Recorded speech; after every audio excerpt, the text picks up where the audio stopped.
effortlessly. And if you ask them a question about it, they can explain to you implicitly everything, every little detail about what you're doing. And that to me is an expert in something. Not somebody who tries to confuse you with whatever it is they're talking about. They should be able to explain stuff simply to you. And that's where we want to be at the beginning of this. So what we did last time, well, I think the first time we sorted out the P's and Q's to get everybody interested in it, and we found out at that point there's a certain group of people that just don't like logic. I mean, that's fine. But we've got most of the people here that are the ones that we knew would be a small group very quickly, because this is going to be this is awkward for a certain group of people with a model. Right, so first week we did a P, if P then Q, and laid out the basic formulation of an argument, but just the if P then Q. I mean, trying to come up with an antecedent consequent thing is it's a bit trickier than it initially thought, but we did really well, built on it. But then we went back to the definitions and of Euclid, and to show how the axiomatic progression of one step onto the next, sort of everything builds upon each other, which is what the logic does. Now, I could say the idea of this is to give people a sense of what a proof is and how you can obtain that proof for yourself with the formulation of your own logic.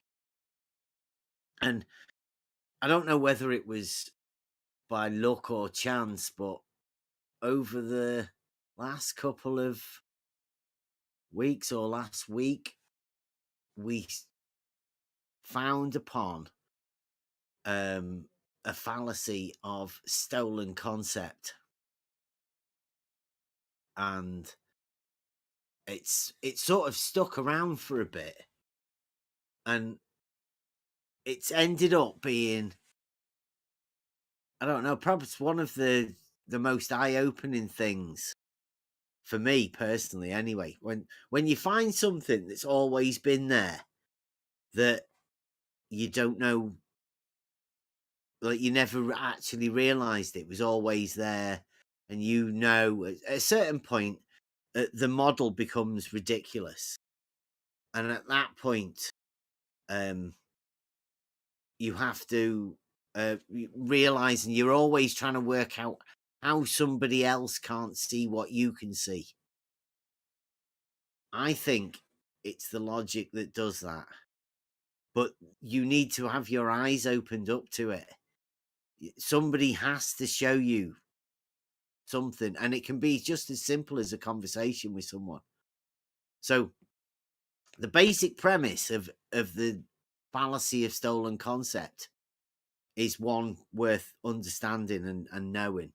Is the idea where you take the argument is based around disproving something that they initially start off with as a part of the premise. And there's a lot of this. Go on. I was just going to say maybe an example, because well, it is a really valuable. Yeah. And well, the biggest example, because I always have to bring everything back to the level and horizontal argument, that if you have you start off with a straight line, which is what is needed for the Pythagorean calculator, the curvature formula of 8 inches per mile squared. Well, that's a triangle. You're making a triangle, but in order to make that triangle, what you're doing is you're saying that level ends up being curved. So you're taking a straight line and using the concept of a straight line in order to tell that that straight line isn't straight. which is fallacy of stolen concept, right? You can't take something and then use that something to say it's not what it was to start off with. And that you'll find there's a lot of that within the model. And that's, I think personally, that's why there are people that cannot look at logic. They cannot see logic for what it is and the simplicity of it, because the moment they do, it turns it into a they just sort of, they've got to realize that. I mean, even you can go into an argument within that, with a fallacy within your argument and not see the fallacy until somebody points it out to you. That's the way logic is at the minute. So yeah, that's been good fun learning that one, because when you look at any of the arguments that we're probably hopefully gonna go on to go and look at, the fallacies of the model, which are normally reductio ad absurdums within these logical arguments that we're going to end up coming up with.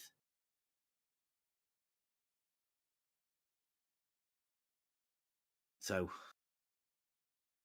anyone got anything else that they've found? Because I wanted to go over one of our logics, but let me just find it and then.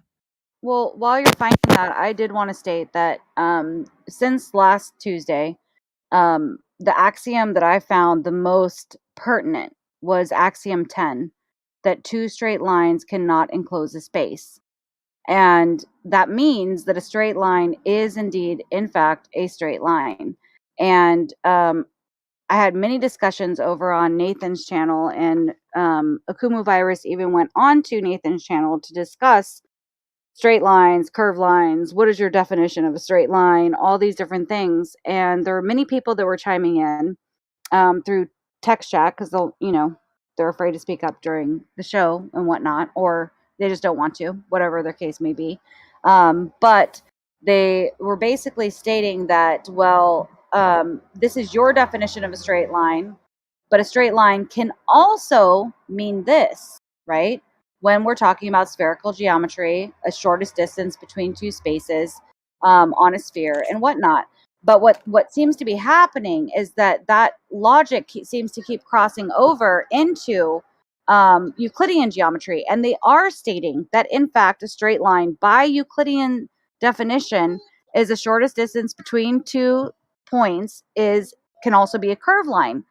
Well, that is not the case. And no matter how much you point this out, they will still say that no, even by Euclidean standards, that a straight line is in fact curved based off of a sphere and a 3D object of a sphere, a solid object, which that does not go by the definition. And so they're just picking out certain little pieces that fit what they want it to fit, like the shortest distance between 2 points, but not actually taking the rest of the context of what has been said into consideration, period.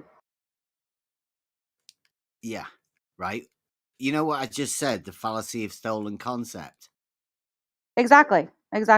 Can you see where that fits into this particular argument? That's exactly why I brought it up. And it's like context matters. Like I almost want to get picket signs and make t-shirts like context matters. Well, like we need context. The beauty of that, the fallacy of stolen concept, is that within the Euclidean framework, you have to lay out the Euclidean geometry. Now that's plane geometry, and it goes all the way up to book 11, where you go to solid geometry.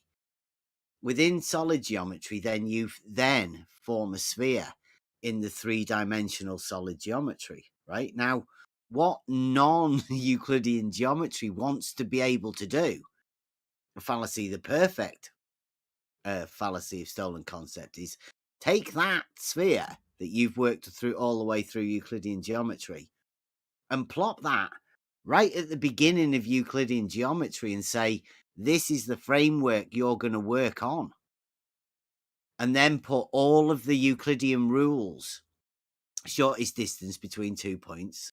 They just want to put that on a sphere.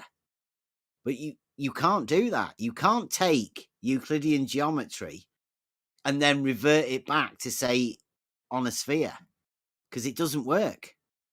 It's literally, it's the fallacy of the stolen concept. You can't take a straight line and all of the proofs for those straight lines to then say they're not straight lines. Do you see where that is? Like, it is literally. Yeah, I couldn't agree more. It's a wizard trick what they've done. It really is. I mean, the definitions, how they try to intermingle things, they take things out of context. Yeah, it's really quite fascinating how they've done it, and how they can't even see how it's been done, and they can't even truly argue against it because they aren't even able to admit that it's been done and where they are at fault in these logical arguments. So it really makes it difficult to have that kind of a conversation.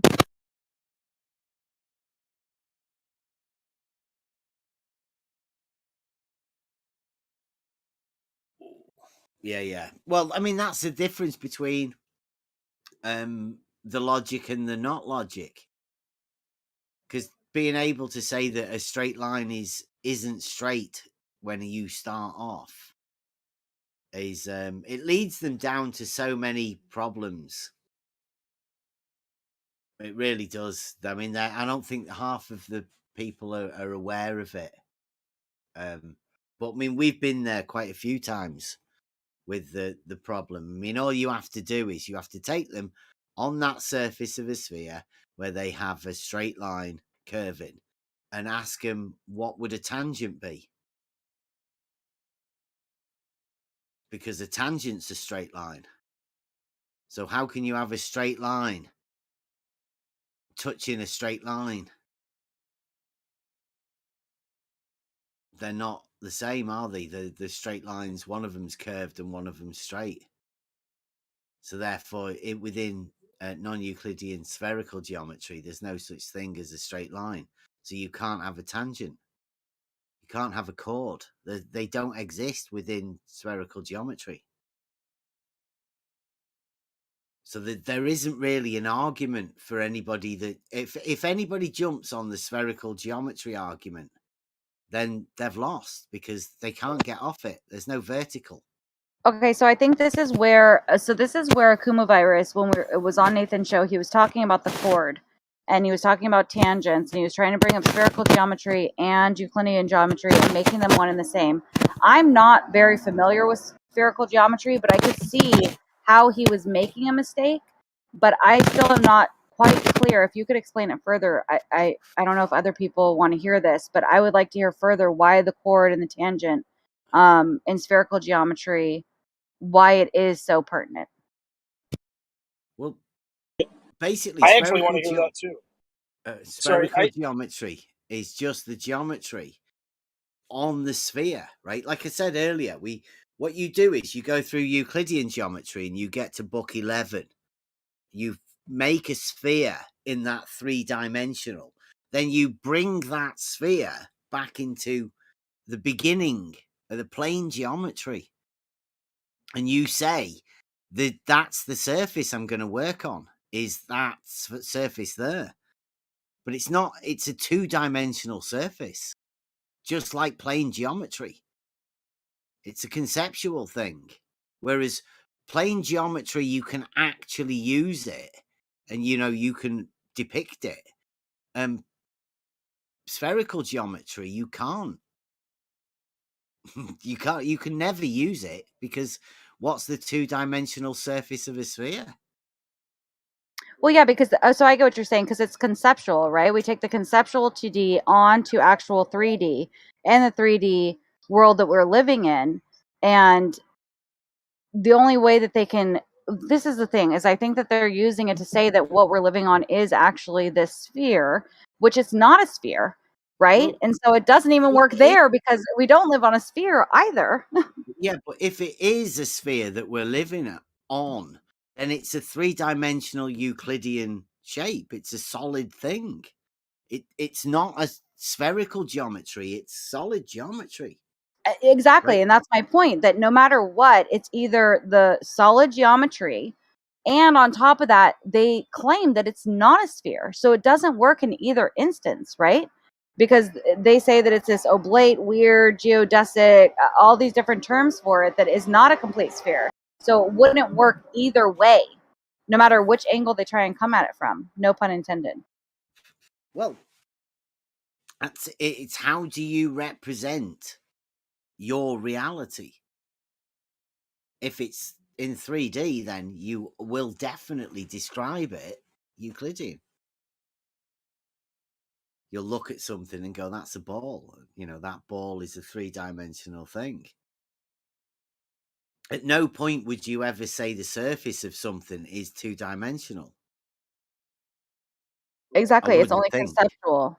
Yeah. Like the 2-dimensional is conceptual. And we have people that, it's crazy too, because I had the same people saying, oh no, there were globers that in the chat were like literally saying, no, they don't actually think that a straight line curves. They know that it doesn't curve. They're just saying this. And I'm like, no, keep reading. Like they really think this.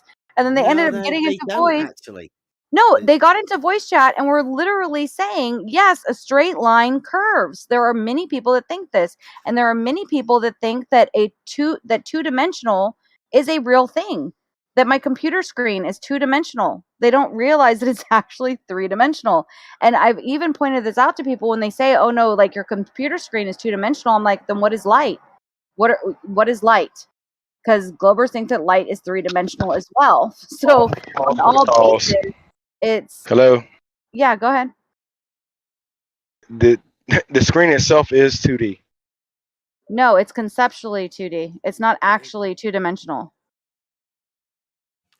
And this is exactly what I'm talking about. Yeah, there's no such thing as 2D in reality. There isn't. Exactly. The screen itself? It's not 2D. The screen itself, you can conceptually think of it as 2D, but no, there is dimension to it. There's porousness to it. It's not actually a 2-dimensional shape. Even on their stance, I don't know what light actually is, so I'm not going to take a stance on that. But even the light coming out of it, they say is 3-dimensional. And so when I point that out, that's when they're like, well, you know what I mean? It's funny. Yeah, like, I mean, this is how you describe your own world. I mean, there will be people that will argue forever about what 2D, 3D is. I mean, the conversations go round and round and round. I mean, I don't think anybody should get upset if other people don't particularly want to think like you, but I agree. I don't I think would that people say should that get upset. 2D is conceptual and everything in reality is 3D. That's what I'd say. Yeah, and I agree. I don't think people should get upset about it either. I think that it should just be a discussion.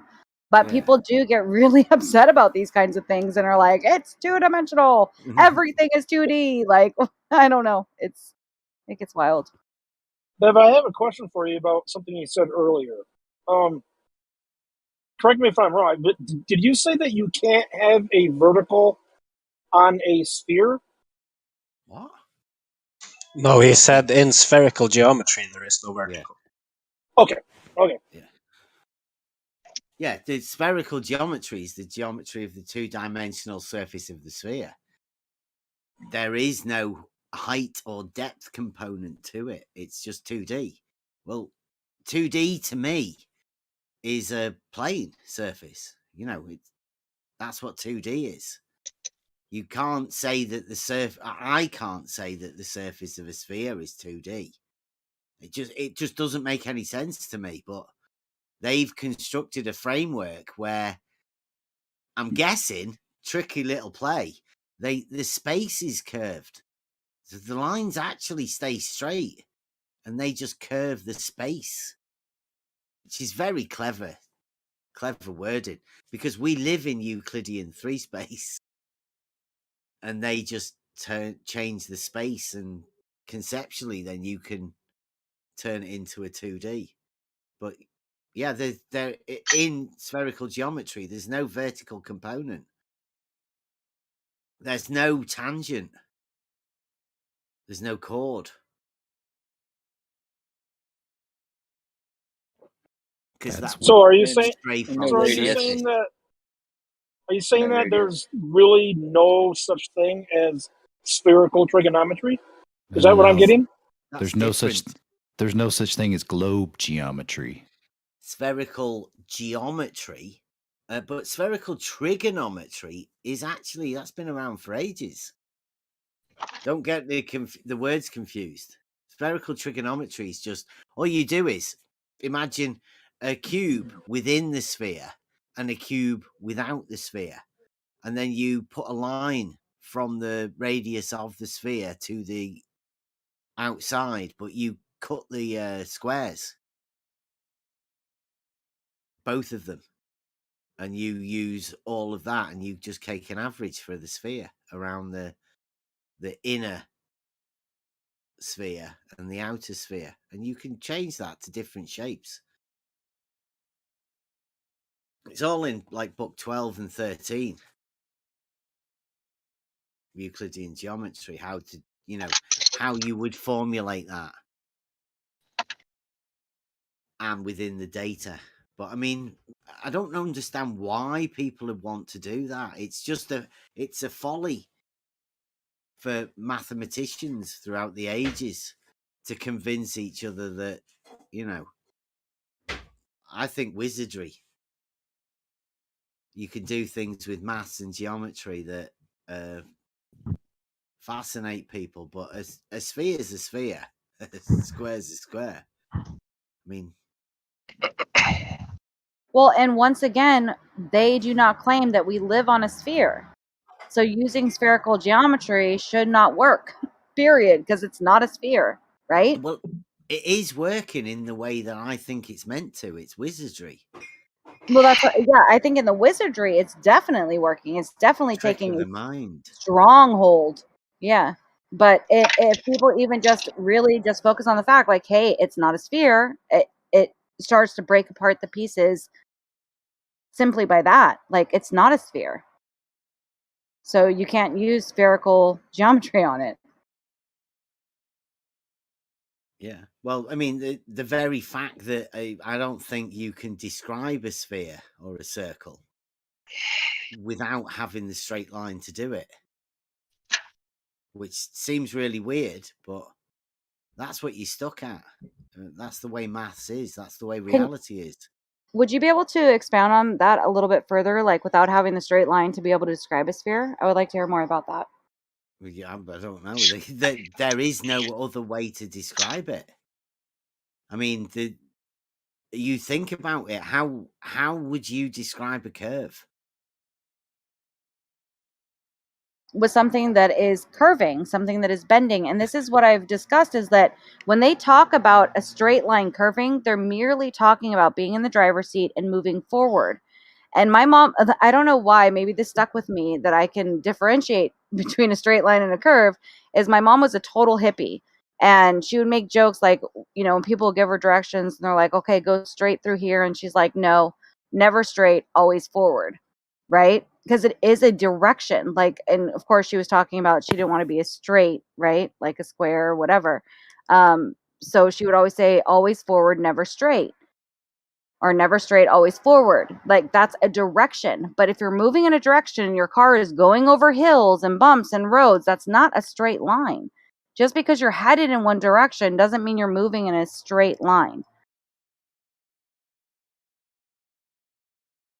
Yeah, the idea is that you can't describe the curve, right? I think it's an impossible thing. How do you mean? You can't describe a curve because the base is the elemental. It's the straight line. You You'd need be the aiming straight from line to straight. describe it. Wouldn't Well, you just isn't say that it's going, like, what I would think that, so this is just my simple brain, but when you say something is curving, and so the way to describe it is by visually showing someone, which is how we've learned what a curve actually is. You can show them a ball, you can show them a curve line. If it was somebody that was blind, you would be able to have them feel that curve, like this is curved. And so therefore they would know that it's not straight. It is a curve, and that's how you would describe it, right? But I maybe I'm guessing like putting it down in words, like how something actually curves. Then you could say it has a radius, it has these different things, but I guess I'm missing the point on how we cannot describe a curved line from your perspective. I'm confused too. Hold on for a second. Isn't deviating from straight? Isn't that describing a curve? Yeah. Yeah, but that's not like how good a definition or a description is that of the curve that you're talking about? I mean, just a random curve, fair enough. I mean, like within geometry and I guess reality and thought, you have a straight line. Well, that's easy because it doesn't need defining. Everybody knows what it is. It's straight. But Right? you said he said deviating from a straight line, which means you have to have the straight line to reference the curve too. Yeah. Exactly. So you can't say straight is curved. That's a stolen concept because then you're arguing against the very thing you have to have. It's beautifully put. Exactly. Stolen Exactly. concept. Yeah. Yep. It is a stolen concept. But also, if you was to describe a circle, I mean, how do you do that? I mean, because it's unscalable, saying a circle could mean a multitude of different curves, right? That doesn't describe the curve just by saying a circle because it's unscalable. Therefore, the curve's like the same, but if it gets bigger, it's different. But it's still a circle. So I just bought my 4-year-old for his birthday. He just had his birthday. Yay. Turned. And sorry about that. And I got him one of those spiralographs. I don't know if you guys ever had one of these, but it's where you stick your pen in it and you move it around the little object in the circle, and it continues around the circle to create different shapes within it.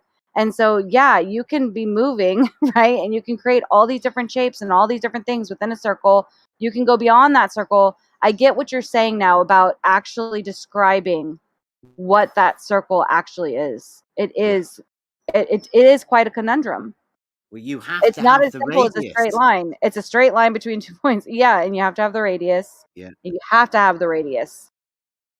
That's one of the most important things, right? And you can measure the radius by doing the diameter, right? And then halving it, right? So is that really a measurement or a calculation of the radius at that point?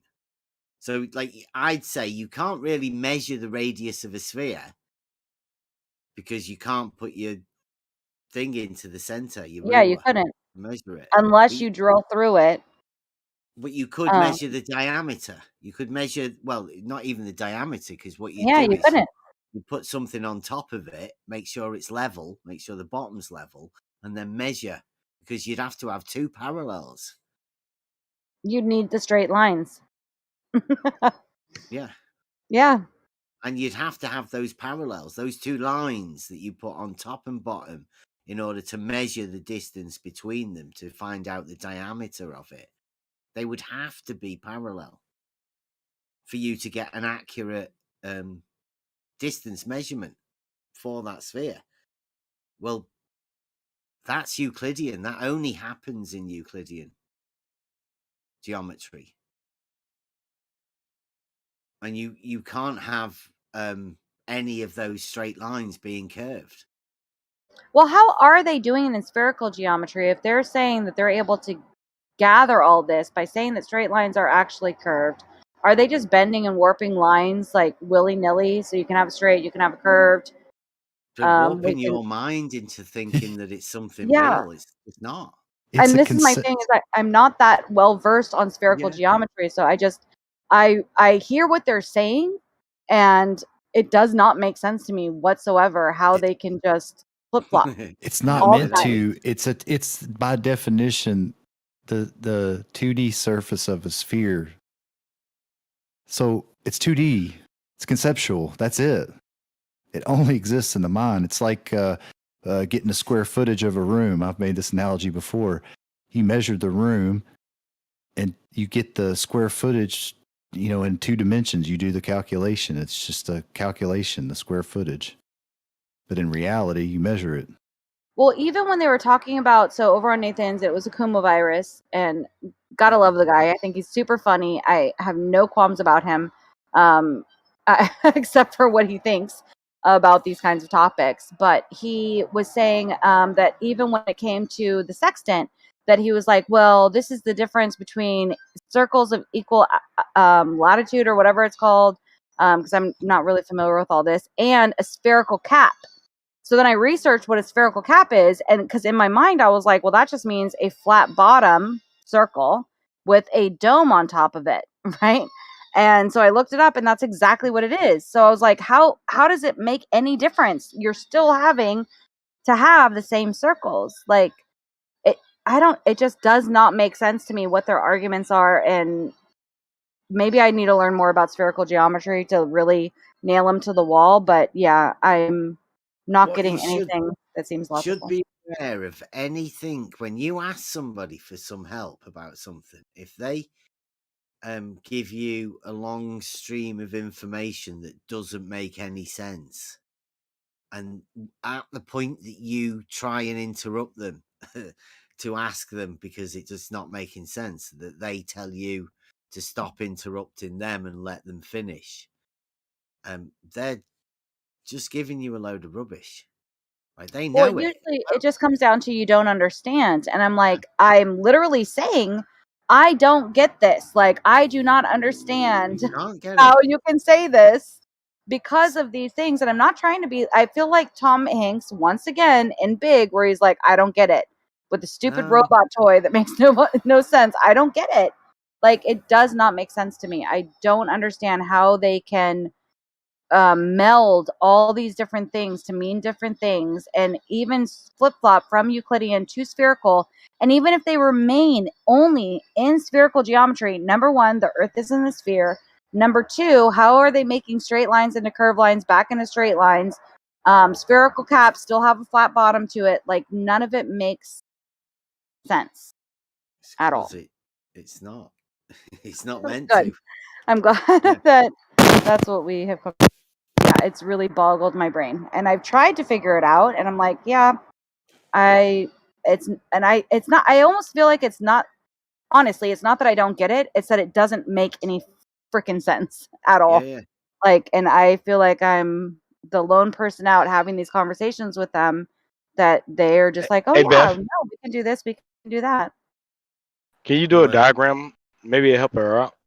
No, I think it's as easy as this. A two-dimensional shape, you know what that is: a square, triangle, a circle. You know what 2D is. Well, if you can conceptualize the two-dimensional surface of a sphere, then you're better than I am. Yeah, I get it. At that point, it fails, right? It like that. I can't go any further. And I don't know whether you're with me or not, but you can't be taught to conceptualize something that it just seems so far out there, right? It doesn't make you clever, you being able to do that. To me, that's you being able to imagine life in Narnia, because it just doesn't exist. I was basically just putting myself out there for other people to hear that I've had these conversations. I've been there. This is what I'm witnessing. This is like how nonsensical they are. And hopefully others will speak up and be like, yeah, like I witnessed this as well. I'm just putting myself out there. Yeah, I know. I mean, we've all been there, right? You have to come to this a long-going conversation that, yeah, this stuff just doesn't make sense. And it's not that you're not clever enough, it's that it doesn't make sense to anyone other than the people that want to try and fool you. Well, and that's where I said with the TV screen itself. You know, without the images on the TV screen, if you got a flat screen TV, you know that the screen is flat, regardless of what you see in the image. But we got curved screens I've got now. curved. Wait. Future. 2021, Redmond. Get with it, man. Well, that's what I'm saying. Just because you see the screen as as far as the images that come up there, our shows, stuff that we watch, football, baseball, you see it in 3D, but the TV itself is the screen itself is 2D. That's why I only brought that up. Absolutely, bro. There's no such thing as 2D. Only in a computer screen and fantasy in our minds. Thank you. I thought he was saying that the screen is 2D. The flatness of the screen. No. The images that you see it in 3D, but it's still 2D. Go ahead. Get back working on this car. Yeah, absolutely. But think about it, bro. Even the image, even if we draw a line, right, to represent a 2D on a piece of paper, that's 3D. The only place where we can have 2D is in our mind. Think about it. That's right. Have you ever? I'm not picking on you, bro. This is like I'm just talking now. You're the one that brought it up. But think about it. Have you ever seen a 2D object?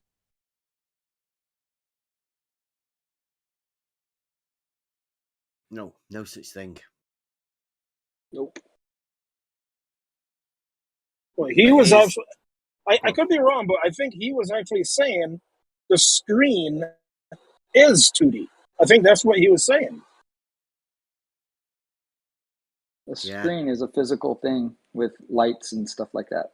Like, it's not a 2D plane. Nothing we experience is 2D. It's that simple. Nothing. We have never, you, me, anybody, everybody has never experienced 2D ever, or never will.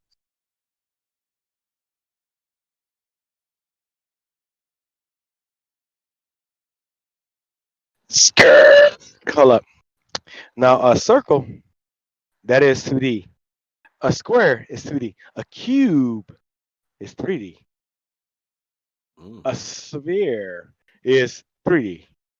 I will say that. Yeah, but you also have to understand that even if you're drawing a square on a piece of paper, that's 3D.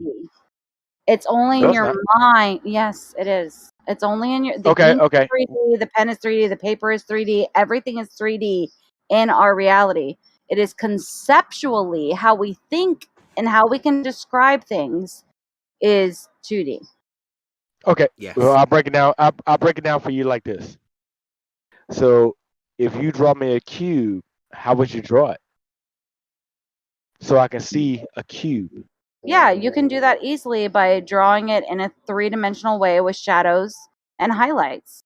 Right. I mean, you can't see all sides to it because you would not be able to see all sides to it, but you can still conceptualize in a person's mind that it is 3D when drawn in a 2D matter, but it is still conceptually 2D because the paper, the pen, the ink, like all of it is still 3D in our actual reality. It's in our minds that it would be 3D, and it is in our minds that it would be 2D. Sure. Does that make sense? Yeah, it makes sense. So if I tell you to draw me a square, are you going to draw a cube? No, if I was to draw a square, I would just draw 4 lines and make a square. If I were to draw a cube, I would then make it into something that has shadows and highlights. Okay, so if I draw a square, and is that 3D or is that 2D? When you are drawing the square, the actual drawn square is in 3D. It is a 3D physical object. Wow. You can think of it in your mind as a 2D object. We're talking about like what is happening in our minds versus what is actually physically in our hands. That's the difference, right? Like how we think of things versus what is actually in front of us. What we can touch, we can feel, we can taste. That's the difference. Am I Well, right here? no. When I draw a square, that's a square. When I draw a cube, that's a cube. It's two different shapes to me. Yeah, they are two different shapes, but it is still, the drawing is still 3-dimensional. I'm not knocking Because that. it's on a piece of paper and the ink. Exactly. Cool. I know I'm how to knocking that. solve this. I think, Reds. It's when you Yo. draw it, it's a representation of a 2D object. Spot on. Yes. Is that satisfying? Yeah. Yes. Cool. Yeah, because within Euclid, I mean, it's laid out. Those are the shapes within the 2-dimensional Euclidean Principles. within the book, right? Of shapes, geometry. Yes. All the 2D shapes are in there in the conceptual 2-dimensional geometry, and then when you get to the solid geometry, that's where all the 3D real shapes come in. Real life shit. I mean, there's some shapes that he didn't work on, but I didn't work on all shapes. yeah. But I mean, it's just there to give you a fundamental understanding of how you work through this. I mean, Might have to go Euclidean back on mute. geometry's there. The 2D, 3D argument is the same as the straight line or curved argument. It's the real. It's just a different conceptualization of the same thing. In a way, Crux of the biscuit. Well, see, this is the difference, though. We just had a conversation with somebody that was kind of confused about this. It was easy, got it. Ooh. And then we have other people that are like, it's 2D. Everything is 2D. Anything that has a surface is 2D. It'll never change. And those are the people that are globers that are like literal physical Yeah, I don't care reality. nothing about no globers. No, I wasn't. I was saying, like, I was giving props to you. Like, this was an easy conversation. We had a good conversation about it. And then there are certain people that just can't get past it. It's the same people that cannot get past that a straight line is not a curved line. The same people that just cannot take logic or understand things in context. It is really quite fascinating. So I was actually giving props to you about this conversation. Well, actually, I'm not. when you think about a lot of them, I'm definitely are not a also, flat earther or anything. Sorry. Good afternoon, everybody. a lot of them are also people who actually believe in a 4D space. I mean, they think that 3D is, or 2D is real, and they also think 4D is real. Well, let's not try and present ourselves with what other people think, because I don't know about you, I have a hard enough job of dealing with what I think. That's what we're trying to be doing here. Like I don't, Right. I'm not necessarily concerned with what other people think. Damn, Skippy. Well, and I apologize. I didn't mean to call you a flat earther. I apologize for that. And all these names and terms, it's second nature for me, and I apologize for that. I'm learning. But it does show that certain people, no matter what, are able to have conversations and other people are not. Some people get really pissed off and other people don't. And it's quite obvious. Yeah, I think that's one of the differences that we're trying to look for, right? Within this, we want to make it easy for people to talk and not end up in an argument about just saying something. And that's what it's about. It's about speaking up and saying something, saying, I don't get that. Can you explain it? And not getting a you don't understand answer out of something. Plenty of people here to go over this sort of stuff. But yeah, the 2D, 3D argument will be ongoing many times. In fact, it'll never end because the proofs are endless. 2D, 3D. I mean, that's where the proofs are within the geometry. Earth is not 2D. Mm-hmm. Yeah, that's why the geometry, it tells you what the space is that you're dealing in upon the measuring of triangles. It's pretty simple. There's proof everywhere. We live in Euclidean 3 space. There is nothing else. You don't go and travel into another place where through a Euclidean 3 space doesn't happen.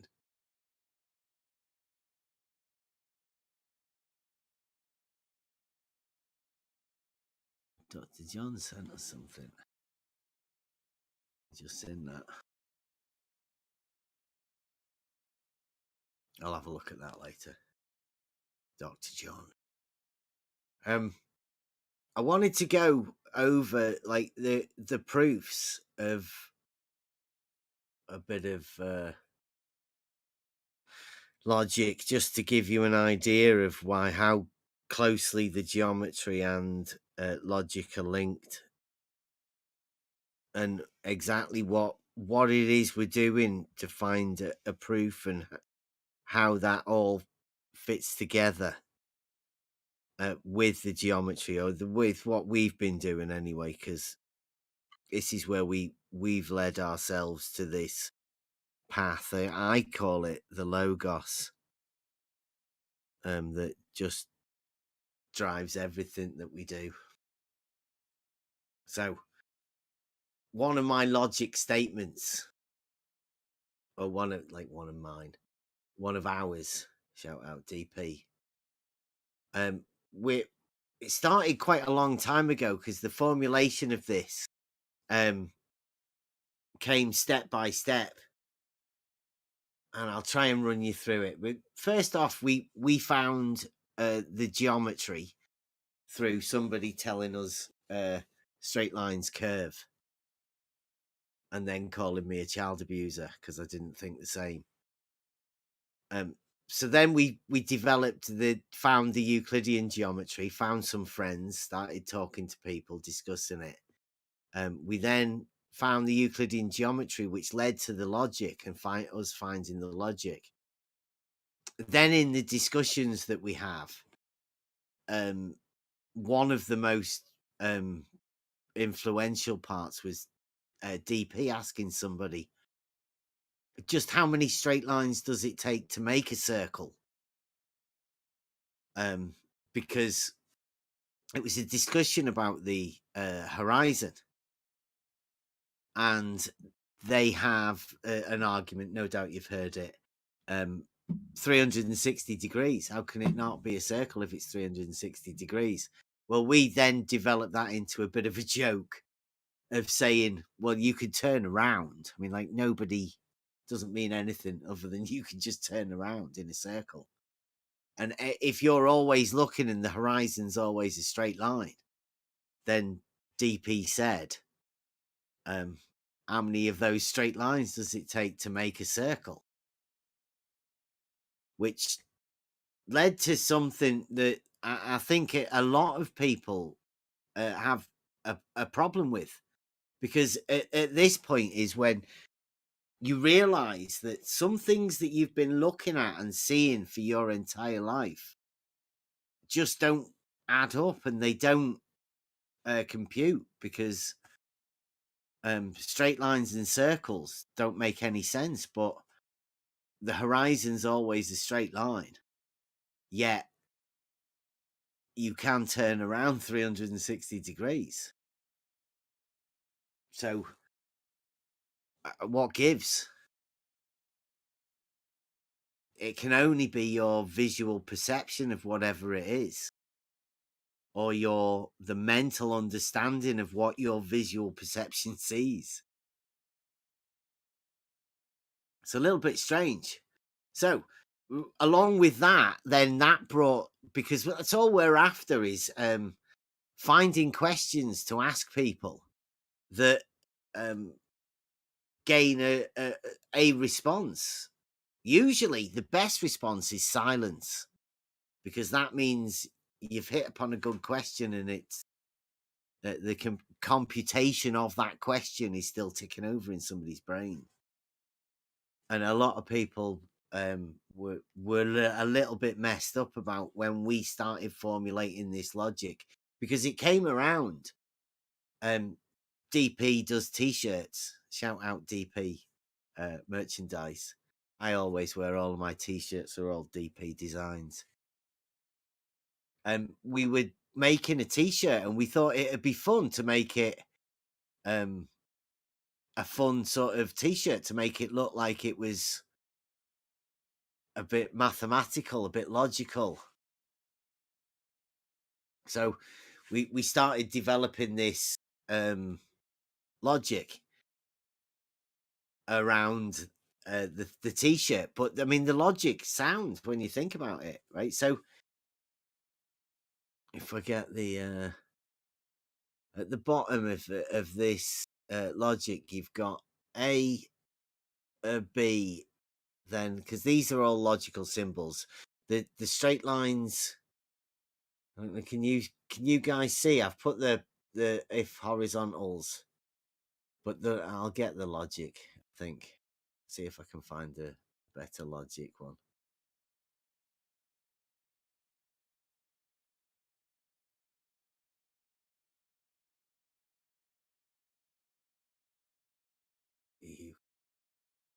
So the actual logic was developed around a t-shirt. That's better. Right, let it be shown. You've got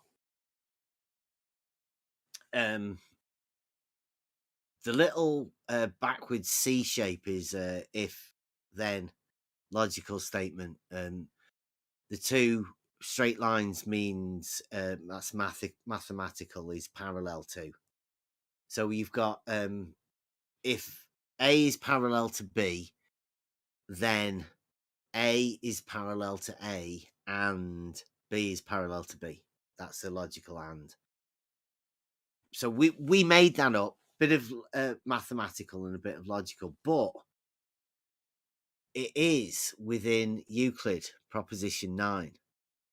It's an actual mathematical proposition.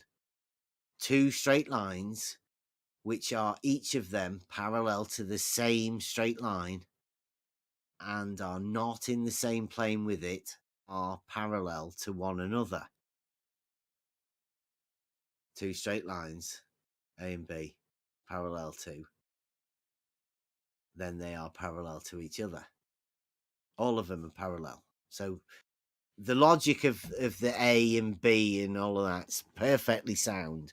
It's even backed by a Euclidean proposition. So it must be true, right? There's no way getting around that. If it's in Euclid, it's about as true as it gets.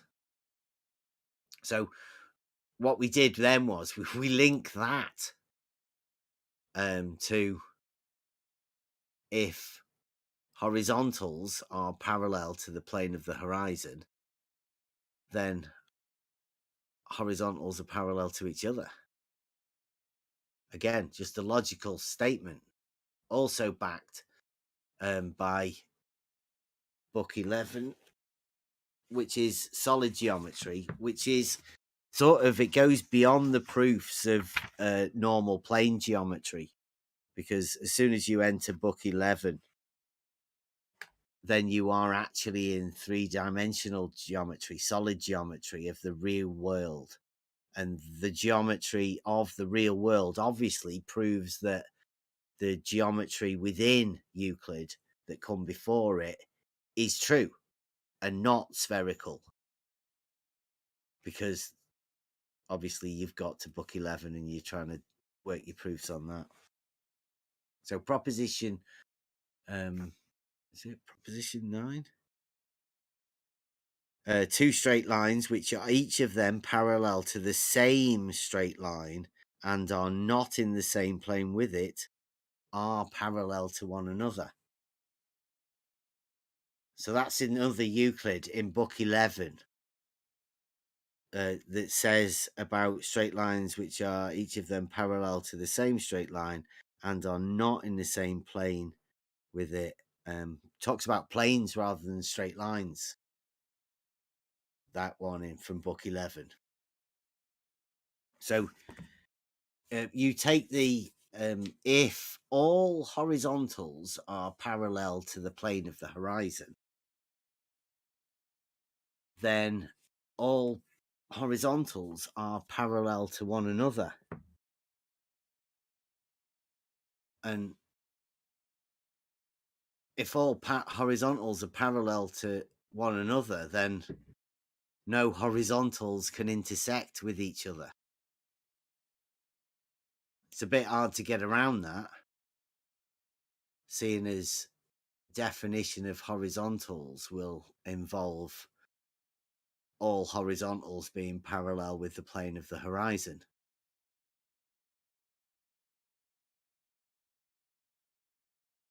So it's backed up with the formulation of the straight lines, and then it's also backed up with the Euclidean solid geometry proof of planes being parallel and the definition for horizontals. I mean, look it up for yourself. See if you can find a horizontal not being parallel with the plane of the horizon anywhere, and you'll have disproved this logic. But I think that's what you've got to get through. And I think, to me, that's the sort of power of the logic. And how can you knock that?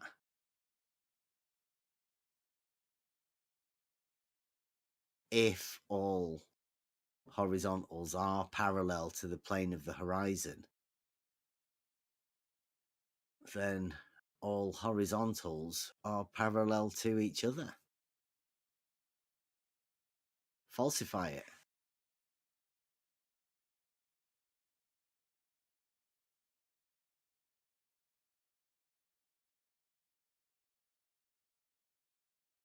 What do you think of that? I think that's one of our best pieces of work. That I came across this one. I seen a video on the Try Thinking YouTube channel. That's how I came across this, and yeah, this one spoke to me. I did sit down at first and had a little quandary about the end of the first line, how A is parallel to A and B is parallel to B. Like, how do you just like make up for a practically? t-shirt. Yeah. Yeah, but I got over that one, and then the second line is just, to me, was just self-evident. So that's how I sort of came across your Discord channel too. Like this was the one that that got me. Yeah.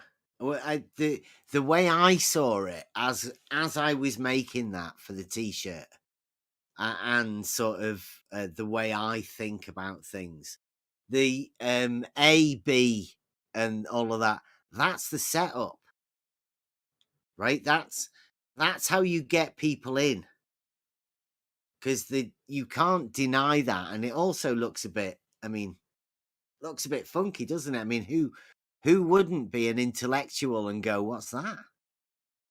And get involved with it. And then you could get into the conversation and develop the conversation about the logic. And then you progress to the horizontals and parallel plane of the horizon. Because that's like, it's a bombshell. Like I was saying, when DP started with that, how many straight lines does it take to make a circle? I mean, that hits hard for most people because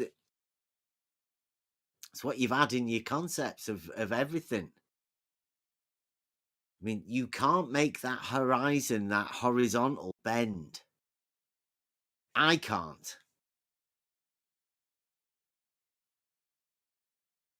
But there seems to be a lot of people that can.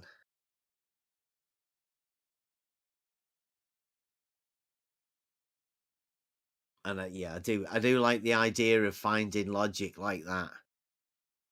Something that's so simple that it's a bit hard to get around. Well, and see, this is where I will chime in, and we've had this discussion before, where I am continuously trying to figure out how they bend it. And we've had this discussion so many times because it always comes back to you will never understand how they bend it. Because anybody who actually thinks logically, unless somebody can chime in and say otherwise and explain it to us how they bend it logically, it does not compute. It can't be done. And I've tried. Like, I'm patient. I really listen to them, and I've not seen it how this can actually take place.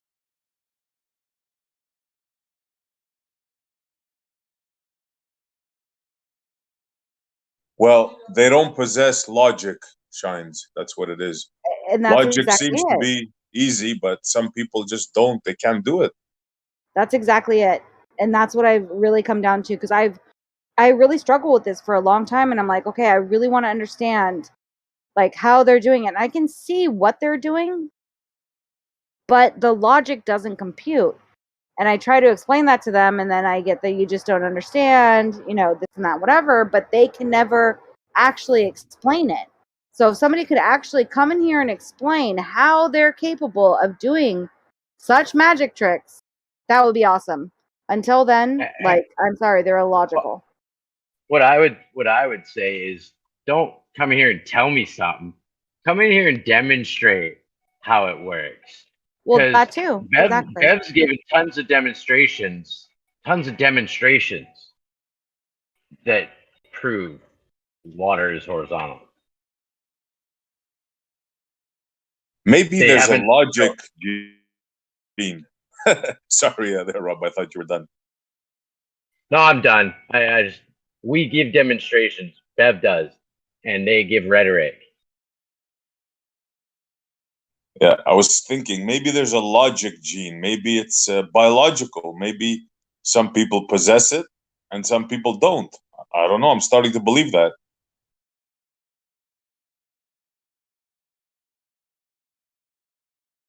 Because what is so obvious to me, for example, like a straight line can be curved, we can have a 5-hour argument with somebody about it. I think that's what their purpose is, though. Just to keep you having that, I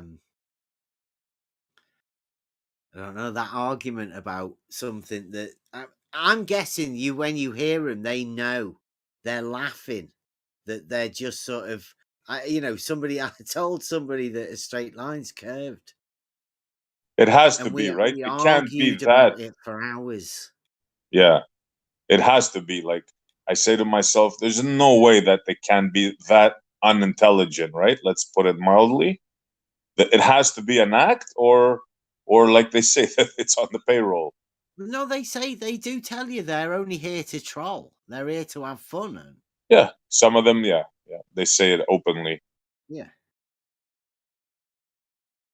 And I think that's evident.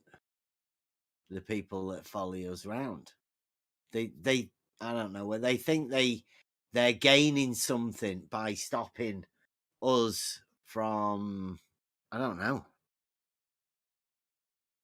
I don't understand what somebody who's willing to argue about something that somebody's got a proof for. Because, I mean, like, everybody knows, or everybody should know, that the proofs are for the individual to take. I've got my own proofs.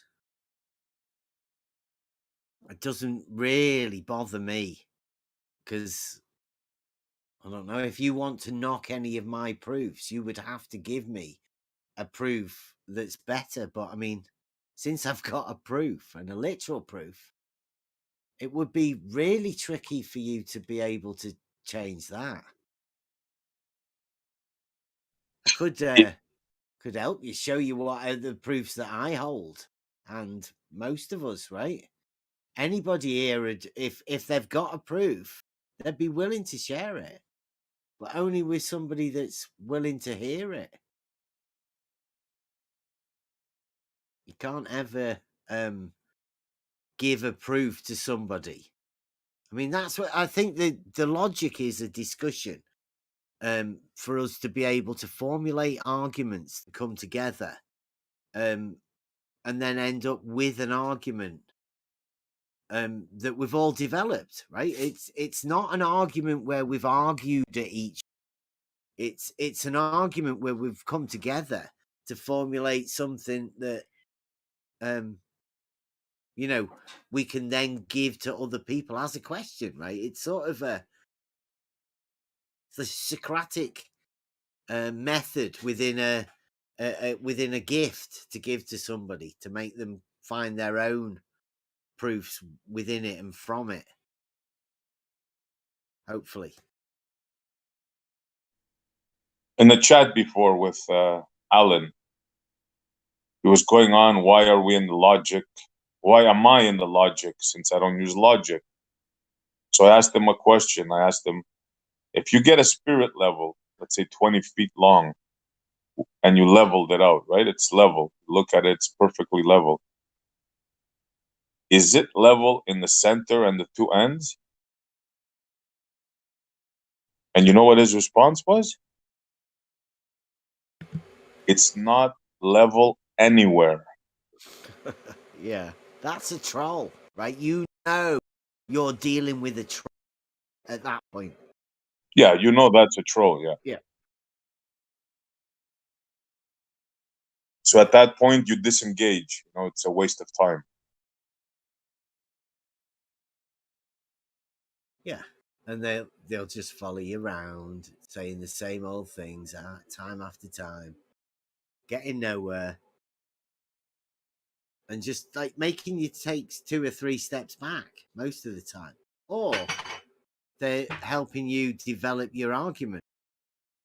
They're teaching you about different types of characters that you'll meet in reality, because you will.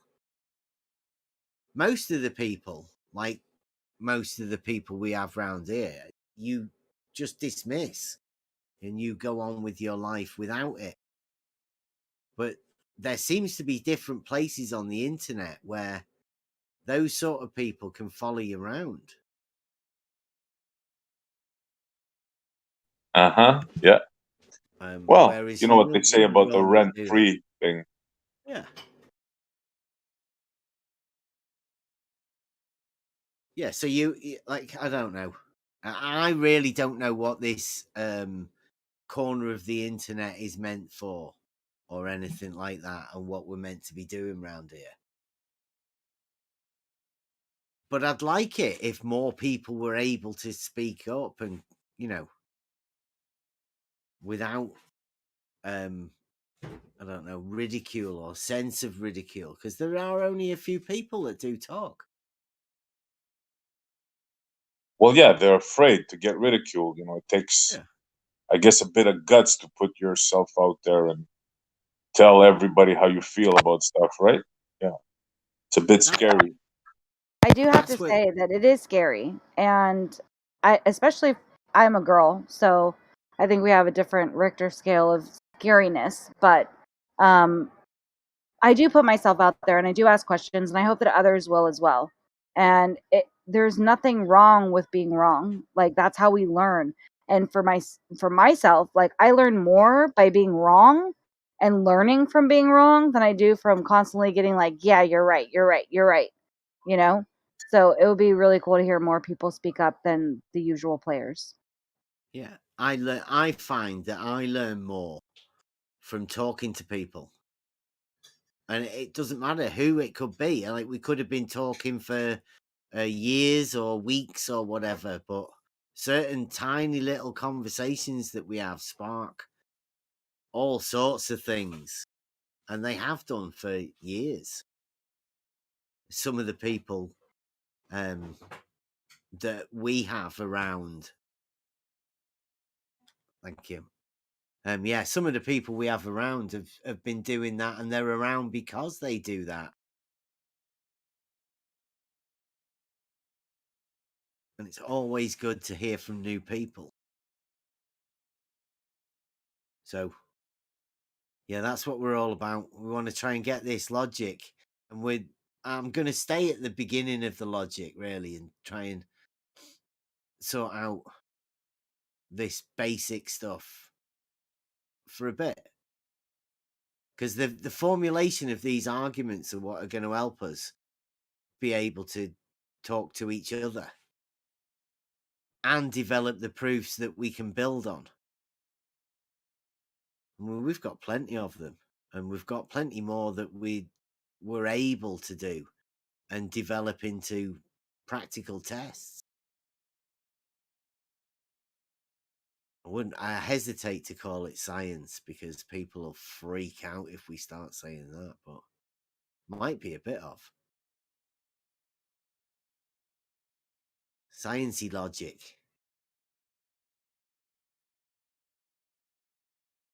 It's stuff that people are afraid of. But yeah, if you want to get involved, you've got to try and get rid of the trolls. Well, not get rid of the trolls, but don't worry about trolls. People that naysayers and nothing more than that.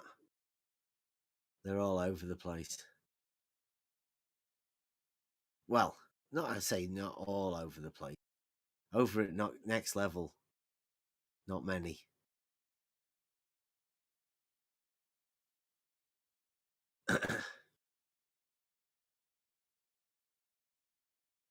So anybody else got any of the other logic? Has anybody else been working on any of that other logic we had?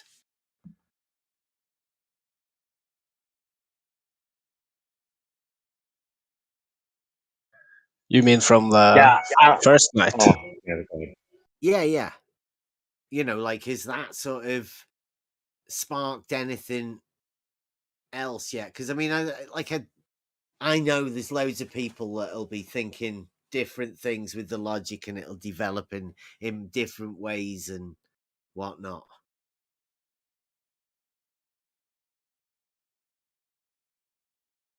Anything like from that? I don't want to put people on the spot or whatever, but Rob had some good one, didn't you? Well, yeah, I was just talking to Brandon, my coworker, and I asked him, "Are all verticals parallel?" And only if you're a flat earther. Is that what he said? Yeah. Because he knows I'm a flat earther. Everybody here knows I'm a flat earther. Well, did you But ask it's just him funny. if he's a flat earther? Is he? He's not. He thinks he thinks he was abducted by aliens and shit. So he's not really the guy to go to, right, Brandon? Oh, he disappeared. Thought he was right there. But yeah, it's funny. All verticals are only parallel if you're a flat earther. So Bev, are you a flat earther? Well, if working by that logic. You gotta remember that's Brandon, my coworker's logic. Parallel. Yeah. I guess so. I mean, yeah. It's just funny. Yeah. Have you worked a way of proving? Well, like I just said to him, I said if I made a horizontal line and I made a vertical at me, and my other vertical is like a mile away, those verticals have to be parallel if they're perpendicular to the horizontal. They have to be. Yeah. But then he was like, "So you saying the Earth is flat?" But he's not a good candidate to discuss these things with. Well, yeah, I'd say that he's all like that, other than you guys. You know what I mean? Yeah. I can't handle the trolls in the Earth Awakening server. Well, they are. They're letting Brenda in there. Sorry, I'm trying to work at the same time I'm hanging with you guys. Well, that's where we are at the minute, Rob. Yeah, I know where we are. I don't know where we are, but in the other room, I had to deal with Brenda earlier today. I didn't realize you guys were over in this room. Sorry, my bad. No problem. We had a live stream on, not a live stream, a premiere. Sean G. Yeah, I was listening to that this morning. I heard that one. That was good. But I was there live for that actually. I was in the video. It's always weird hearing your own voice in a video. Well, I'd say that one's pretty easy to prove. I'd be able to formulate some sort of logic that would be pretty easy to prove around that. I would think so. Anyway.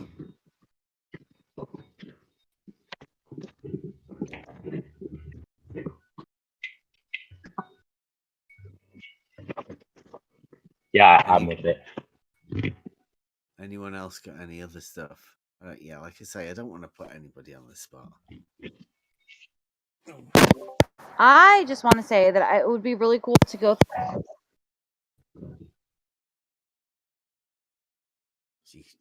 Did she just cut out? Oh, I think I did. we lost you there. I think it's my cord. Yeah. So yeah, I was just saying that I think it would be cool if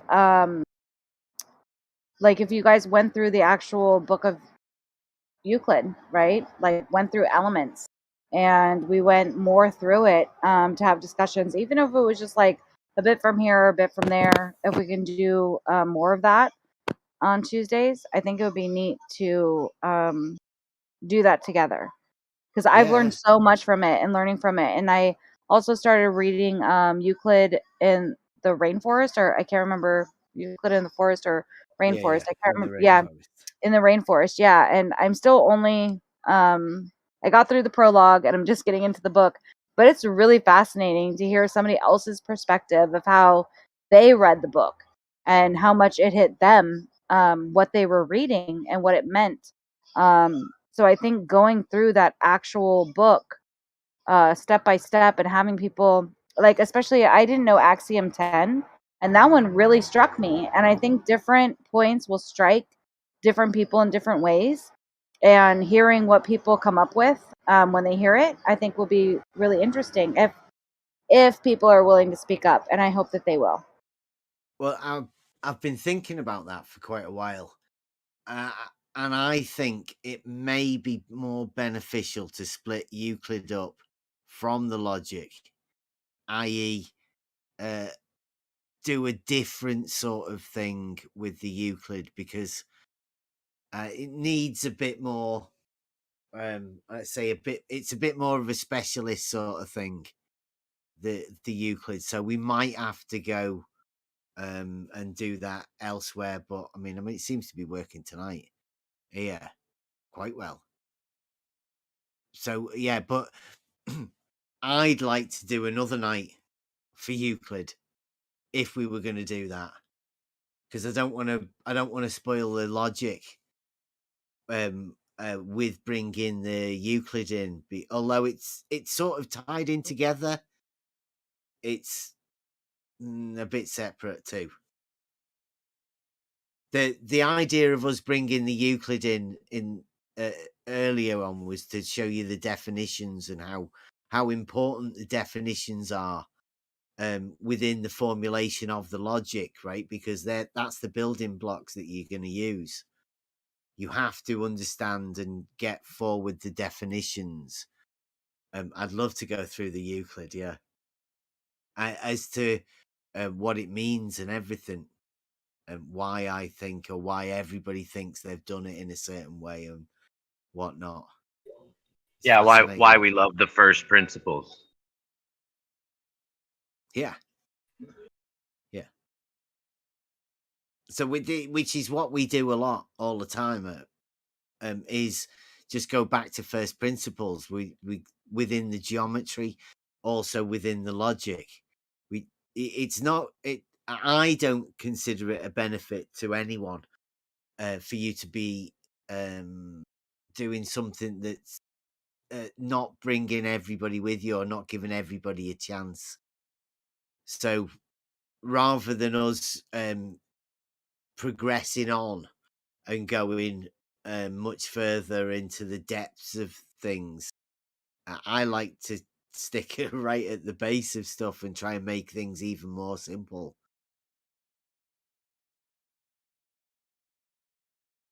Which I don't know whether people are willing to do that or whether people think they've already gone beyond it. But going back to the basics has helped me and I think most of the crew quite a lot. It's just Absolutely. I'd like to say one thing, as I got stuff to do, I won't be able to talk.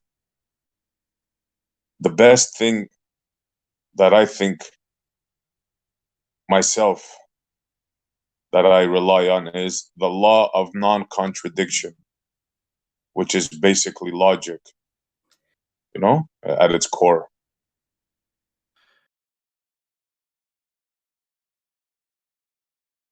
Yeah. Again, yeah. Law of non-contradiction. Something can't be something and something that it's not. Yeah. If you start there, I don't think you can go wrong. Yeah. Switch can't be on and off at the same time. Yeah, can be hot and cold at the same time. Yeah. Yeah. It's a fundamental understanding that you have to be able to go into for you to have any sort of framework that you're going to have to build upon. That has to stand. The law of non-contradiction.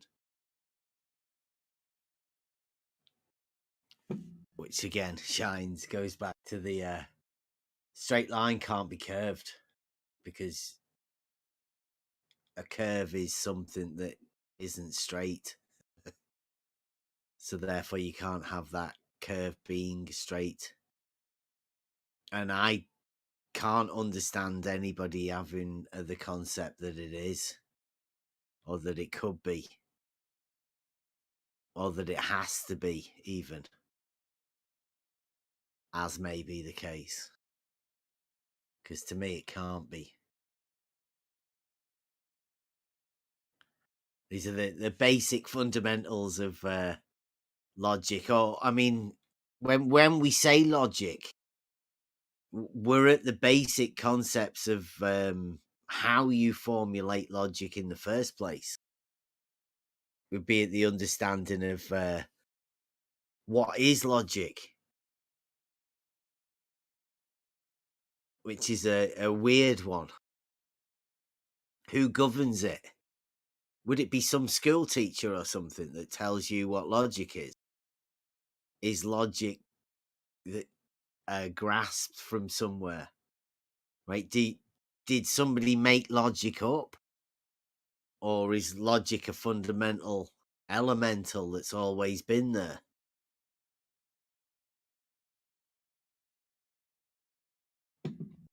Well, it's Who like knows? words, it's descriptions. I would say that the basis of logic has to be reality. Yeah. Well, like him, I remember that famous thing, and first there was the word. Well, I think that word was meant to be logos. So if That's deep. if that's the first word, then it's always been there, right? It's not something that is taught. It's something that is learned. And it's really weird when you start looking into it. It's who governs the logic, who is the teacher of the logic.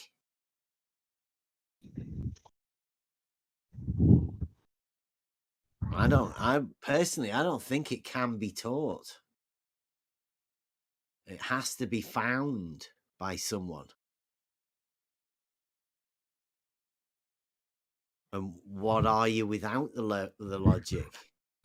I think you have to be subjected to like a certain situations, and then you have to like introspect about those, right? Like if you can't just like sit in a room and do nothing, and you can't just live your life and never think about it, right? There's that combination that you gotta like the just think about, you know, you just gotta be honest with yourself.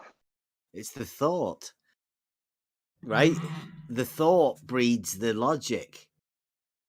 Or I mean, like literally, I've come to ask myself, is that the way it is, or is that just the way it is for me? They're like deep questions, right? Is my logic? I mean, it does seem to make sense when you formulate it, and other people can sort of give you the thumbs up. I mean, there's people that say that it's not logic. Well, Who do you what would trust? you say that? What would you tell if somebody's like, well, what is logic? What do you mean? Like, what do you mean being logical? Like, how would you? What is it at its essence? As I say, I don't know. I think it's already there. Logic is some of my major breakthroughs have come as a moment of realization that it's always been there, right? Nothing's changed once you realize that you found something that's always been there. You never saw it. I like to think of it as like code, right? So it's like you said, it's always there, but there could be other code on it, and it just doesn't let you, you know what I mean? Doesn't let you take hold of it, or it doesn't let it take hold. And then once you start stripping away, like, yeah, no, like, but just the way I view that, like I said, I got out of a speeding ticket just because the logic, right? And the logic was the flatter or whatever it was show me it, right? Let's see it, demonstrate it, right? You're saying this thing is so say it. And it was basically like, we got you with the radar, right? Or no, so that was the thing. And the cop was just going over how good at radar they were. And they were showing me certificates, right? Like, oh, I did a 15-hour course with the radar gun. And I was like, I am not disputing that you are an expert at this radar gun and you could get anyone's speed. I'm not disputing that. I'm just disputing that you didn't use the radar that night. So just prove you used the radar and put all of your abilities and skills into practice. And there was no way she could do that. How would you prove that? You would need a video of you doing the radar. Mm-hmm. And so, of course, the body cam, which she didn't have on at the time, blah, blah, blah. So I was like, well, she had body cam. So let's just go get the footage and we'll be able to see exactly what happened. And there won't be any question. And the judge was like, you're right. We will reconvene when you get the body cam footage. And I get a letter in the mail stating that they're dropping the case. So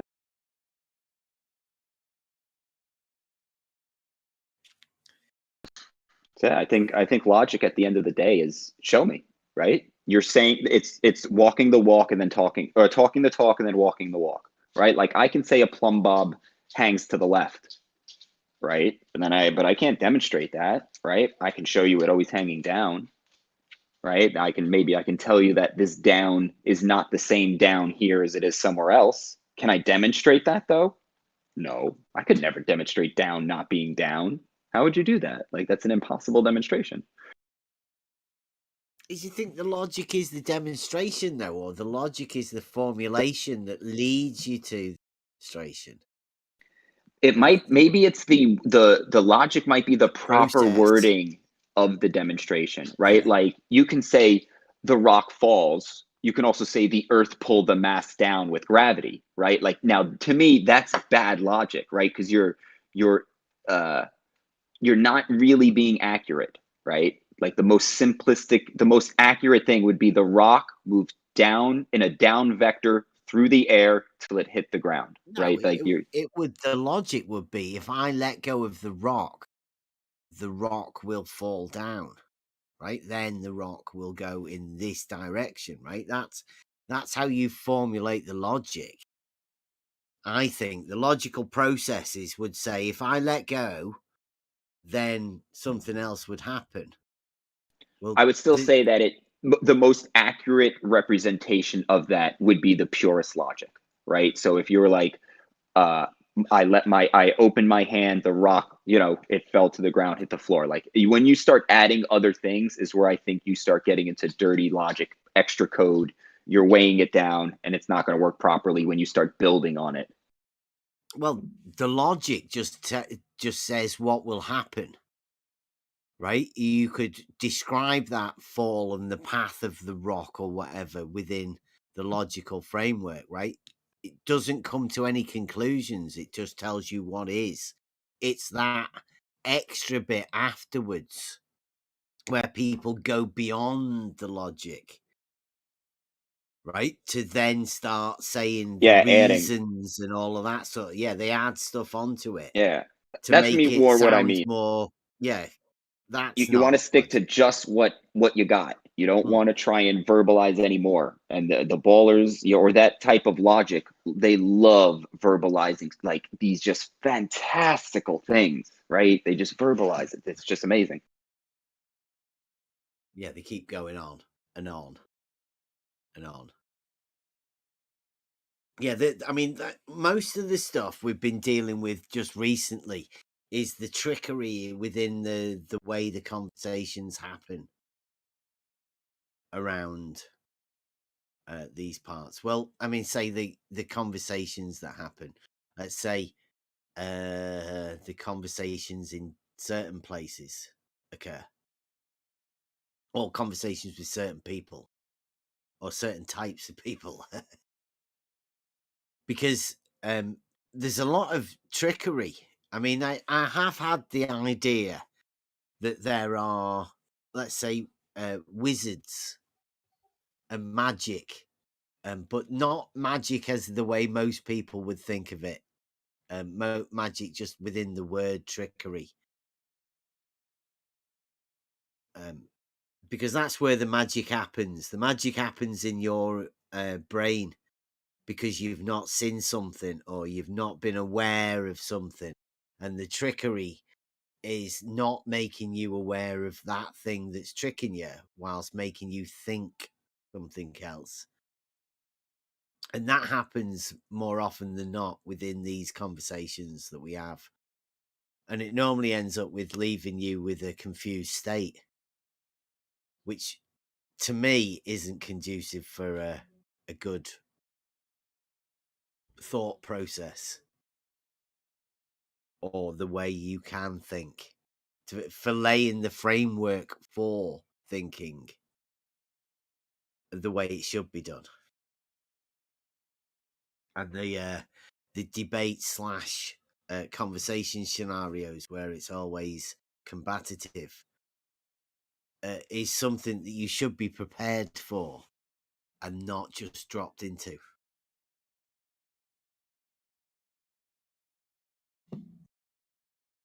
And given the basis of the logic, we should help formulate a way of being able to process those conversations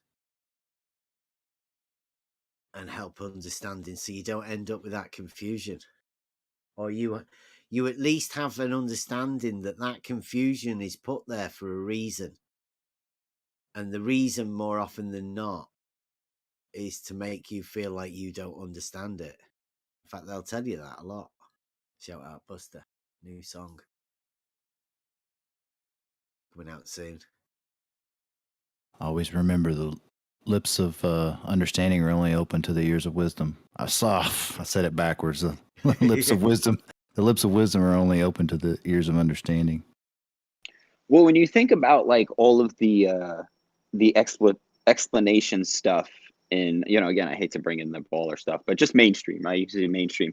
It's so complicated, right? It's so complicated that the average person, they're just, even the people who preach the stuff right? The mainstream stuff, they'll tell you, oh, most people, they can't understand this, right? Well, whereas it's like, it should just be so basic, right? Like logic it should be simple. Logic, if you're telling me that you understand the world and you can logically think about what it is and be like, okay, I logically understand it, but when I go to tell you about it, it's so complicated and convoluted, you couldn't possibly understand it. That's a problem. There's a disconnect. Yeah.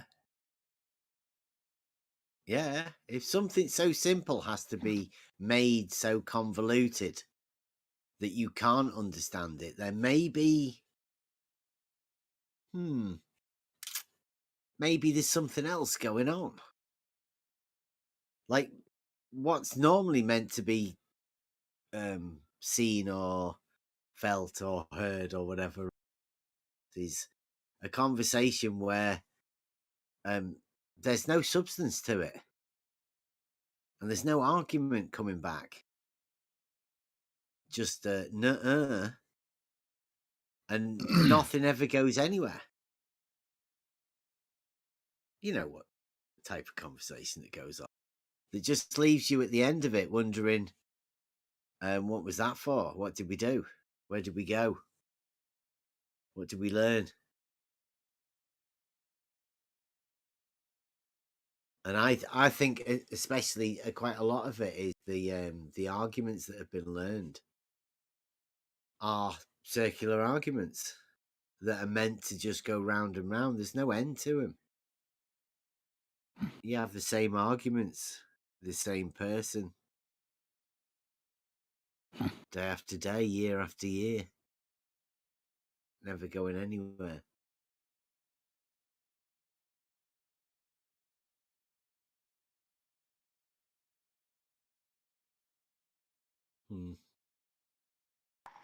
Yeah, I think you want to like spiral to the truth, right? Like you think about it as like you start on this wide arc and you're fine tuning until you get down to that point. You know what I mean?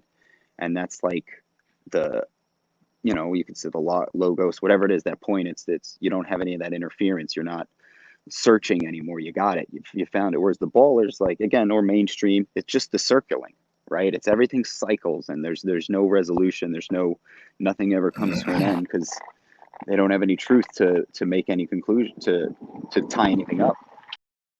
I think you've got to get away from the ballers and stop the us and them, right? Because let's face it, the people we deal with around, I don't know, model afflicted. It's not, yeah, like normal. the other They're way not of normal. thinking. You know what I mean? God.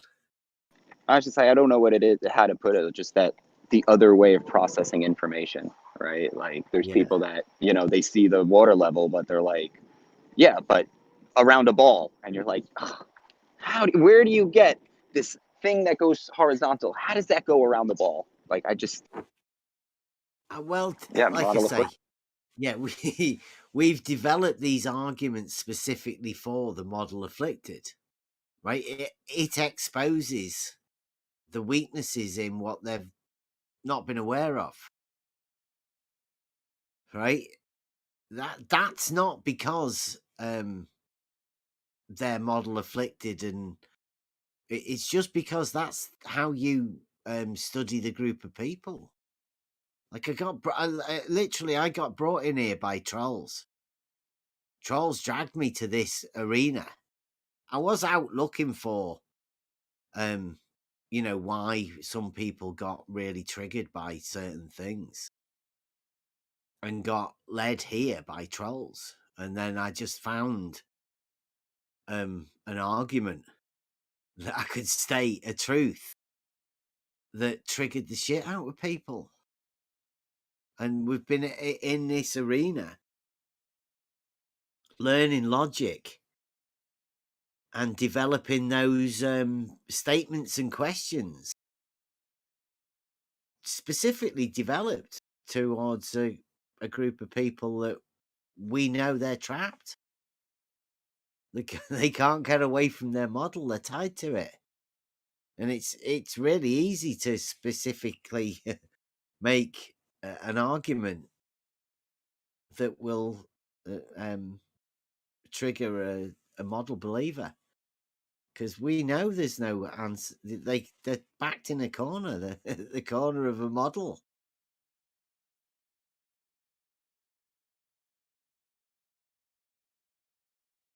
But yeah, we do have to The get away from getting them to where you're like expose the way they have to think through their model, right? Like if you're not just using pure logic, you're running on model then logic, right? Like that's what needs to be exposed, right? Like that 'cause that's going to be your disconnect right there.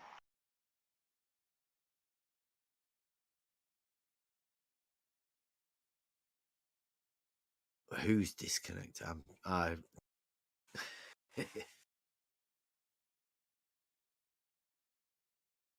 Well, what would the world be like if there was none of the, like, everybody was on the same logical page, right? Like there was no debate about the shape, or there was no, what would you think? What would be going on? What would we be doing? I would say very different things. I don't know, man. Maybe the part of the master plan, right? How do you get people together? Well, you let them separate themselves, and then they will group themselves, and then you bring them all back together, right? I think that's the big God plan. So yeah, I think we were meant to be here at this point, doing this stuff, setting this groundwork. Yeah, groundwork, common ground. Is that what you're saying, right? So I think this is a crucial point to find that common ground. However long that's gonna take, I think this is a really important part of it. Yeah, it's just hard sometimes. Well, it's impossible most times. Well, I mean, places like this, it's good. At least we've got this place and next level. Everyone's welcome. Yeah, they talk about the Bev cards, the Bevites, but again, if there is a common logic here and people are starting to find it, yeah, there's going to be some, you can call it whatever you want, but it's going to start growing, right? And it's going to be the people that are holding that idea and using that processing. So it's not like it's yours, right? It's everybody's. Yeah, That's like I say, that's the beauty. I'm not here to teach logic. We're all here to aid each other in finding it, right? I think that's all everybody's looking for. Is looking for their answers to whatever. Well, I think logic is the truth, and that's the way to find it is by you formulating your own logic to make sense to you, to prove whatever it is you want to prove to yourself.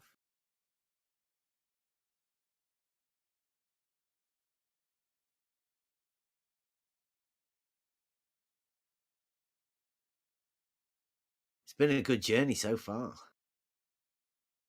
Oh yeah, absolutely. I agree, man. It's one of the few things that will transfer over to your everyday life. Yeah, meeting people, chatting with people. And I do admit, it's took me quite a while because I wasn't a talker like this when I first came into this arena. And I think most of the time, whenever you come into this arena, most of the time you sit around and you're chatting and you're listening for months before you come and talk. Well, we're not like that. Just come and have a chat.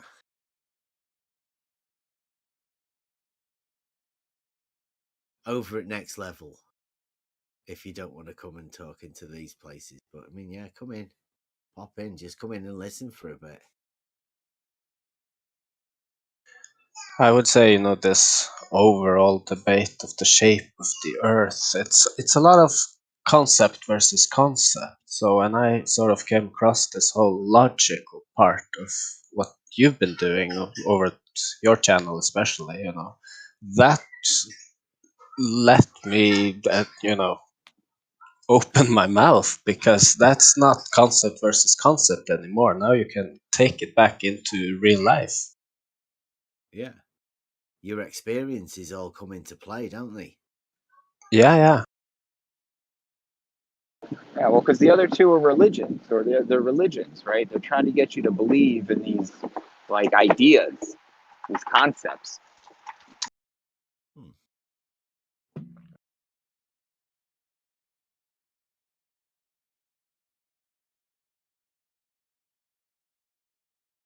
Like, I never knew before this arena, if you will, what calculus even was, propositional logic. Like that, in my mind, that was always math, and it seems kind of intentional to kind of give it a kind of a misnomer, kind of a air of mystery to, like, disguising it as a different subject than it actually is. It kind of seems intentional to me that logic has been kept away, in a sense, from us.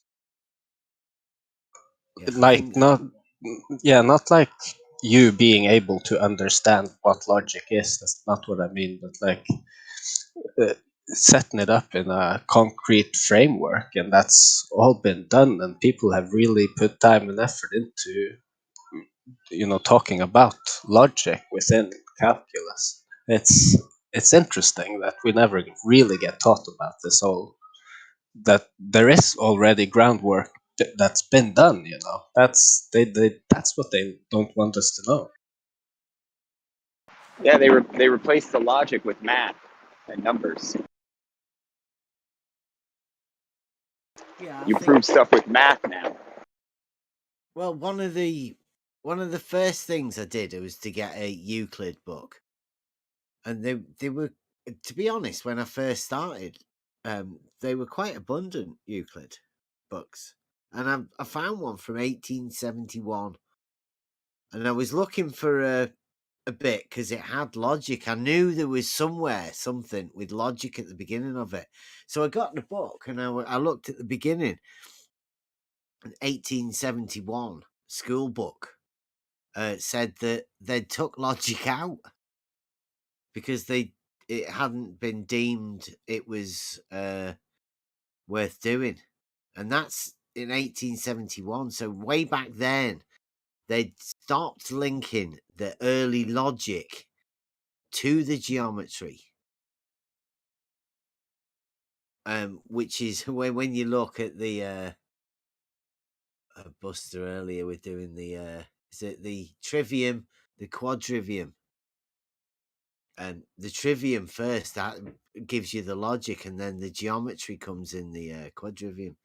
So logic is a fundamental before the geometry, but it had been taken out. Taken out of the curriculum. So they stopped teaching the logic before they stopped teaching Euclid, even though Euclid's formed on logic. But then they phased the Euclid out of the school system also, which is a further loss of the logic. And then what they've done is they've put logic into computers. Yeah, all one has to do is stop and ask themselves, who taught me how to think? Yeah. Or were you just taught how to memorize?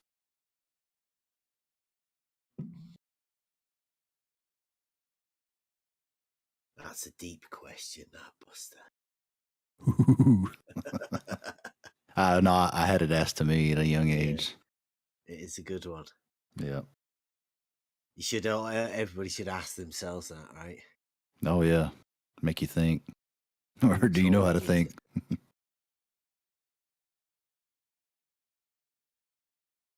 Nobody.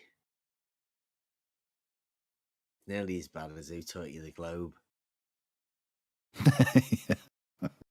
Because before you come into these arena, nobody knew anything because nobody gets taught it. You get taught the globe model in these conversations and watching these channels and watching.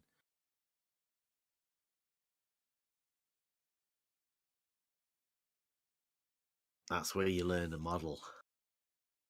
That's why everybody's so keen on you understanding their model, because they don't understand it, so they have to assume that you do too. Well, it's dangerous to leave what you accept up to other people and their ideas and concepts. It's dangerous because like what you accept is up to you. And if you don't know how to think and you leave the ideas and the concepts up to other people, where are you going to end up at? If you don't have a plan, you become part of someone else's plan. Someone once said.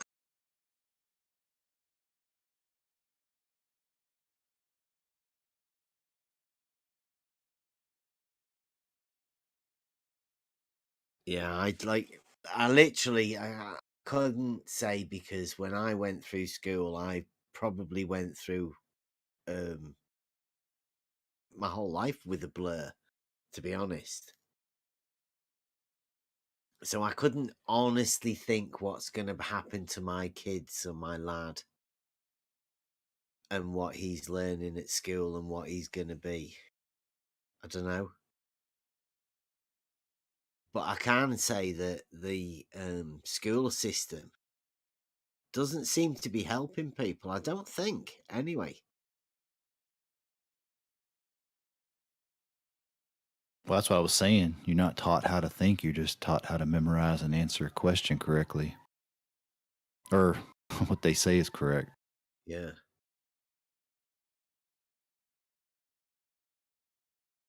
You would be much better off if you were taught to, just taught the basic fundamentals of logic and all of that, rather than the math system and whatnot. I mean,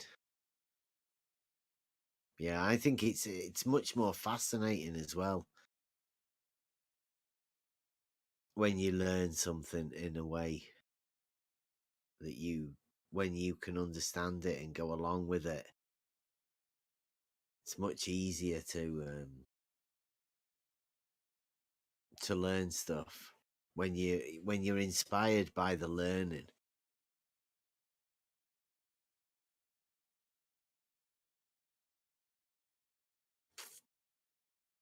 Yeah. Do you guys think you can have a chat for a bit? I need to go to the toilet.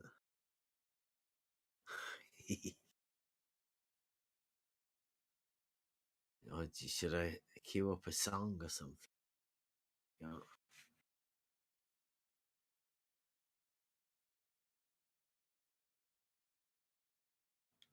It's awfully quiet.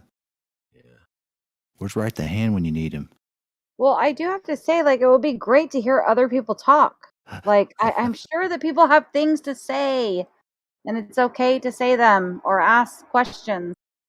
But maybe that just takes time.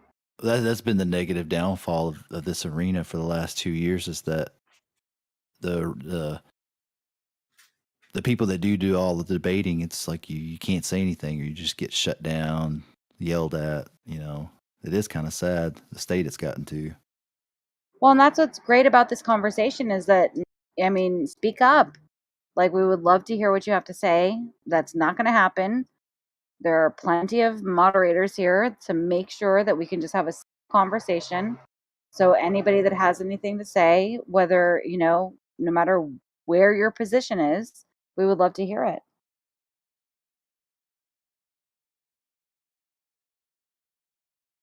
Where is eye level?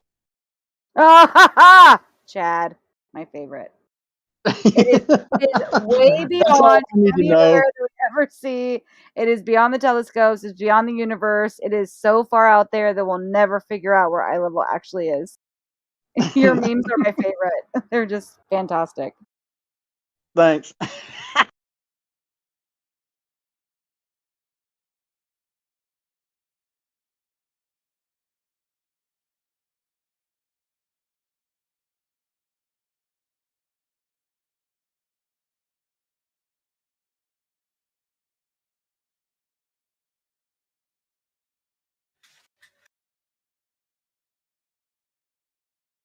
back. Did I miss much? No, we just talked to Negative. Chad about eye level. Yeah. Yeah, sadly that didn't work when we went out the other week to try and take some pictures to get people to get their predictions in for Ranty. Didn't work. Yeah, That sadly. didn't coax him to go out and do something. No, No, I think what we ended up doing was Ruhif made a video saying he was a mathematical genius and that the pictures that we took are good enough. I don't think Ranty needs to go out now. I think, yeah. Sadly, there's a shop somewhere with the auto levels sitting there, and they're just wondering who's going to pick it up. Yeah. Maybe it can go to some other Glober fund somewhere that maybe Rumpus can have it. Maybe Rumpus might be able to take it to the bridge and actually have a look through the auto level to see where his crosshairs are going to be. See how high he's going to have to get his stick, his noodle. Here is Rumpus now. Oh, he's muted. Well, I mean, I don't want to ruin the logic or anything, but I mean, we have been going for over 2 hours. So, does anyone else want to hear? Unleash the Kraken. No, I'm just kidding. Yeah, now you can get a very thorough explanation of how straight lines curve. Well, Rumpus, do you want to join in with a bit of logic? I'll unmute you for a bit. There you go. I've only just got here. I have no idea what you're talking about. Okay. Well, this is Logic Night over at Earth Awakening server. We do it every Tuesday. Sometimes Livestream 1, sometimes Livestream 2, maybe Livestream 3 Okay. if it gets busy. Right, got that. What's the subject of discussion? Logic. Which particular bit? Well, we were talking about the logic of people buying auto levels and leaving them in the shop. Doesn't sound awfully logical, but then we said that you might be able to go and pick it up, because I don't think Ranty's going to be using it. You might be able to go and pick it up, and then you can have a look through an auto. I wouldn't mind another auto level if there's one going. Well, presumably though, it's in Blackpool, which is some distance away from me. No. Ranty was going to get a trip to go and see Cats. I think it was in. Cats is also in Blackpool. Blackburn. No, he's in Blackburn, isn't he? Well, is he? Well, let's say. Yeah, well, as far as I'm concerned, that's next to one another. Blackpool, Blackburn, same thing. As far as I'm concerned. Okay. That's a long way away from me. Yeah, well, they could come down and see you, couldn't they? Down at the. If they want to come down and bring an auto level, yes, I would be more than happy to entertain Cats. Not so much Ranty, but I suppose I could put up with him. Right. I mean, he's almost as stupid as you are. Right. I was just commenting to everybody about this. Well, Rumpus. I don't think you've seen where the crosshairs would be. Have you? I have not done a full observation of it yet, but that's because the weather's turned. I'm going to have to wait. It's now going to have to be the spring, unfortunately. No, but you've not actually even put an auto level up on the bridge to have a look where the crosshairs We have not done a full be. observation with targets and auto levels yet. I know. We have. You could have had a look. Well, I object to you on principle, I'm afraid, Bev, and as you and that domesticated primate moron. I mean, I just don't. I do. Well, you might have annoyed me, and I might have felt need. Well, also, I thought at the time you might have been trying to sabotage my observation, so I would be inclined to be somewhat. So I wanted to avoid getting a bit unpleasant. I suppose I wanted to avoid. Can I just say something really quick, Rumpus? Okay, first of all, I'm a very, very fast talker, and people always say you're so excited, like slow down, as you can hear. But you're really talking fast for me. And number two, you started off with domesticated primate, DP, that moron. Can we keep that to a minimum, and non-existent? Can we just have a conversation? where Well, we're okay, I'll try not and avoid it, but demeaning but people. that guy And sends.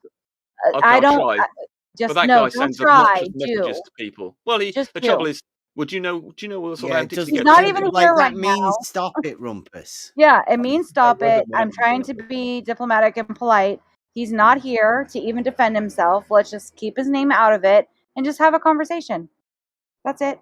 It can be all chill. Yes, well, I explained anyway to you, Bev, why I don't regard you as a very nice person, and I didn't want to, and I thought you might annoy me, and I didn't want to initiate any sort of confrontation, and I also thought there was a chance that you were trying to sabotage things, so Yeah, I I didn't know, see any I know. point But in all I was saying initiating was a confrontation. you could have come over and just had a look at the auto level to see where the I could have crosshairs done, were. yes. Yeah, you could have done. And then you might have said something to annoy me, like I'm here to sabotage your observation, then I'd have been forced to get unpleasant about it, and I thought that wasn't a good Wow. I idea. guess it's the whole imagination thing again, right? Mhm. It's like imagination time.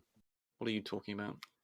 The things that never happened that you're already upset about, Bev, that he Well, no, didn't do. no. Well, I mean, I wanted to avoid. I didn't want to initiate any sort of confrontation, so I thought the best thing to do was not to go over there and potentially initiate a confrontation. It's quite simple.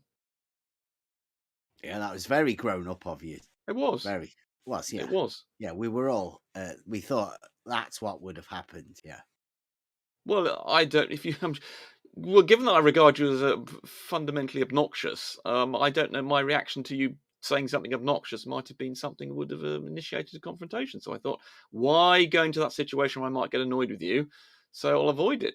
So I did. I didn't need to go there. Fortunately, on that day, I had much too much work to do on the target, so I didn't need to be there. I didn't need to speak to you. I mean, if I'd been someone else, a flat earther, like say Brian Mabbitt or something, I would have happily engaged with them, even though I obviously think he's a bit silly. But you are, I'm afraid, Stop beyond the about pale. other people, Rumpus, please. Anyway, I've explained why. Yes, I've explained to you why I didn't go with you, because so that's why. Right, but all I was saying was, if you had have come over and I could have looked if through the you auto. would Yes, have okay, yeah, but actually that's looked obvious. through the auto That's level, like saying 1 + 1 = 2, then Bev. Yes, we you know. would Had have I gone over there and seen looked through the auto how level, I would have gone far. through the auto level. Yeah. Yes, yeah, You would have you're seen how stating the far obvious. you have to get You your are noodle stating to the stretch blindingly upwards. obvious. Yes, we all know that. And We all I don't understand that, Bev. think If I'd looked through the you auto level, can I would have get your looked through noodle the up auto high level. enough, Rumpus. Well, when I do this in the spring, you will be able to see it, and I will.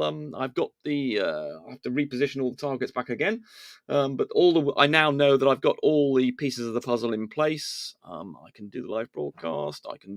I've got the targets in place as they can be do a live seen, broadcast, etc., etc. When did you test that? Test what? Sorry, I missed that. Your live broadcast. When did you test that? Oh well, I haven't tested it publicly. When did you test it though? 2 weeks ago.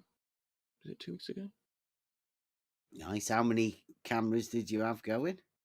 Oh, just the way it wasn't a proper full blown thing. It was just a preliminary trial of the thing. So it wasn't the full blown of your YouTube live stream.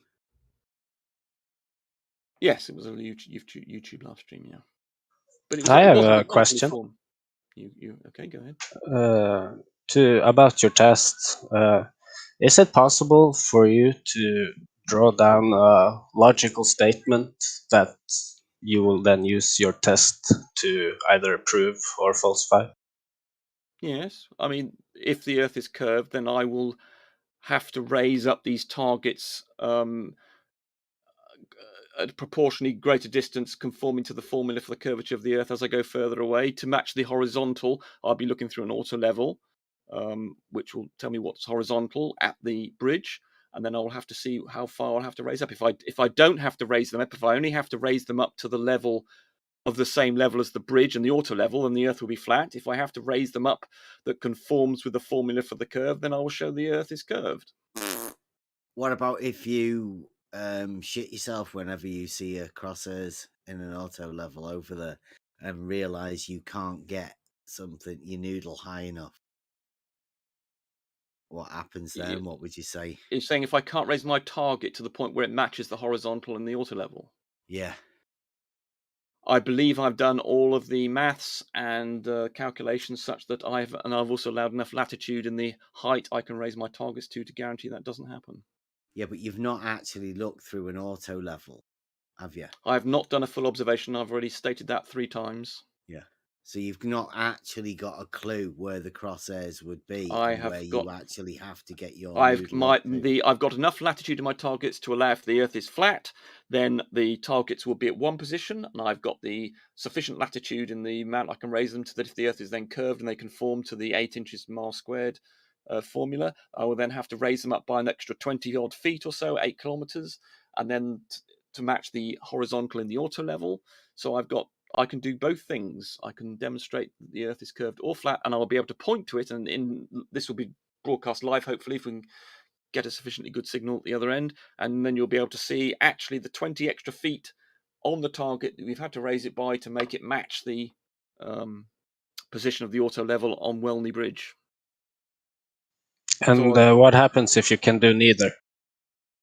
I believe I've allowed in the maths and the position of things and the targets can be raised such that I can cover both scenarios. Yeah, what but what if if he neither? doesn't get there? Can you just answer the question? Well, I don't believe if I can't get it to match both things, I've promised Brian Mabbott that I would jump in if there was no drop into the canal. So he's going to be there and to monitor that I stick to my word. So that's what will happen if there's no drop and I don't have to raise the targets above the level they are at the bridge already. So the bridge is 15 feet above the water. So if I don't have to raise the targets more than 15 feet, then the Earth will be flat. Obviously, I have to allow for refraction as well, but that's a small factor. Then I would, I said to Brian Mabbott that I would jump in the water. But I've allowed enough latitude in the heights that I can raise the targets such that I can accommodate both scenarios, both whether the Earth is flat and the extra 20 feet of whether the Earth is curved. So it's either or. It's either flat or curved if you raise it 20 feet. There is no in between there, or is it I can cope with curve anything. all the way? Okay, I've allowed for the curvature I believe the Earth to have, and anything in between that and being flat. In fact, I've actually got more latitude. Not like I've a got slope. extra. Hold on. I've got extra latitude. So in fact, if the Earth is smaller than I believe, the radius is smaller than I believe, than it's the scientifically accepted value, then I still would be. Then I'd have to raise it up by say 25 feet, and I've got enough extra margin of error that I could do that as well. So I could cover a radius of the Earth probably about half the accepted value down to it being flat. I've got enough margin of error to cope with all those scenarios, anywhere in between. And my calculation, I'll then be able to do a calculation by how much I've had to raise them all, and that will give me a radius of the Earth. So I will get a radius. I will get a radius of the Earth out of this observation. Yeah, okay. Yeah, that's actually awesome. I was going to ask exactly that, but you covered it at the end, so thank you. Really good. Really good. Yeah, so in fact, there will be a live coverage. I will actually have on the bottom of my YouTube stream, will be saying the value of the radius of the Earth, given the observations of where the targets are at the moment, is X. And obviously, as the refraction might move things up and down a bit, would have to allow for that as well. And then say allowing for standard refraction. Then if I'm also have some thermistor arrays there, which will be able to tell us what the temperature gradient is, which determines what the refraction is. And so I'll be able to include that factor in. And so as the day goes on, it's quite possible that radius value that I'm determining on screen will change.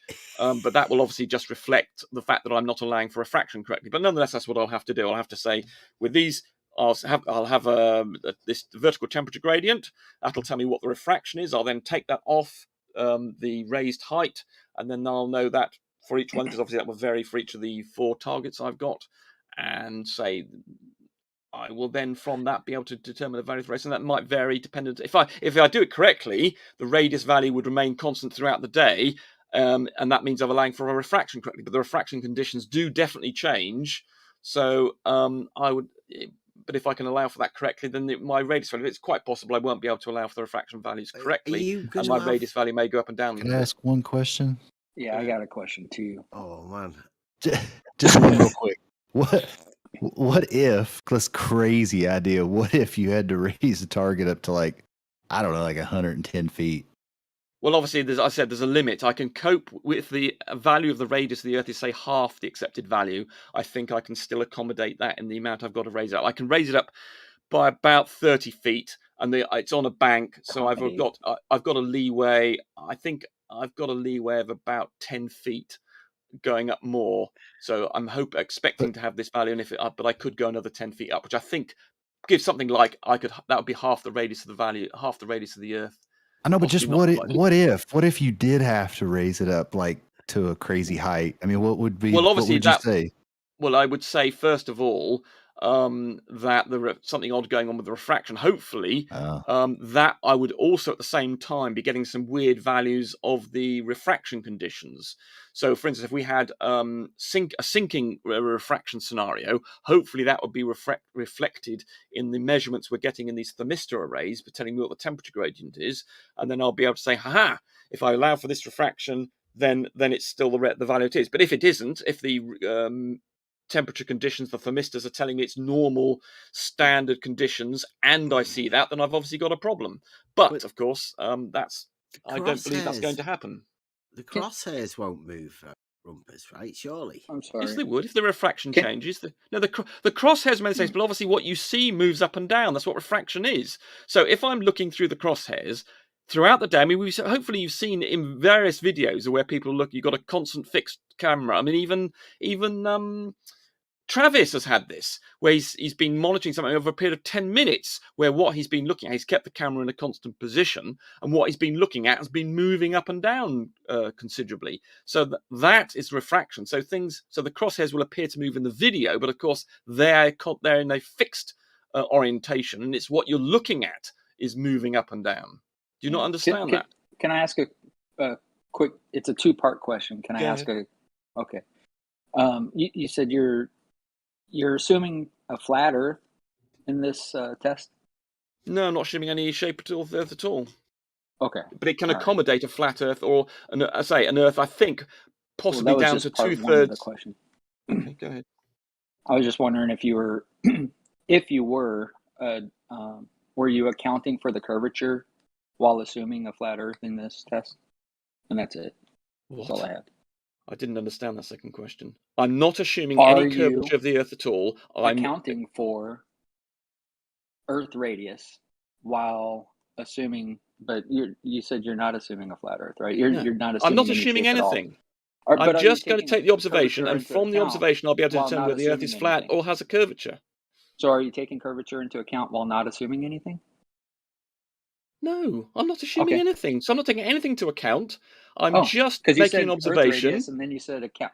Oh my God. I'll try it again. I'm not assuming any shape at all, and what I will see will give me whether the Earth has a radius or it's flat. But you said Jesus Christ. You're allowing certain leeway with no, I'm not. Things to fit within a certain. No, I'm not. I heard you say it. No, I was talking about refraction. Jesus Christ. And the refraction is within a certain parameters. If you fall outside of that parameter, then something is obviously wrong with your calculation. Not what you're saying. So if I have to raise it up, so you are accounting for it. No, I'm not accounting. Oh my God! The only thing I'm allowing, the only thing I'm accounting for is refraction. So I have to say, for instance, if I'm looking through it, and let's suppose we've got some sort of extreme looming condition like the black swan, for instance, which is possible in the evening. So let's suppose in the morning it looks like one way, and then in the evening, where you can get extreme refraction, extreme looming, and it does that. But if my thermistors tell me, because what the temperature gradient is, and therefore what the density gradient is, that will tell me what I have to allow for with refraction. So that when I determine what the real position of the targets are, I would do that by obviously looking through the auto. We'll raise up the targets up so they appear to be in the auto levels crosshairs, the graticule, and then I will then subtract the effect of refraction that I believe exists as a result of my thermistor measurements, and then from that I will be able to determine the radius of the Earth. So if I do have a case where there are things like the black swan, extreme looming, I've got the targets look way up, way above where they were in the earlier period of the day. But fortunately, my refraction measurements say that is accounted for. Now, obviously, I've got a problem if my measurements of the temperature gradient say, no, the temperature's perfectly normal, we should be having standard refraction, and I observe the targets being very high, then obviously there's something gone wrong, either with my calculations of refraction. But I haven't made any. The only thing I'm making assumptions about is how refraction works. I'm not making any assumptions about the curvature of the Earth, whether it's flat or curved. There's nothing fixed or allowed about that. The only thing is for refraction. Okay.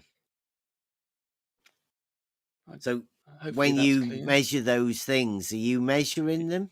Like You're the breaking. heights? You're breaking up. You have to repeat that. Said that when you get these measurements for the heights of the different poles. You're breaking up again. You're going to have to say it again. I don't know whether it's me or you. Is that me breaking up for everyone, or? Nah, it was clear on my end. Yeah, me too. Was it just me then? Yeah, it sounds like it, Rumpus. Sounds like it. That seems unlikely. Yeah. So everyone else could hear Bev clearly, could they? Massive. Yeah, I can hear Bev clear, and I can hear you clearly. And I can hear you clearly. It's only Bev I'm having a problem with. It never broke up. Try again, Bev. See if it's behaving itself now. I've forgotten what I was saying. You were saying something. If I have to raise up the targets, I think you said. Yeah, how are you measuring them? How am I lost that. I don't know whether you were speaking. The word I got was measuring. How am I measuring? I'm measuring. I've got a tape against the posts, a tape measure, and that reads off how much I've had to raise up the post above its default position. And I've also surveyed the base of the post, so I know I can add on how much I know how much far the target is down to the tape measure. I can then add on whatever the tape measure says. I can then add on that to a surveyed point at the base of the post, which is I know relative to the water. I know what the observation point is relative at the Welney end relative to the water. So therefore I know the difference in height between the auto level and the target. Okay. So you know that bit at the top end, you know that is relative Salter's load. to Newlyn. Yeah. Yeah, in this slipscape, what about it? You know that is the Newlyn mean sea level. I don't need to know the Newlyn sea level. All I need to know is the height. I'm using the water, like a water level in the canal, because I know it's the same. Because I know it's level because there's no flow there, and therefore I can use that if I measure the height of the target above the water, and I measure the height of the auto level above the water. I then know the height between the auto level and the target, and if the Earth is flat, those two things will be the same. You know that scale. Wait a minute, you just said you're not assuming anything. Oh my God. Well, yeah, exactly. Oh my God. Jesus Christ, you're a moron, you know aren't you? that scale Who's at the top end of who's the the idiot water. who keeps on saying that, who's not understanding what's going on? You know If that- the two values you are the know that same, then measurement the thing Earth at will the have top to be end of flat. the, It's very water. simple. It's a conclusion. I'm not making an assumption, but if the two values are the same, then that indicates that the Earth would be flat. If the auto level's at 15 feet, and I only have to raise the target so that it's 15 feet above the water as well, then and it's horizontal in the auto level, then that means that the target, the water has not curved, and that the auto level and the target are exactly the same height and exactly the same height above the water. Therefore, the Earth is flat. There's nothing. You seem to be implying as though it's a conclusion from the observation. I don't. Who's the idiot who keeps on saying that? Go ahead, Bev. Yeah. See the in the chat live stream. No, I'm not looking. You're streaming to your channel, is it, or something?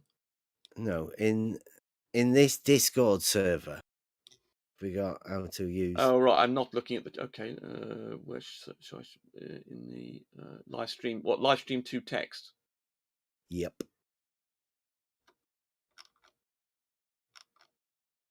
Yeah. Okay, that means sea level indicator. Yeah.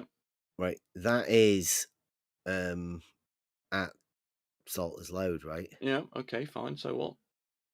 You see those numbers on it? Yeah. So what? It's telling you the height of the water level with respect to mean sea level. Yes. So. Yeah. That's what I was saying earlier. That Okay. is Fine. respect Yes. to Newlyn. Yes, right? so what? Yes, so what? So- We're not interested in that. We're interested in the height of the auto level with respect to the target and whether or not, and I'm using the water as a reference level. It doesn't matter if it says 20 feet, 2 feet, 2 inches, that thing you're showing me on the screen now. The important point is the auto level the same height above the water as the target? If they are the same, then the Earth is flat. Jesus Christ. What does it say on that What does thing? what say, that sign? What height does it say? Yeah. You know what it is. You tell me. It's much better. Why are you asking me to read off what it says? I can't see it. I was just making sure. It's irrelevant. It's utterly irrelevant. It's utterly irrelevant to test. If you think it's relevant, if you think it's relevant, whereas I can see 4. The last one I can see clearly is a 4. Yeah. That's what you're asking me. So this is an eye test, is it now? Can you see like a 3 at the top? Yes. And then can you see the 2? Yes. Right, so then you're going down from that, right? Right, so this is an eye test, is it now you're giving me? No, this is a whether you can read a measurement. Yes, I can. It's an eye test. You're giving me an eye test now, whether I can read 3, 2. It's a bit dirty down at the bottom. Yeah, how good? Yeah, so you ask this as an eye test. Yes, I can read the numbers. I can see numbers there. So what? It's not relevant to the test. It's the height above Newland. Right? Yes, I know it is. You said that 4 times, and I said that doesn't matter, you moron. That would Jesus Christ.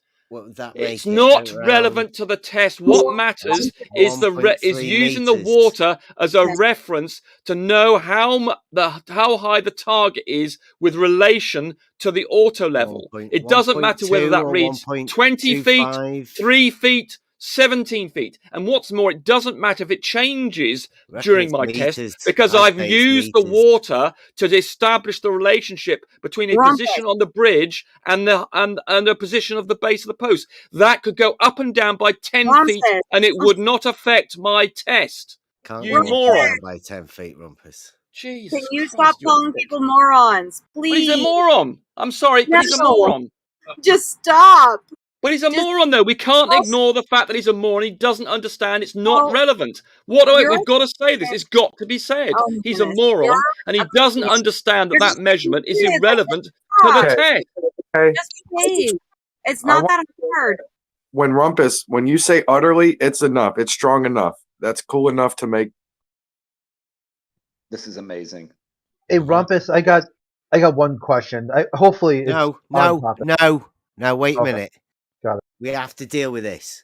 This is 1.25 or 1.3 meters above mean sea level. Rumpus. So what, you moron? Well, can you see how that scale is measured? No, it doesn't matter. It doesn't matter. It's not relevant to anything. It is. It's no, relevant it's not. To the mean sea level. Yes, but that's not relevant to my test. How far away is it from Newland? Who cares, you moron? I mean, who cares? It's mean. It's utterly irrelevant to my test. And the fact that you don't understand that makes you a moron. It's 1.25, 1.3 irrelevant. meters. Utterly irrelevant. Utterly irrelevant. Have you ever had a word with the guy that is at the locks there? Utterly irrelevant to my test. You've never had a word with him? It's utterly irrelevant we had a nice to my chat. test. We've only been there Utterly irrelevant to my test. There's no bearing whatsoever on my observation. Well, that's the guy that controls the... irrelevant. Why do you think those scales are there, Rumpus? Irrelevant to my test. Because he has to control the flood water. Irrelevant to my test. And the water to... Holy fuck, stop being a broken record and stop being a child. He keeps on saying the same thing. He keeps on implying that it's got something to do with my test. Shut up. Irrelevant. No, he can shut up. You're being a child. No, tell him to stop referring to this. No, he's a moron who doesn't understand. This is not relevant to my test. This is not relevant to my test. So why is he bringing it up? Why is he bringing it up when it's not relevant? Why are you still talking? You don't ever shut up, do you? Why don't you shut up? Because you don't understand that it's not relevant to my test. Half these people in here aren't even listening to you anymore because you just keep saying the same fucking shit. No, Bev is saying the same thing. He keeps on making the same point, and it's not relevant to my test. Okay, Rumpus, take a chill pill and just listen. Let's have a conversation. You're using moron like every other word. We don't understand. You don't understand. I don't understand. Like, just please. Calm down. Let's have a that Right, hard. well, I'd like to say, somebody says it's irrelevant, but we were talking about the heights of the targets and where they were measured to. Turns out that they were measured to the water level in the canal, which is also relevant, and it's actually measured with that scale in it, to the mean sea level for the entire country. So whenever you hear of any elevations or anything measured, it's measured to that mean sea level. Now, that's 1.3 meters above mean sea level, which means it's very low for that area because they have to drain it. They have to take very careful measurements of that water. Now, that entire body of water that Rumpus is measuring all of his poles to, that he's saying is going to be dropping, is all 1.3, 1.25, whatever it reads on that thing. But up do you until the next sluice gate? You do this, right? Like, can you tell me, because I don't do this stuff, is that, can Are you you coming in to save Rumpus, or is that because he's been muted? tell me it's Oh. flat curve from that thing you're talking about, or no? Because I used to draw the pictures. You know what I'm saying? Like, are you what you're talking about right now to draw the picture and be like, look, it's definitely one way or another, or is it still just showing how we don't? It's like we got to get it unmixed. Yeah, You know yeah, that's whatever. Phew, yeah, damn right. Yeah, Yeah, absolutely. includes- Definitely. Yeah, definitely. Which I'm saying, I know super, cool, brilliant. rep- Yeah, fantastic. rep it real quick. I know you rep it, but does this item, this data that you talk about right here, They did it. prove it one way or another? Tell me which one is it proven? They're failing. Yeah, why you can't stand up to the challenge? That's it. One Which little question. one's what proving? What, the mean sea level being at 1.3 meters above the mean sea level for the entire UK? Bro. Yes. Whatever they're measuring, are they bullshitting and just pretending? No, It's that is really, it is. We had a word with the guy.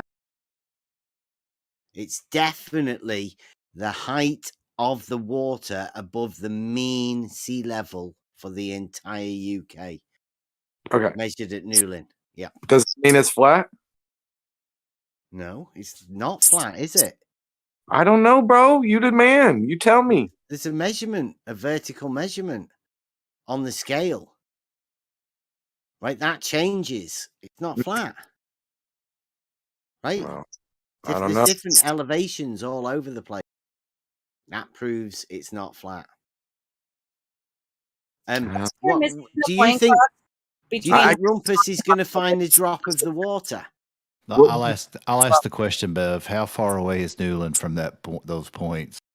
I wouldn't know. Like miles, like 100 miles. I don't know.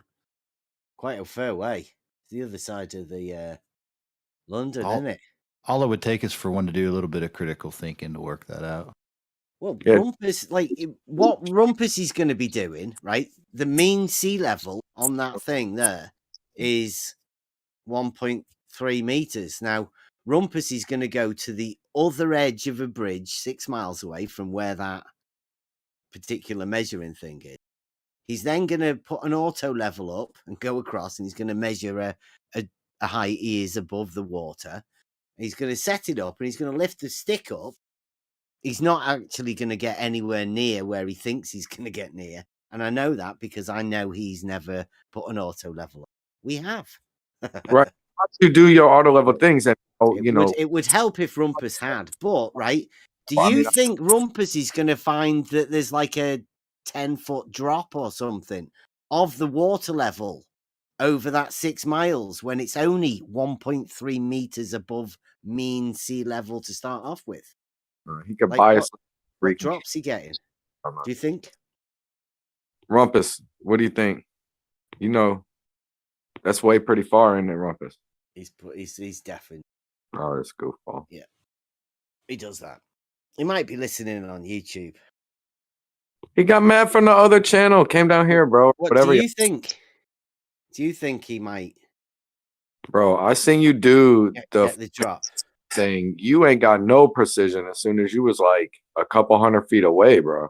How much? Yeah, how much drop do you think Rumpus is going to measure on his canal when he I know. gets to do it in the spring?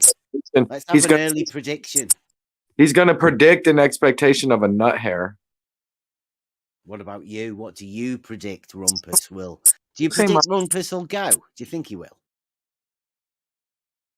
I don't think he will, because I think he'll shit himself whenever he looks through an auto level. But here's all I'm saying, man. You got When all he this. eventually gets chance. Here's what I mean. You could bust it open. I've seen you do your little draw. You do the work. So like, if you knew you could show this flatness, you'd be showing it, man. You'd be showing it a lot more. It's not flat. He already has shown it. Nobody has taken the time to ask questions about the actual picture that was taken. He talking about it's not flat, right? But then like he's talking about this elevation. So like you could have a pretend baseline from shore to shore, toes in the water, right? Because water level. And then yeah, you have your elevation from your marker point, but that's what gives you your freaking triangle, bro. I mean, you know you want that. Yeah, you know it's number Hubbalump. And as well, don't forget about that. I consider it fun. Actually, yeah. I'm sorry, Crux. I'm trying to understand what is it that you're trying to say? He's not saying anything. This is what he does, right? This Where's is Bev? what I'm they're just- resigned to. This is all they've got. You don't. I'm just asking you for your data, and the fact that you can't interpret that is kind of worrisome, bro. It's like freestyle. It's like rap, but it's like a globe argument rap type stuff. English, but yet it's like snobby and overly cocky than the average person. I mean, are we gonna talk about each other's voice, bro? Like, No, I mean, what are you trying to say? Try and make it, put something together that makes some sense. where's your data, bro? Like you talking about all the ways to do it, and you pro at it. So where's the data showing the conclusive determination of the topography? Sorry, I don't speak street. Yeah, you can't speak. You can't speak about topography. I'm trying to speak to you right now, and I'm trying to understand exactly what it is that you're saying. What are you trying to say? I'm thirsty for Bev's data since he works on this stuff and has the open mind to show. What data? What data are you looking for? You want elevations from sea level? He just showed that. So what data are you looking for, man? Just let us know. We'll give it to you, man. Yes. Do you I want thought he like was the looking for Data, the Rumpus's. Star Trek character? We can give you that. He's around here somewhere. Do you want like flat haircut or like? I mean, what's up with your? Bro, this is your bro. You came in here as like, yo, Bev, you're the expert. Blah, blah, blah, the data, and then we're like, okay, what data are you looking for? And now you're just like stumped. Get on camera and draw it for us. He'll show us on the board, and that's what I'm saying. What like data? I was What wondering, data are you looking for? whatever he was talking about, this little thing to play with. So I was just gonna be like, yo, show me the, show it. Just work out the Show dice. what? Show what are you looking to get shown? You got to talk for him, and he can't talk, isn't it? It's pretty sad. Oh, you know what, Crux? I'm just showing how you obfuscate. You can't articulate your point clearly.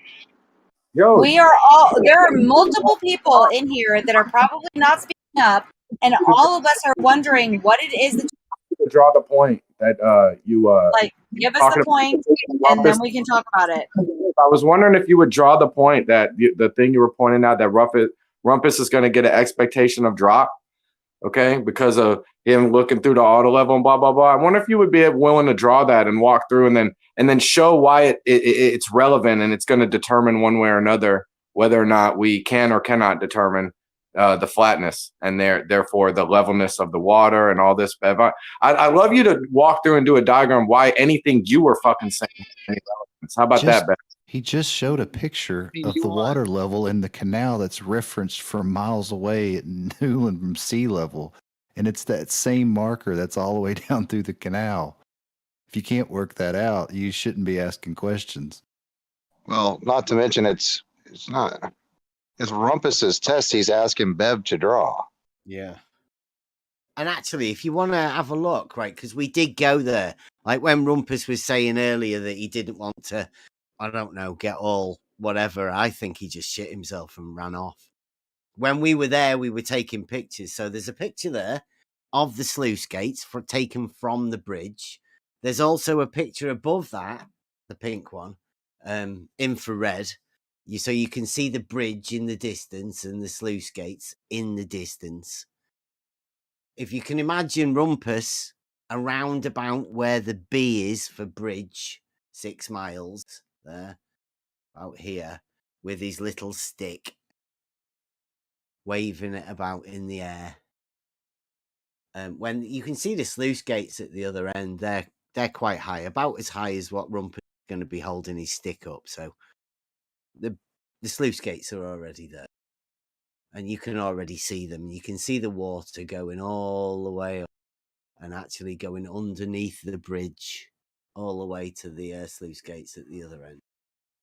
So you can see the water doing that in the picture, right? You can also see the far back view of because that is taken through the sluice gates, that picture. So you can see the sluice gates through the middle of those sluice gates at the other end. That last picture you posted, is that the crosshair I'm seeing? Or is that like just a power line? No. The crosshair isn't quite that high, but ooh. That's what I was Yeah, thinking. it would be somewhere. I mean, Rumpus might know what it's like, but I doubt it because Rumpus has never put an auto level up there. He's never even attempted it because he wouldn't be trying to put sticks up if he knew what he was doing. If he knew how high he'd have to get his stick, his noodle, in the air, he wouldn't be doing it. In fact, that's what he might be doing at the minute. He absolutely will not be putting an auto level up in the spring and letting everybody see all of the different things and stations and whatnot that he's told everybody he is going to do. He will not be doing that. The moment he looks through an auto level, which he could have done if he'd just come over and had a look. He didn't know. So it's going to be good. Rumpus not doing his test that he's going to say he's going to do. Like Ranty. How do you tell the difference between an elevation change that's from topography and the elevation change that's from a change that's due to curvature? How do you differentiate those two? One of them can be measured and the other one's just a thought. There's no curvature to the level. Oh yeah, well even the curve would be the curve is topography, right? You'd be hard pressed to try and say that the curve of the Earth is not a topography. Yeah, you'd be hard pressed to look at that water and say it's dropping at that far end. Like a waterfall. I can hold a stick up over there, and that will prove that the water's dropping. But nobody sees it like doing that from here to there. Mm-hmm. And if you did it in 50 meter increments, it wouldn't drop. Yeah. But it's dropping. Yeah, I mean, I think he's brave myself. I mean, Wallace and all of those people that didn't actually do what they said they didn't do, and all of that sort of stuff. I mean, that was a hump. But this new breed of Glober is taking it into the new, like this has never been done before. Nobody's ever tried to figure out the quadratic equation into the drop of the water level that isn't actually dropping.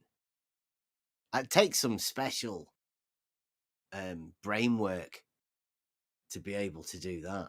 I admire Rumpus for taking the ballers to this area.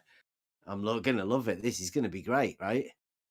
Does the drop just become infinite at the quarter way around? Like, how does that work? Because you're measuring the drop from the horizontal, but at that on a ball, right? Like at the quarter way, there is no more. It's just down. Now you're going to come back around. So don't Penrose yourself with the quadratic, right? I mean, it's an impossibility in reality, but I mean that's not up to us to deal with. Hey, I'm not dealing with. Thank God, right? Yeah. Like, I wouldn't have to try to explain that to my kids. They ask so many questions, bro. You'd be pulling your hair out trying to. Can you imagine trying to explain it? Because like most of your time, we would surely be explaining it to Globers, right? Because they're not going to understand it. But then obviously there's people like Rumpus that are going to go and measure it. So, I mean, obviously Rumpus would be able to explain it to everybody. Should they need him to explain it?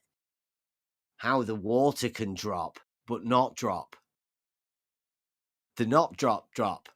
Like the elevation change that would be a measured drop, but not that type of drop, because obviously there's no drop there. I mean, it's fantastic. And no hump in the middle. Absolutely Yeah, no fucking hump. And add a quadratic equation into it, right? Only 2 inches over the first half a mile, but then the second half of a mile, you add 6. Yeah, Careful how you measure it. That easy. You don't want to measure too much at once. Yeah. Just make sure you don't go with your tape measure, otherwise you'll have to start again.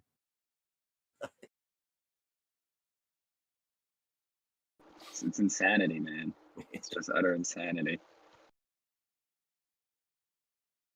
I think you're better never off done just anything. not thinking about it. Yeah, you're best off just not thinking about it. Yeah, bro. When I build a ton of stuff, bro, and I just work in straight lines, right? Like I work in straight lines. I take a piece of wood, I put the level on it, right? And you want to get where you're going to screw it in. You're going to want to get them lined up. It's just I don't know where they don't do anything. That's the problem. They're not out there working with this stuff. Sorry, sir. It's a misconception that light works in straight lines, unfortunately. Wow. When did I say light? I was talking about. I was building a tree house, my man. I put a piece of wood, right, and I put 2 bolts in it, and I make sure the bolts are both at the same level, right? In the wood, it's all level. Yeah, light. Making observations, you can take your straight lines and shove them unless you're mapping out a path. The straight line's only relevant if you're going to go straight off to the fucking edge of your earth or around the ball, bro. Other than that, what is a straight line good for, bro? The shortest distance between 2 points. Show it. Show the distance between the edge of the earth, man. That's all we should be emphasizing. Bro, I'm making a fucking tree house. What do I need to go to what do I need to go to the end of the earth for, bro? We all made a tree house. Bro, 10 feet, man. That's about 10, maybe 20 if I'm going deluxe. Like, I don't need to measure United States to make use of a straight line, man. Come on. No, we need to measure the earth to make use of it, bro. That's the whole issue. Yeah, what the ground? You got to measure the ground. A tree. Or maybe just a map, I got just tons measure of maps, a map. bro.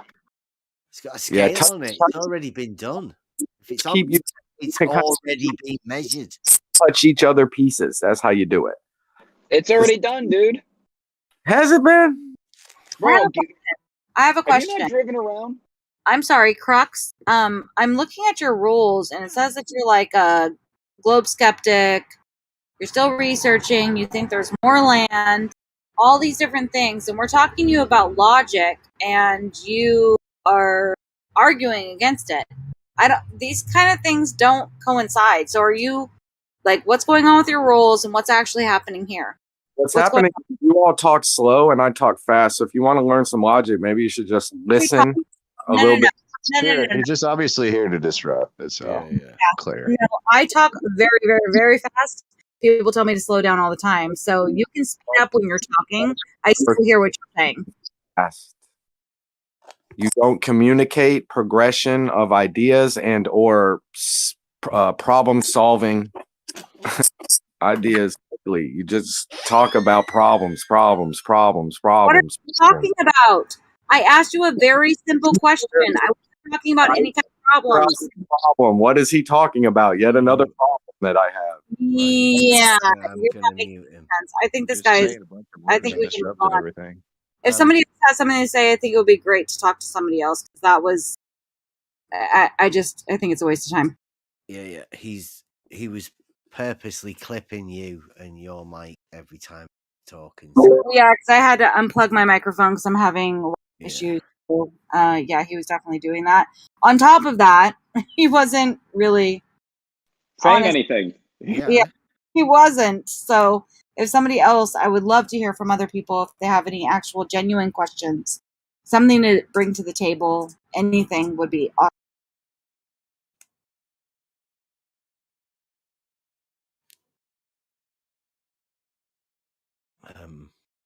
Bro, you can see how they it's like nobody wants to talk logic. They want to talk about the earth. When this thing they don't even, this the big E. Let's worship at the debate of the big E. Forget logic. Well, yeah, I've got this is another logic one I've got since we should get back onto logic. This was the first one I did. Logic, and this one came around when QE was doing the Black Swan, and I thought the Black Swan wasn't formulated properly, didn't go all the way to its core, and it left them wiggle room for the argument. So this is what the Black Swan should have been. Call it an ode to the Black Swan. If the Earth is a spherical object, P, then the surface of liquid water must curve, Q. This is the beauty of logic. You don't need the opposing side to argue. You can just check your logic by flipping them round and checking it out. So I then say a water level is a tool to establish a horizontal plane of reference. Therefore, not Q, no curve. And you'll notice that both of them in this, there's no refraction, there's no wiggle room, right? And that's what I feel refraction is. It's wiggle room. Mm-hmm. Yeah, that's what Rumpus is playing with, the wiggle room, his thermistors and the temperature and the refraction. You can always dial a number to get another bit working and pull it back, and we can change it. And when he's like a Rumpus, he's going to have his running display of what the radius is with all of his different calculators. As he's winding on his winches, the numbers are going to be changing, the fluctuations won't happen, but I mean, it sounds brilliant. It sounds great. Like having altering. He doesn't seem to have allowed for the fact that the water's not actually dropping at all, and it can't drop. It's the logical inconsistency thinking that both sides of the water can drop from wherever you are.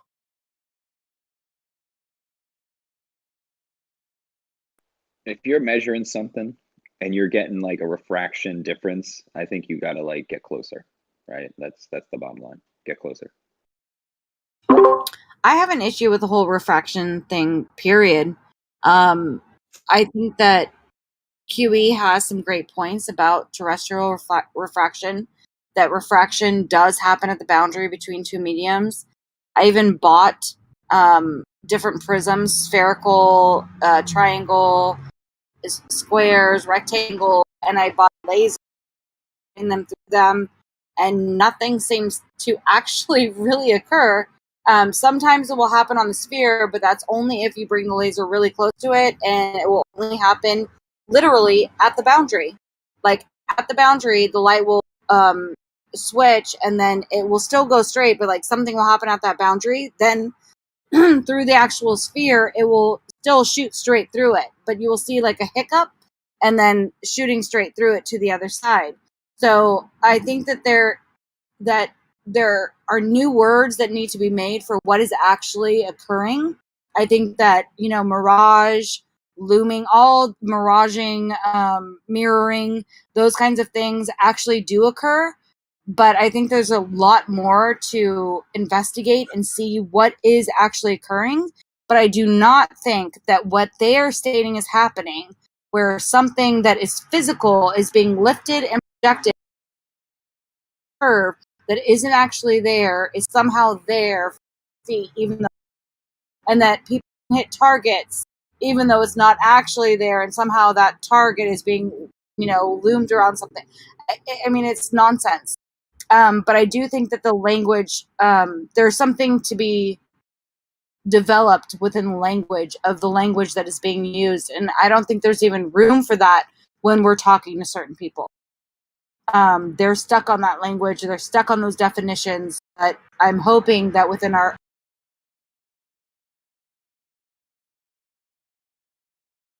Yep. That's what got me booted from Nathan's little crew. I didn't subscribe to the whole bouncing light. Well, that's funny because, I mean, that's where, QE talks about it. QE is the one who's mentioning that, this isn't refraction.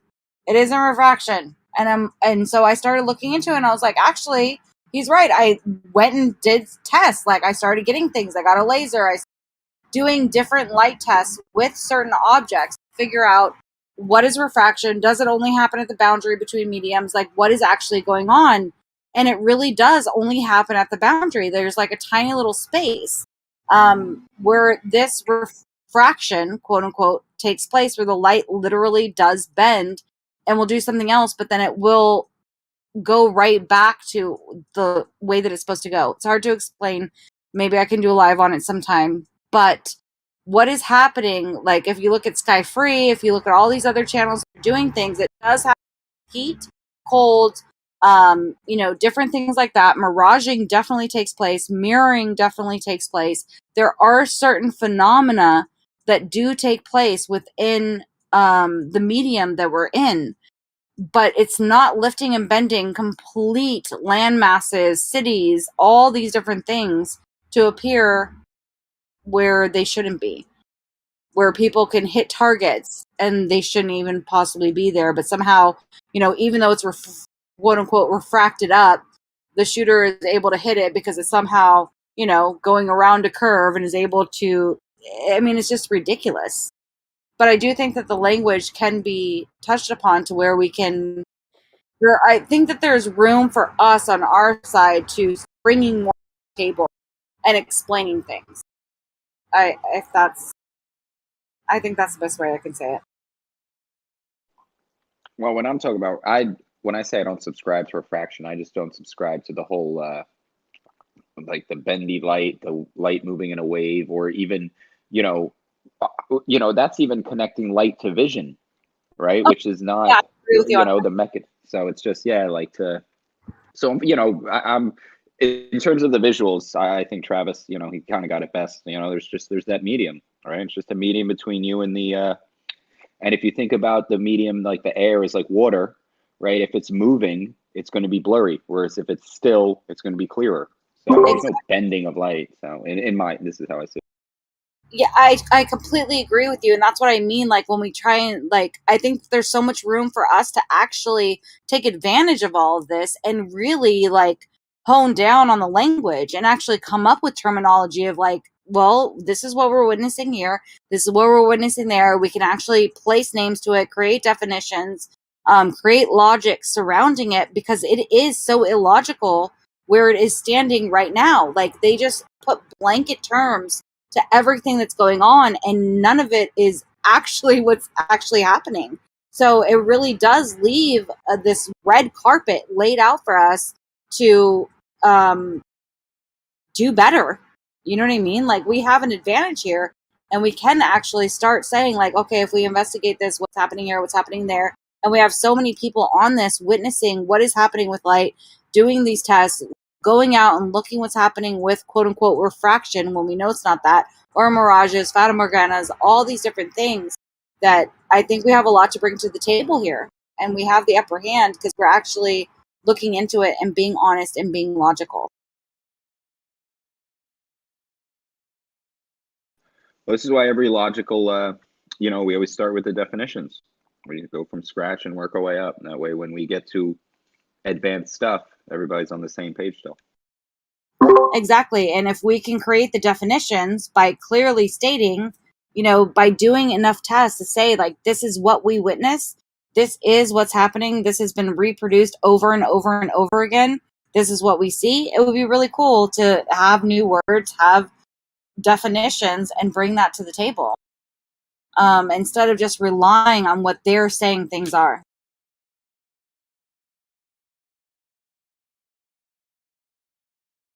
I think you're going to run into trouble trying to figure out light.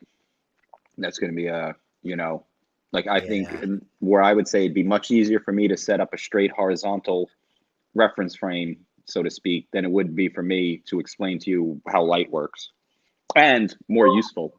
Well, yeah, and I don't think physical, right? Yeah, I don't think we need to explain how light works.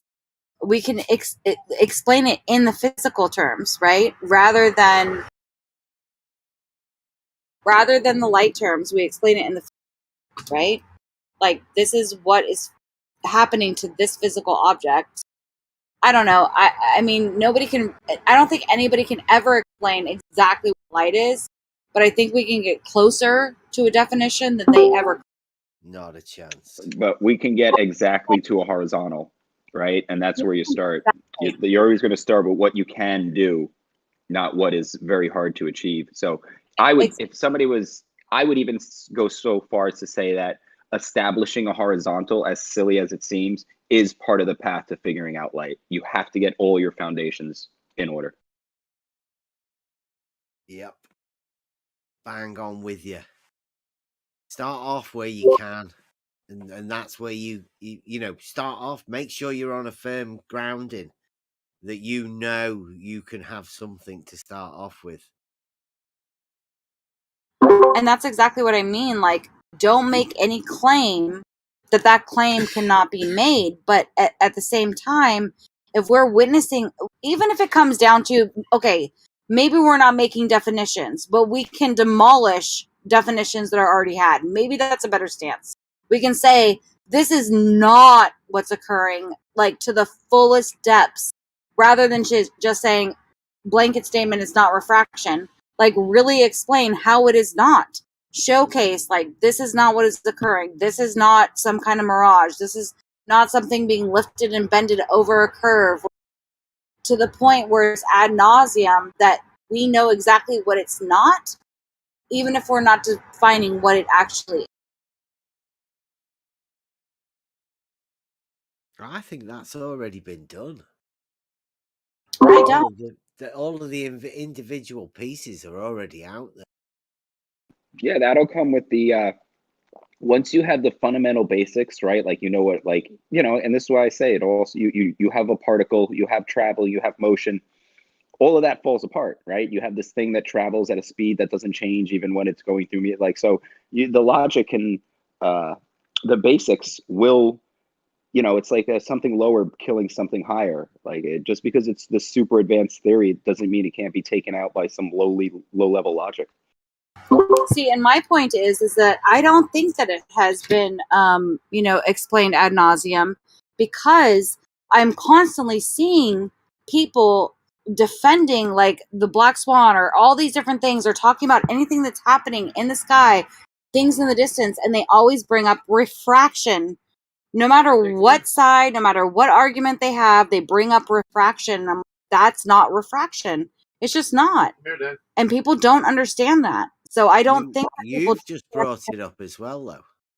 Yeah, because I'm saying it's not refraction. That's why I brought it up, is that it's not refraction. But it's best to just ignore it, right? To, like, don't give them their. And again, I was doing it before when I was talking about, like, the a model afflicted now. Don't give the model afflicted their little toys to play with. Yeah. And refraction, the word, is one of their toys, and they love to fight over that toy. And they'll get you into an hour, 2 hour long debate fighting over it. Don't enable the model afflicted. Yeah, and I guess it happens on both sides, because I hear it from both sides, so both sides are afflicted.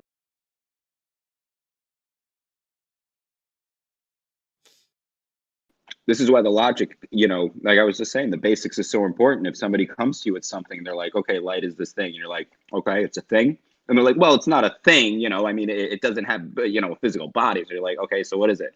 And they're like, well, it's, you know, and that's where when you have that basis, you can just, you know, you can just swat away these kind of ridiculous claims before they even, because they have to take hold, right? They'll never get us to be convinced of some of this nonsense, right? Because they can't, they didn't get us early, or we're broken out now. Yeah, once you gain your own proof, then there's no way you're going back to a place where proofs don't exist. Because you did it, you proved it to yourself. Yeah. You went through that process. You can't go back through that. Yeah, unless if you're you hold ranty. the proof, that's it. Well, I mean, you've never held the proof, right? You can be on either side. It doesn't really matter if you don't have a proof. But once you gain the proof, then it's a different matter. I think. Who knows?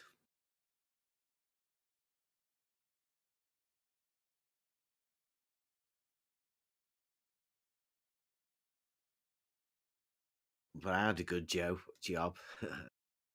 Level is horizontal. I can say that confidently.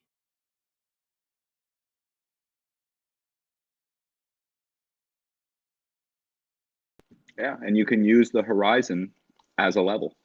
Like you can, you know, it's just like a bubble, a big long bubble, right? That doesn't move.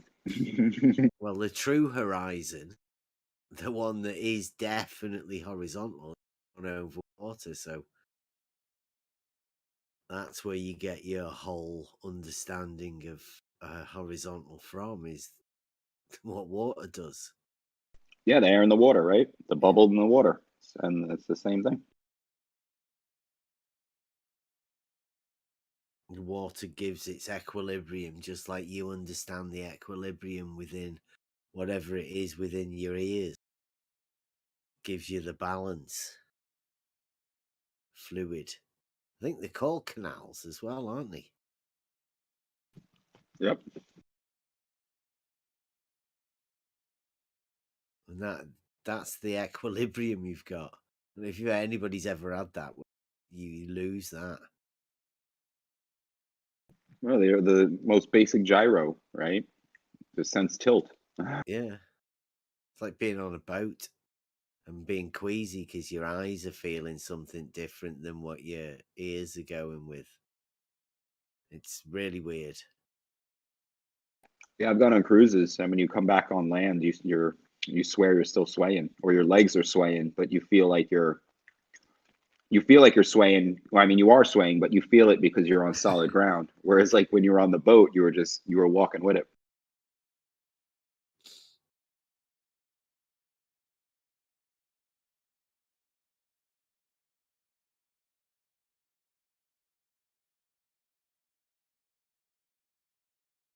Yeah, I really think it needs to move away from it's this, it's that, into this is the truth.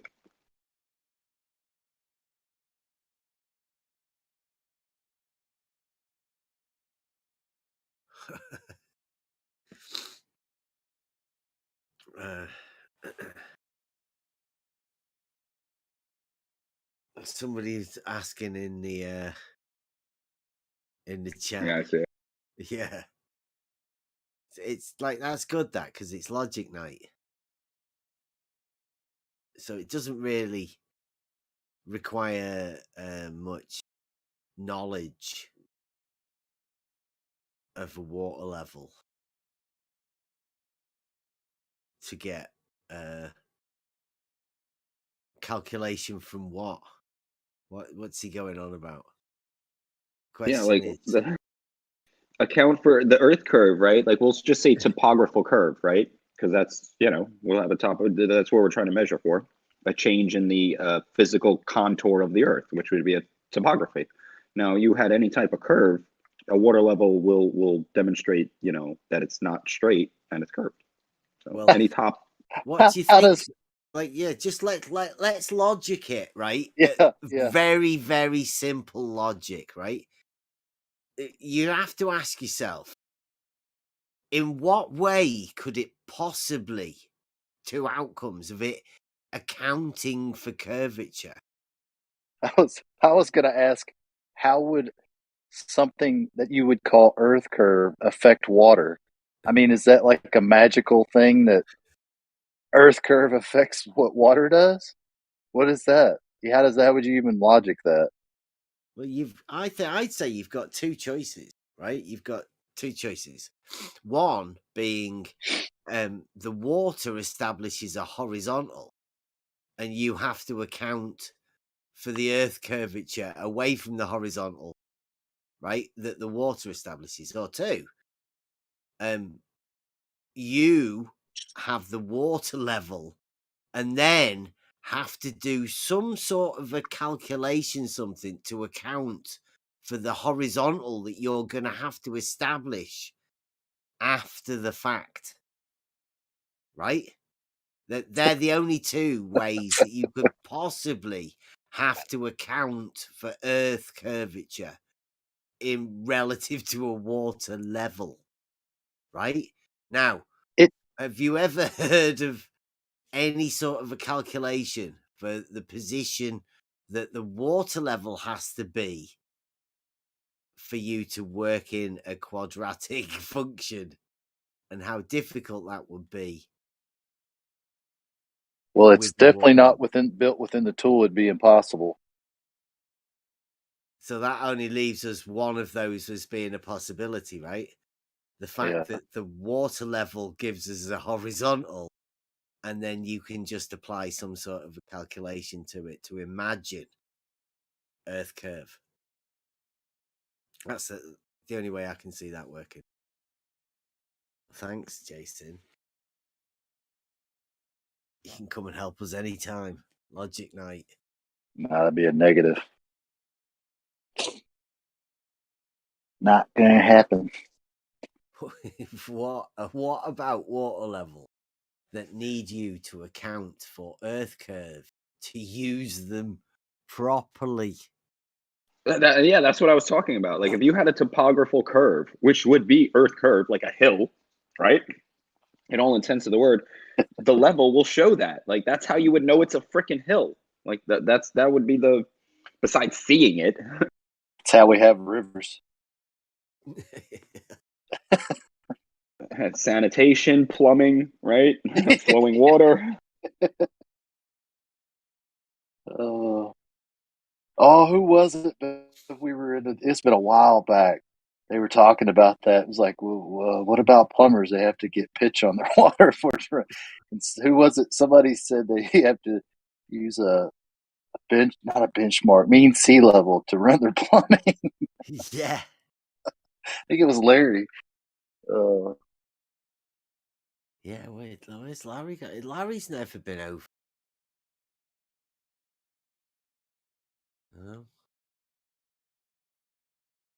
No, we've never been graced by the likes of Jesse Kozlowski,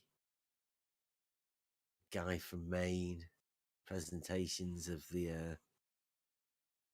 Remember back in the day, they were all doing all sorts of stuff, weren't they? Proving the globe. It's like they've give up.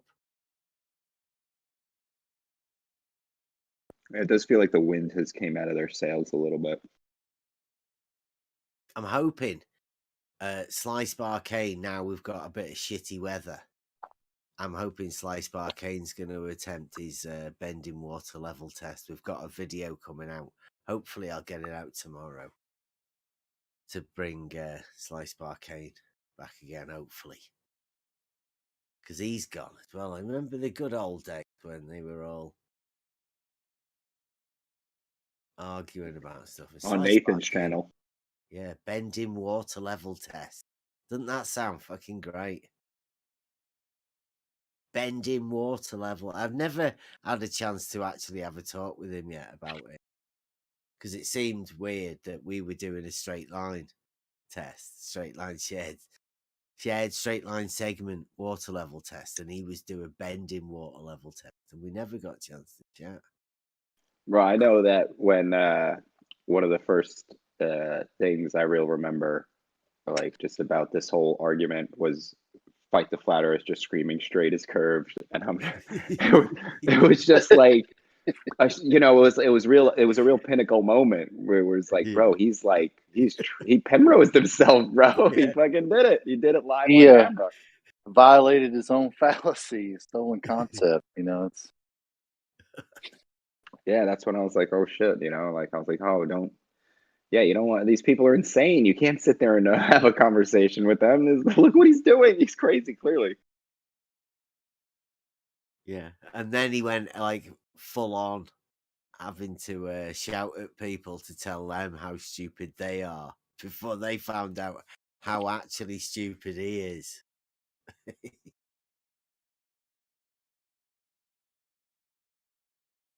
Some of the stuff we've got, like going over the old videos, and one of the video, the one we're working on today, and hopefully we can get out tomorrow, is Kosho. And we've realized that the arguments come full circle within about 2 years, I think. I mean, I'd already done it on Twitter, so most of the people, I thought I'd taught most of the people the argument and they'd known it, but it appears that this is one of the things that the ballers don't even discuss with each other. It's too painful that they can't do it. They can only ridicule people for being different than they are. They can't discuss it because they all have their own model. But we've developed the argument around the geometry and the geometry, the logic, and the obviously the practical side of it, because you need all three to work together. You need the logic. The logic then backs the geometry, and the geometry backs the logic, and then they all go round and prove themselves in reality to, you know, you can function with all of it together, like a trifecta sort of thing. But with the arguments come round in full circle, so it's time to go back and look at some of the videos that I did quite a bit ago, but I don't seem to have put them out for some reason. Possibly because of the Logos. But we've got one where we were talking about Slice Barcane and Kosho with in the early days of the argument that we're dealing with. And it's so apparent that the obfuscation techniques of the way everyone works within this arena, it's funny going back and looking at them. Because in the early days, we were sort of half wrapped up in the argument and trying to test the argument. But now that it's all looped back round on itself again, like it does, we look back at these old arguments and the old conversations, and I don't know, we've all grown. We've all got new arguments, and the logic makes you come at things in a different way. And so that way you can learn from what has been, and you can go back on some of the stuff that you were doing early days and learn more from it. It's good. So yeah, we've got that, and then we've got one. George came round and did a demonstration on his differential leveling. RBD face. RBD face, yeah. Well, you hope to refine your arguments, right? You don't want to be again, unless if you got a good one, yeah. But if you're just debating the same, you know, back and forth for 2 years, you either got to move on or come up with something new. Yeah, we had Askin come round the other day. Shout out Askin. He's a good 2 boy. years. What's up? You're talking 2 years. Yeah, if you're lucky, right? Yeah. I've been here for almost 6 years. Yeah. In this I'm server? a fucking weirdo, though. No. It's just woke up. You know what I?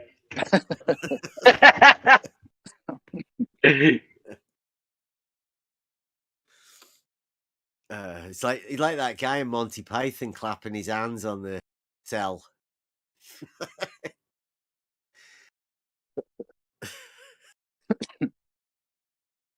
Yeah, we had Askin come round the other day, and he said he's looking for the perfect question, which I resonated really well with, because I think that's what we're doing.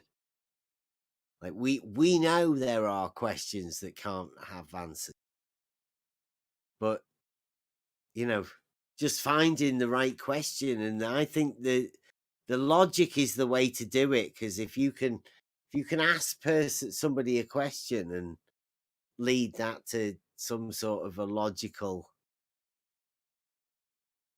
conclusion, I there's some beauty in that, and especially within this sort of framework that we're in, being able to ask good questions and be able to answer questions as well. That's it's another good thing. It always works well within this arena to spot good questions and spot bad questions. Always will help. Yeah, and being able to articulate like why it's a bad question. And not just going, "Nuh-uh, you're wrong." Well, if you do your P equals Q right, you won't have those problems. Yeah, you won't run into straight as curved.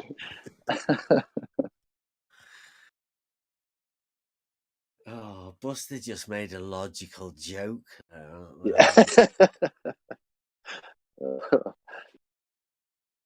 Just when you think you've heard it all, somebody comes along and just totally proves you wrong. Yeah. Don't you tell me what you thought what I was thinking. I don't know. We should make a talent show. Really? Like that? Yeah. I don't know. He said something fucking stupid, so I figured I'd jump in. Thought that was my cue.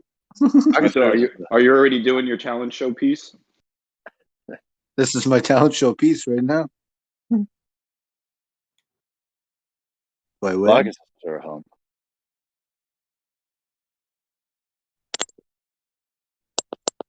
Somebody wants to know if they've gone over what causes water to find level.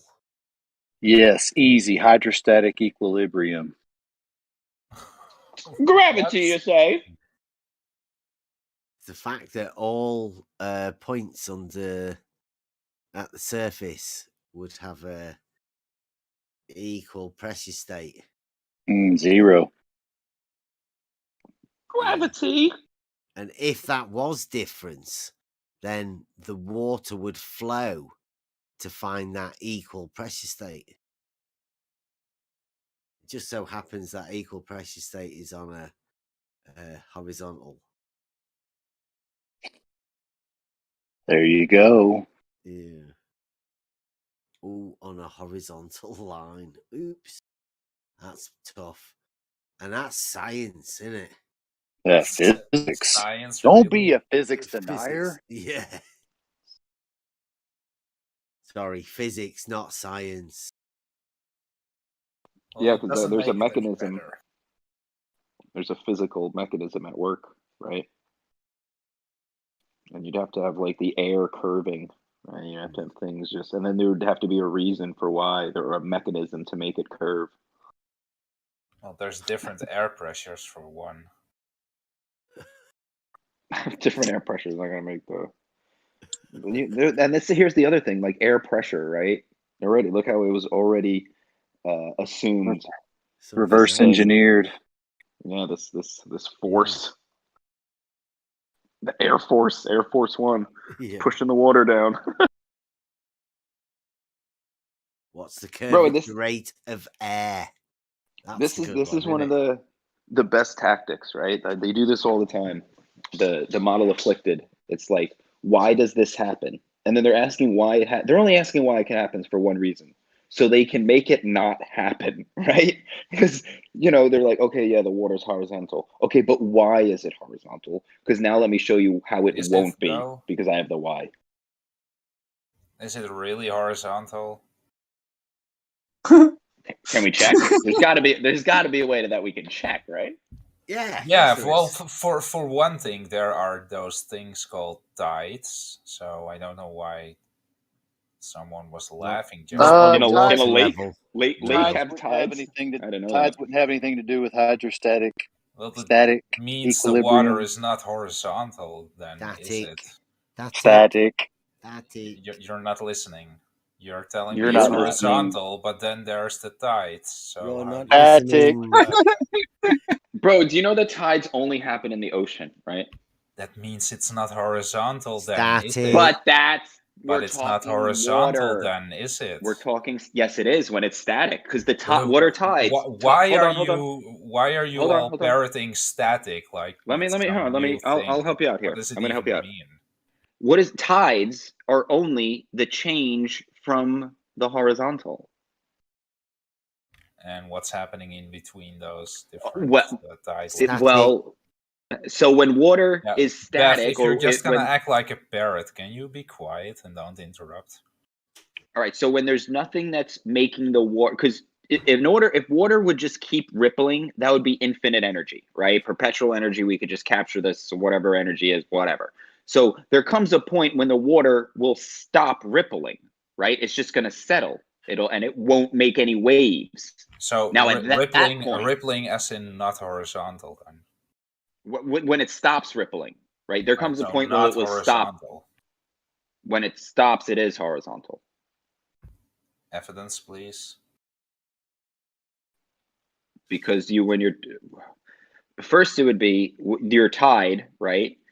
The only reason you can say there is, quote, tides are because the water moved from its original status of not being tides, which is the flat static, however, the lake, you know, the water in a bucket. So that's your one. You can't have tides without having the not tides, which is flat water. You can't have one without the other. What? Can you repeat that? Because you just said it went from not being a tide to not being a tide. So what are you even talking about? You can't have, you can't have a wave of water if you don't have the not wave, which is the flat water, right? Like I can't have a bend in a steel bar if I first didn't have the straight steel bar that I bent. Do you get what I'm saying? You can melt the iron or steel into a not straight bar. You know that, right? But when you say not straight, you have to have straight in order for not straight to have any meaning or application into the world, right? Okay, and it doesn't mean the water is straight, though, is it? That's just well. Hold on. Well, we're just establishing that. Yeah, you're establishing the definition of words. You're not talking about the actual evidence about the water. We were talking. Well, first you changed to the iron, right? Because I was trying to use an analogy. That's your example. Well, yeah, I yeah. just went with your analogy, with your okay, example. and I'm sticking with it. I'm sticking with it. So in order to say that, like, oh, look at how this thing is not flat, right?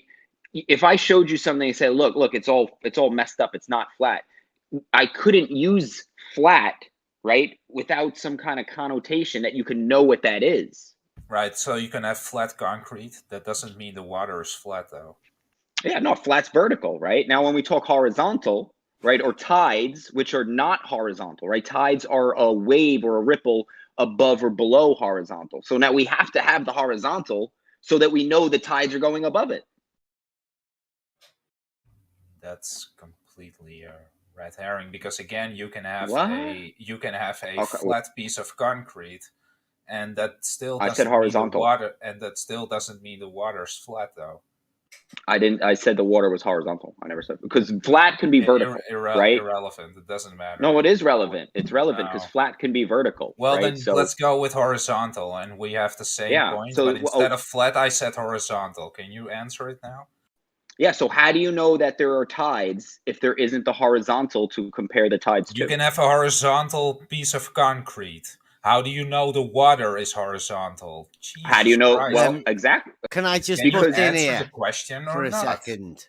You're not giving me I any just point evidence, out though. we are dealing with Ed here, and Oh, so we you're did making get from excuses now, Beth. hydrostatic equilibrium to tides very Why are quickly. you making up Ed excuses, didn't Beth? even notice the fact that we kept saying static and he kept going to tides and No, you just kept pointing out repeating it that as if it tides was an are answer not to what I static, asked for. they are in motion, Yeah, not so static. then why did you keep parroting static as if it had anything to do with what I Because asked? you kept going to tides and we were talking about hydrostatic Well, equilibrium. I was talking with right hand, so maybe. Well, because tides must didn't be the interrupt them. opposite of static, right? You gotta have static to have And I tides. told you for the 10th time now, you can have a horizontal slab of concrete. That doesn't mean the water is horizontal.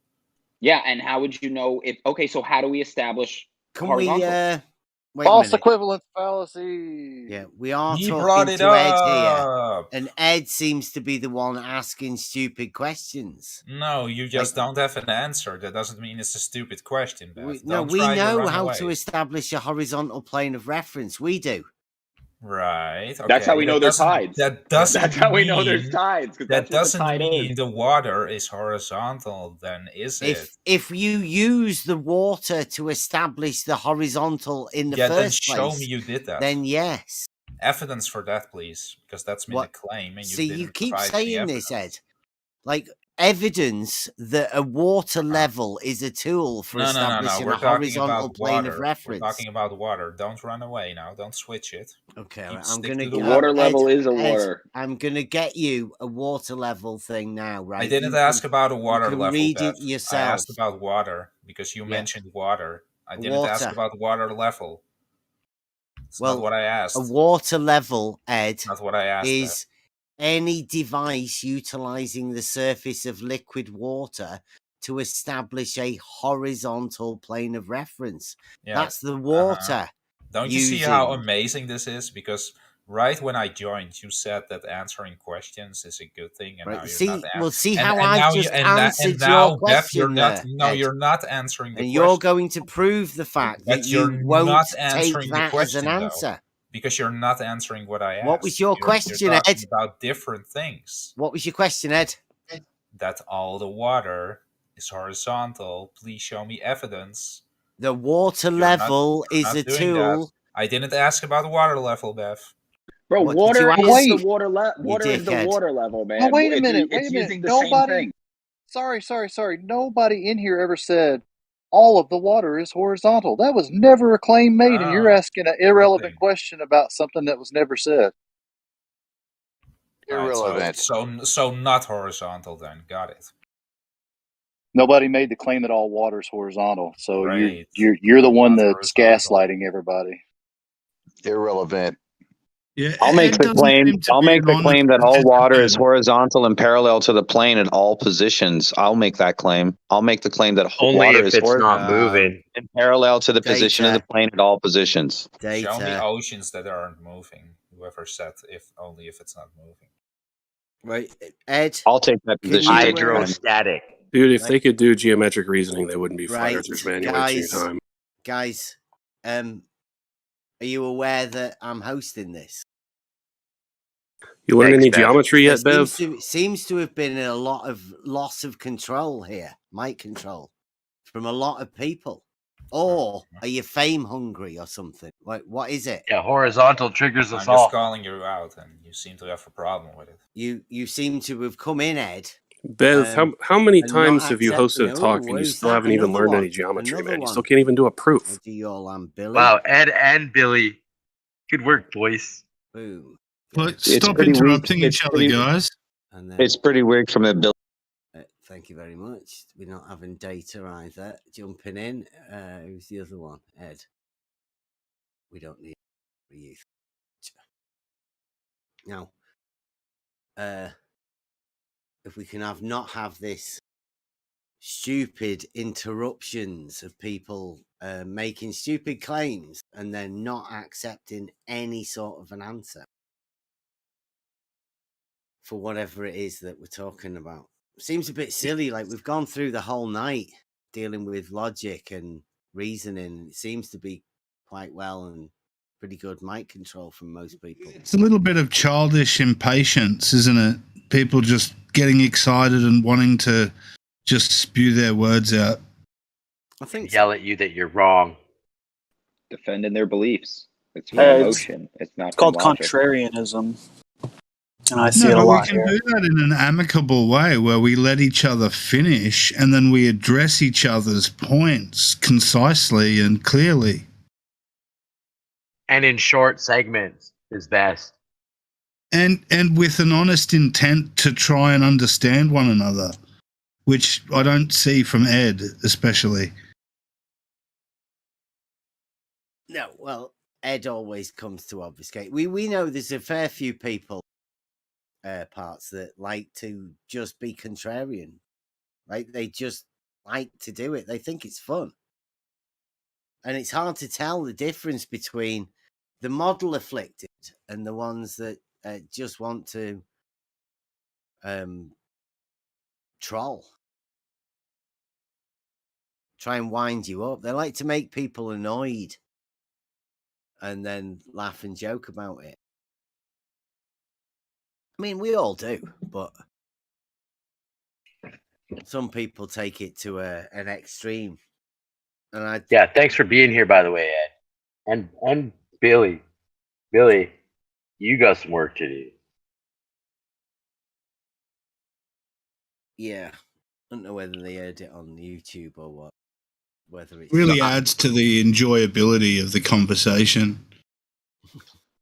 He's asked, so there, yeah, I will give okay, hydrostatic equilibrium. What do we mean like that? It's the neutral, right? It's the zero, it's the even, it's the no change from, right? That's what the equilibrium, the hydrostatic, it's where the water and the air meet, where there is, because if there's any input from outside sources, that will influence that, right? So when you just let it be, it will create an equilibrium, and that equilibrium is just straight across. Because once it moves from that straight, that's where it would take input from something to create that upward motion of the water or the downward motion of the water. It's not surprising that is the base.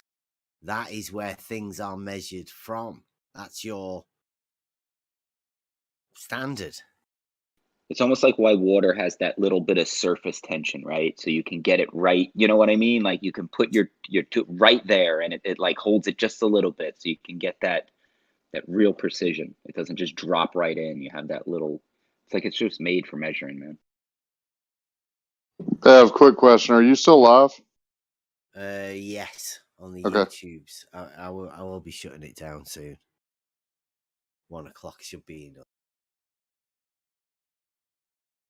So anyone want to go through any finishing remarks or whatever? I think we should do this. I think we should do a Euclid one as well, but it won't be as such a big a group, right? And that one will have to be. I mean, that's pretty serious, right? I mean, this one's a little bit more serious than normally goes on round. It's not a free for all. Yeah, and you want to. I don't know if you ever a kid used to play like keep away. You know, like keep the ball away, right? Like, oh, okay, you know, you don't let them. Yeah, I think that's you want to keep the earth away from it, right? Like, it doesn't have an influence on the logic, right? Like, nothing's going to change. Like, you know, a meteor or whatever. You know, they blow up half the earth. Like, logic's not changing because the earth has a gigantically different formation now. That's just. I don't understand that again, that earth worship. Yeah, trying to. Bro, worshiping the creation, not the creator. I think that's really like that's what they're trying to get you to do, man.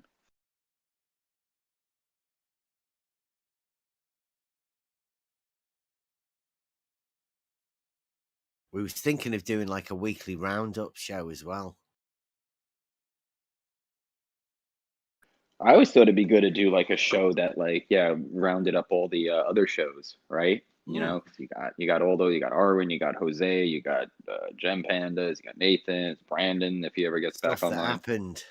Like a this week in Flat Earth E debate. Soup. Yeah, E Soup. Well, Like a review. I need a replacement for Brandon. A little review news program sort of thing. Yeah, Sums an up hour or the two. happenings. I think it'd be a good weekly stream, you know, because they barely have enough content for a daily show. So we take all of it together. Should be able to get a good. Do a bit of comedy. Have a couple of people commenting along with you. Yeah. Commentary. Bro, it's like what we did when we're over at the other server. A good old time, man. A good old time. And we only have the one thing playing, right? Yeah. If we were able to get like you know, little clips and stuff. You got to put a bit of comedy into it. Everybody needs a. Yeah, you need that guy to lighten the mood sometimes. You're right. Yeah, it's not all serious. In fact, none of this is serious, is it? That's right. It's just this is us coming. Surely most of us, hopefully, most of us are here just in our spare time for a laugh. You just want to chat. Nobody wants hard times or fucking arguments all the time. Most of the time, you just want to have a laugh. Yeah, a bit of a social interaction and. Well, you guys, but I spend all day here while I'm working, and I jump in when I can. Do you enjoy yourself, Rob? I love it here. Yeah, I do the same because I have a couple days a week. I work a monotonous type thing for some friend of mine, and it helps to just have I choose between this or music usually.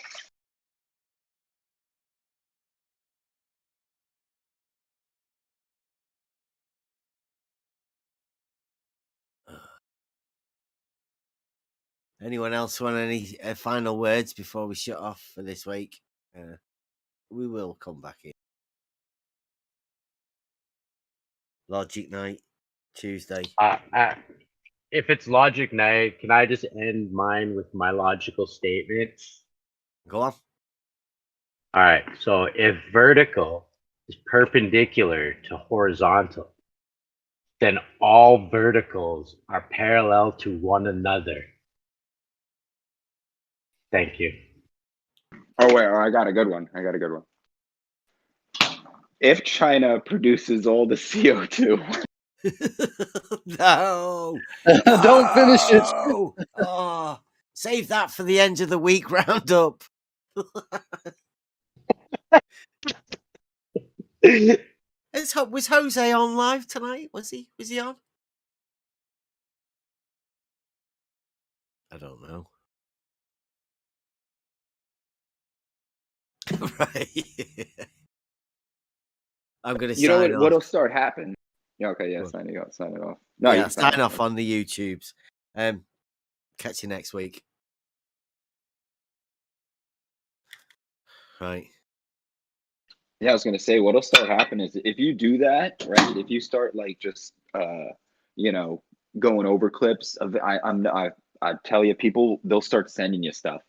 You know, they're gonna be like, hey, look, this guy said this. You want to put it in your show? And you're just like, oh, that's a big dumb one. Yeah, good find. So then, like the more dumbass stuff people say, it just starts flowing in.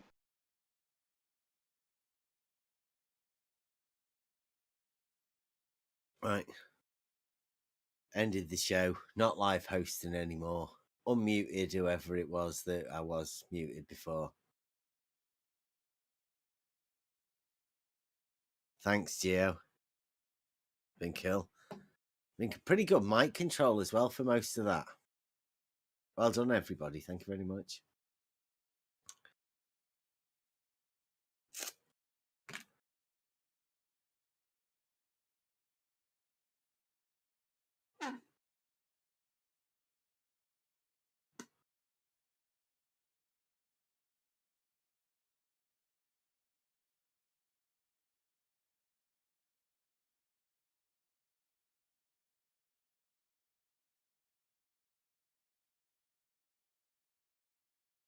How do you feeling about this sextant argument at the moment, Bev? I'm particularly enjoying it at the moment. It's just an angle measuring device. Yeah. Yeah. Yeah, but you can't do it without a flat baseline, right? Well, yeah, it's a triangle. It's an angle. Yeah. It needs two straight lines. It's been one of our arguments all. Well, yeah, it's been leading back to some of your arguments that you've always made about level and flat, you know. Yeah. Yeah, like you need that horizontal baseline. Like that's the fundamental of when we first started it, is like, what can you prove? What is there that is possible to prove to yourself? Yeah. And you have to work through geometry, and the only way you relate geometry to reality is through the right lines of vertical and horizontal being the two axes. Then, I mean, you can prove that vertical's a straight line, but where does that get you? I mean, everybody knows that. Perpendicular to horizontal. Well, the only way to prove that those two are parallel is to prove that a horizontal and the water level is that horizontal. That's the first thing you've got to be able to prove that.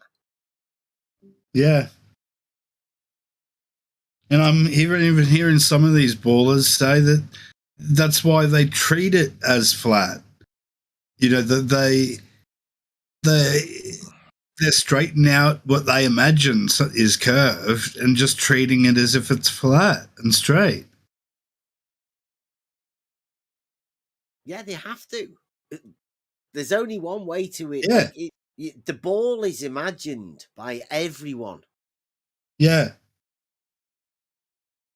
It's just how do you imagine it? Well, if you don't have a proof of anything, then it doesn't matter, because it's just an imagining. Once you can prove that it is horizontal, right? Even if it's just logically, the moment you start thinking about the water level, you've got to end up at a point where it's not a globe, right? That shape's an imagined shape. Yep. And once you're at the point that it's a mind trick, then most of the conversations that you get involved in, you're just playing your part in that mind trick. Because any part of the conversation to deal with that trick is you're playing into it, I think. A big part of the journey too, I think, is coming to terms with the fact that people would do this. You know? Well, I consider people have been doing this for centuries. Right. Yeah. Forever. Right. Deception is has nothing to do with the as shape wild of the as our dramatic television shows and movies portray. You know, reality would be just as wild.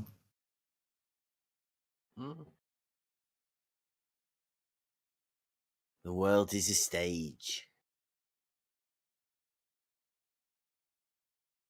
And the world is a Game of Thrones. Don't know. I try not to watch any TV. I don't watch that. Well, you know, you had said this before, like it's out there, like, because you got to have something to wake up from, right? Something where you can like come to like, oh shit, that, you know, there's that, there's bad and there's good. There's like, you know, you can't have the tides without the horizontal to say that it's, you know, not horizontal. That's why it's a tide. But that's gibberish, man.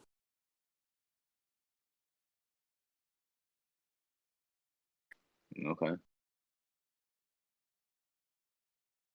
Make some sense then. All right, hang on. Let's Billy, what do you mean by that?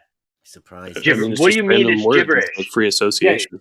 So do you not understand what he was saying there? No, it's scattered speech, scattered thinking.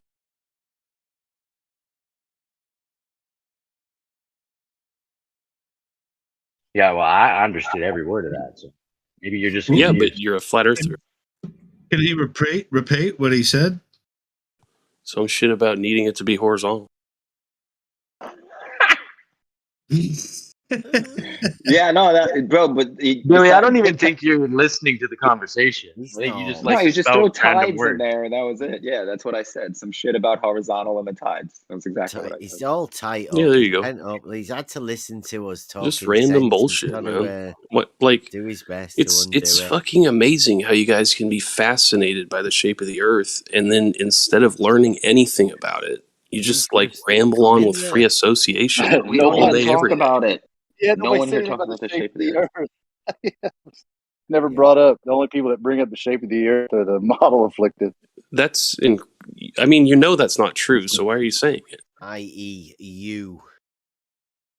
All right, let's see. Bev, Let's see the you- first you go person on to a mention flat Earth Big E. server every day.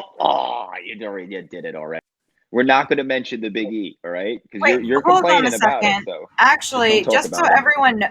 everyone knows, I gave Howdy a warning. So if you guys want to drop him, he will come back in with that warning. Is He that should be Shines? suffering that warning. Yeah, that is me. I gave him a warning. He shouldn't even be allowed. I literally don't know how the server works, so whatever. Yeah, and I'm telling you right now, you shouldn't be able to talk on here right now. So if I drop you out and bring you back in, you would be muted. But if they want to talk to you, then that's cool. If they don't want to talk to you, then that's also cool. Just letting it be known. I would say Billy isn't talking. Billy's just shouting insults and like. I would say that's scattered thinking because when you say I don't know how the server works, you come in it without reading the server rules. I mean, you don't have a Hey, basis. if he needs to come in and just kind of get a little steam out, I think I'm cool with it. I'll say let it go. It's a hiccup in the system. So I'll basically, donate if somebody's $20 already, to charity. if you let me talk right now, Any of Howdy. you explains why you never bothered to learn So geometry. here we go. Okay, and he's going on mute. So basically, what I was trying to say is that when somebody has been given a warning when they've done something wrong, be it in VC or text chat, you have to drop them out, like move them from whatever channel they're in. Then when they try and come back in, they talk. So that's why I was saying, like, if you guys want to let him continue on, we can do that. Otherwise, but I'm feeling like I should drop him, and that should be it. Yeah. I say let him get his rant out for a minute or two. Okay, then I will. Then I'll Just let him unmute get him. it out. Let him get it He's out. got- We can. I'm he's gonna got something to unmute say, him yeah. Let Right the right Hand have a play. Go on. That's what I'm saying. Cool. Go ahead. Thank you. Go ahead, La. Go on. Unmuting him in 3, 2, 1. Here we go. Hey Bev, you learn any geometry yet?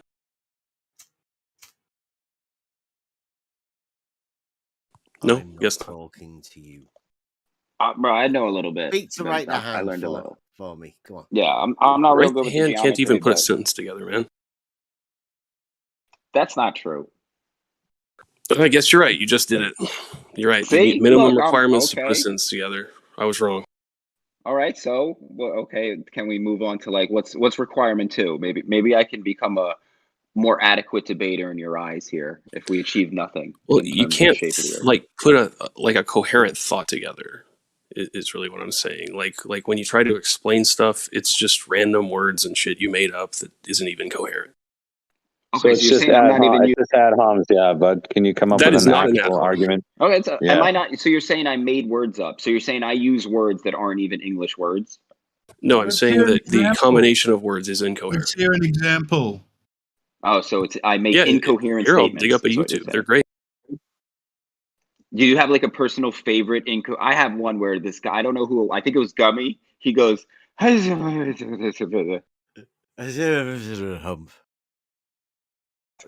one of my favorite. The one where incoherent you post sentences. about you posted at YouTube explaining how vacuums work and how they align all of the atoms, because if there were a vacuum, that means that the walls of the container would touch. That's fucking word salad. No, I said if there's nothing between two objects they're touching. So you got to get my words right if you want. Right. Yeah. See, you can't even think, man. It's crazy. Okay, but here, well, let's say there's like, you have two cups, right? And they're on the table. And I was like, yo, could you place those cups so that there's nothing in between them? Like that would mean to push them together, right? Are you with me? It could. You see, you can't understand context. You can't understand the different senses of meanings that words have. Like, you can't think. Did you understand my question, though? Did you understand my question? Did you understand my answer? No, of course not. Okay, wait. Hold on. Right to hand is all this guy is presented is basically. He said he understood my question, which means I graduated from step 2. I made a coherent statement, right? Because you understood it. So, all right, well, let's go on to step 3. So, I'm using. Okay, do you understand how there could be a vacuum between two surfaces? Okay, now what would a vacuum be? If there's nothing between those surfaces, but they're not touching. So how? Well, then there's got to be something between them, right? Oh man, see, you can't even understand. It's like talking to a wall, man. Well, but you're saying, okay, so when we put them together, there's nothing between them because they're touching. So there's nothing there between them. Then you move them apart, and you can still have that nothing between them. That doesn't make sense. Yeah. See, I mean, your brain doesn't work. No. Oh, okay, brain. You know what? Does it make sense to anyone else? No. You guys really think right hand makes sense right now? This guy can't understand anything, man. Stop over talking me. Listen to me. If you are going to talk about two objects that have a distance between them and there is a vacuum between them, you are the one that needs to explain how that is possible. So explain it. If we don't understand and we're mere peasants and we have rudimentary understanding with IQs below 60, how do we not understand? How are there two objects with a vacuum between them? Go on, explain it. Because there's no stuff between them, but they're not touching. Did you legit just say there's no stuff between them, but they're not touching? Wow. Exactly. Oh, I must you be can't totally understand because your brain retarded. doesn't work. Oh That's my just god. the difference, though. It's the difference between stuff and space. Yeah, there you go. That was really amazing.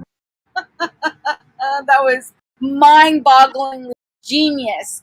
Thank you for helping me genius. understand. This is stuff that any small child can understand. Wait, there's 7. But not a flat earther. Personal attacks without any explanation. Yeah. Hello. The explanation is so simple, and it's not enough. It's already in plain English. Okay. So can I get in Said here? Stuff between two items that they're touching each other? What? Oh, no, Rams. They're not touching. That's the thing. See, there's two separate things that aren't touching.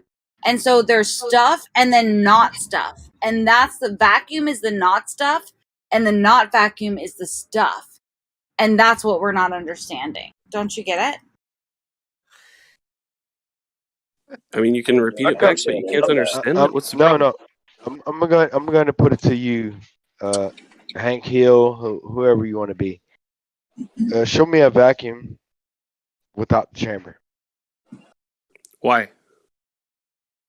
Why not? Okay, look up. You can look up at the space. That's a vacuum. No. Stop. Wow. That's weak. He's I'm real? Yeah. I'm shooting you in your face. He's one of the best they've got. This is for real? Yeah. That's all he got. Okay. Bro, that's when remember when they used to say "Show me God." Are you guys "Let me see getting back God," on your and they would say, delusional "Look up." bullshit again? No. My man, you just said look up. You want to talk about delusional? You got everybody Just looking said at the stuff sky, as going, "Where well. is it?" Scientific. What do you stuff. want it to look like? That's what it looks No like. stuff. You're looking at a vacuum. No, I was like, show a vacuum. There's a vacuum in the sky. Look up. What does a vacuum look like? So I can know. Boring. I can know. When I you can look tell at the it's from sky, a you're looking at vacuum. one. What? No, but what does it look like so that I know what it like? It's transparent. So how do you know? So it's invisible. Yeah. So you see it. Okay, so it's invisible. So anywhere I look and I see invisible, I'm seeing a vacuum. Absolutely. Look, man, there's a vacuum above you. When you look with your eyes at it, that's what it looks like. Okay, That's, It's there. wait, that's okay, where you want it to wait, look wait, like. Right? So- You know it's there because you can't see it. I can't. 1 foot above my head. You know it's So you're there saying- because you can measure its pressure. I mean, So if I look up, yeah. I look up 1 foot above my head, I can't see anything. That's a vacuum. I legit had to take myself off mute just to fucking cackle in your ear because it's so hilarious. it's Oh weird my that you guys God. have dedicated yourselves to this- being literally like No, mentally no. retarded. Bro, what? To just No, telling you no. your argument back Is to that you? what you call it? And Like, why would that be your goal? No. Your goal is, I ask you, be this vacuum without a container. Yeah, there's one right above you, and you can go I look would, at it. It doesn't look like I fucking would anything. say It the looks like mentally sky. I retarded mean, it comment looks like right above reflected, you. scattered It's blue right light. above you. allowed. It's right there. Have you ever heard Right of above you. fallacious reasoning? Go ahead, Buster. Come on, Buster. Yeah, I studied logic, of course. Well, he's been asked of the question. multiple times in different servers not to call people mentally retarded. Okay. So, by the way, the definition of the question. But, like, why don't you guys want to be smart? Like, you could learn stuff, you could practice the reasoning. You couldn't demonstrate what I just asked you. And I did, and you didn't like it. You thought it was funny. No. I asked you to demonstrate. I think it makes me It's feel fallacious. smart. Yeah, you whenever just I look call up. people. You want to see a vacuum? Yes. That's No. seeing a vacuum. No, bro.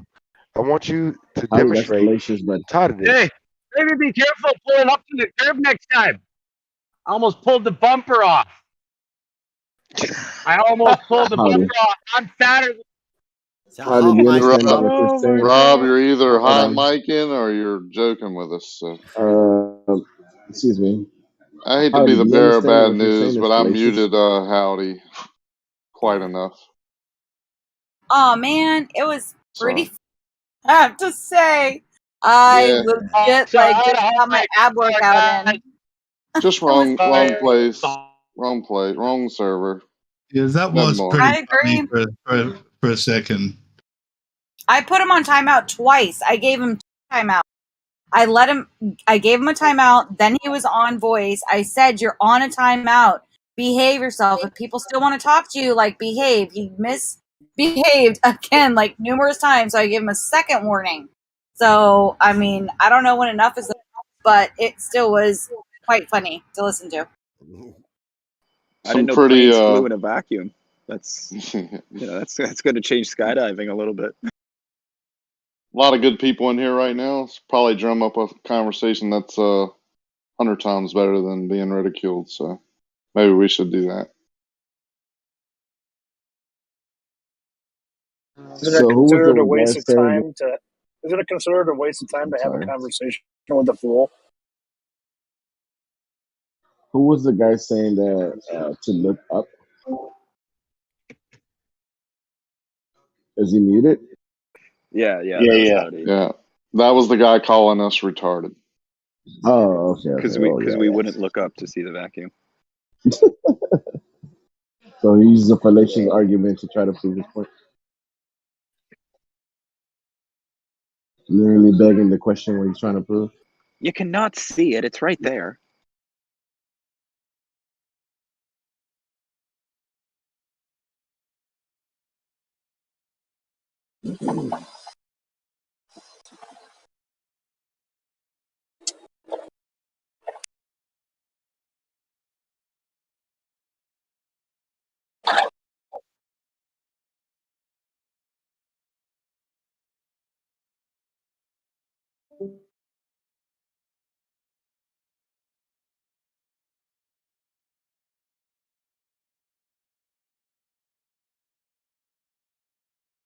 I mean, we had an active conversation. Now it's gone silent. Anyone? I was hot micing. Yes, you were. Thanks for your contribution. Quit staring at brake pads. Yeah, pulling bumpers off. Like the Hulk.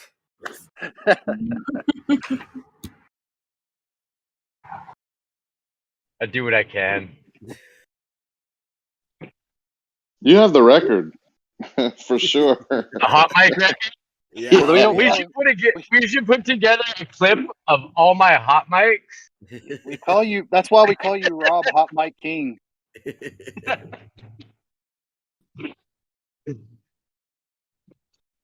always better when it's during a live show. I was kind of slow to that, but that's actually really funny. Rob, Hot Mike Keen. Yeah. That was a good pun. My dad joke for the day.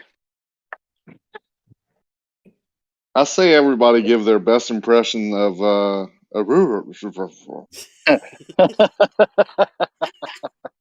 We laugh Where His all globe. day about that. I consider it a hump. Yeah, sorry, Gummy, but I consider it a hump.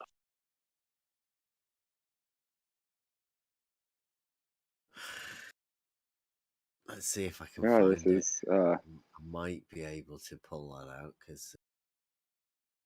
bro. Don't That could explain go. to me. You got to Don't put that in explain there. to me Look what up I'm to see the vacuum. Yeah, that's a good clip.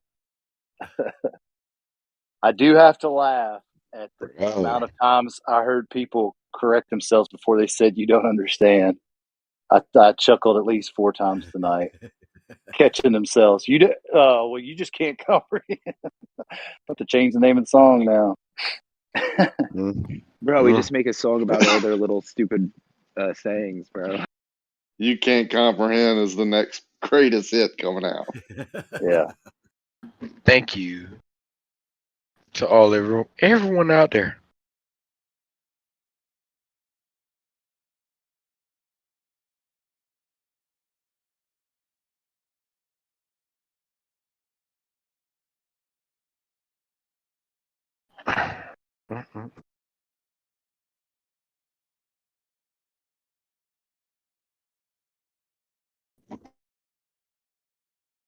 I'm tired of the shenanigans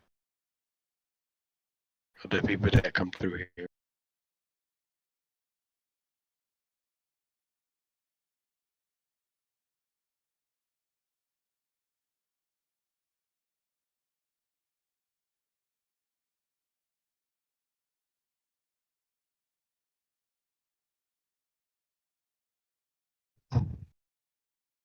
Bill, what you got going on? I'm looking for that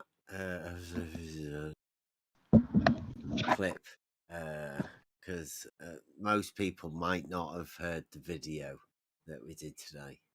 I hate to laugh at somebody else's expense, but that was, I haven't laughed that hard in a while. Priceless. It is a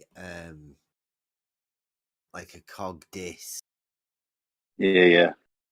Well, Brain we talked. freeze moment. Yeah, we talked about it last time, and I was like, it was an old book that I read that with the information you take in is what your framework you use to react to just anything, your situations, your responses, and if that information you've taken in and accepted is wrong, I mean, your framework that you work in is skewed. Loud.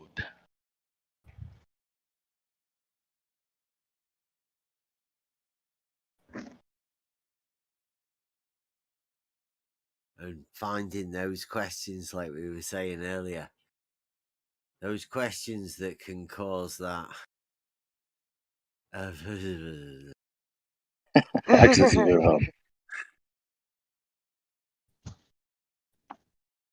Should have recorded that.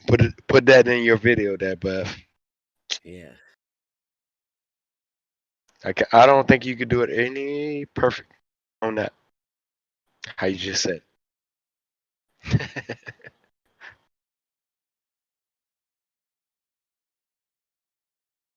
Oh Lord! All the trolls came out to play tonight.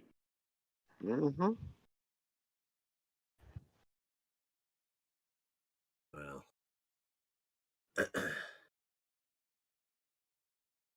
you're not playing that shit no more.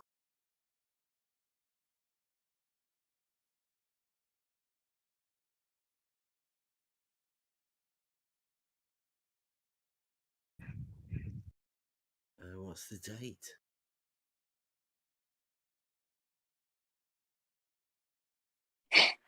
Second here, it's the third for you.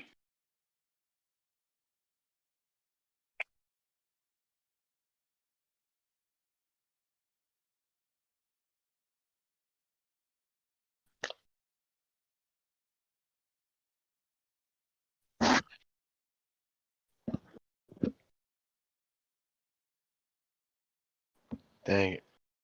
It's going to be a Well, I just bad wanted to weekend for say, me. I'm gonna go. Red man. Come on, Rob. Let's I go. was gonna say I'm gonna get out of here and go have some dinner. I want to thank Bev for the great show today. I was thoroughly enthused all day. Cool. Catch you later. Thanks for being here, Rob. Good to have you. Always.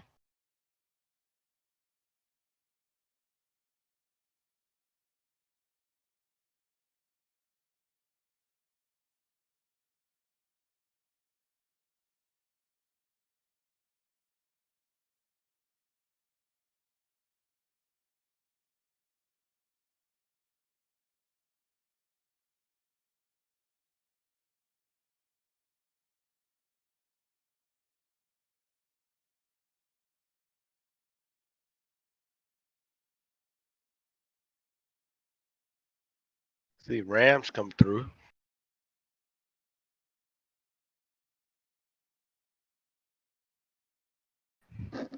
Who's all in this room right now? What's that? I said Rams come through. How you doing? Hey, man. How are you? Always great. Awesome.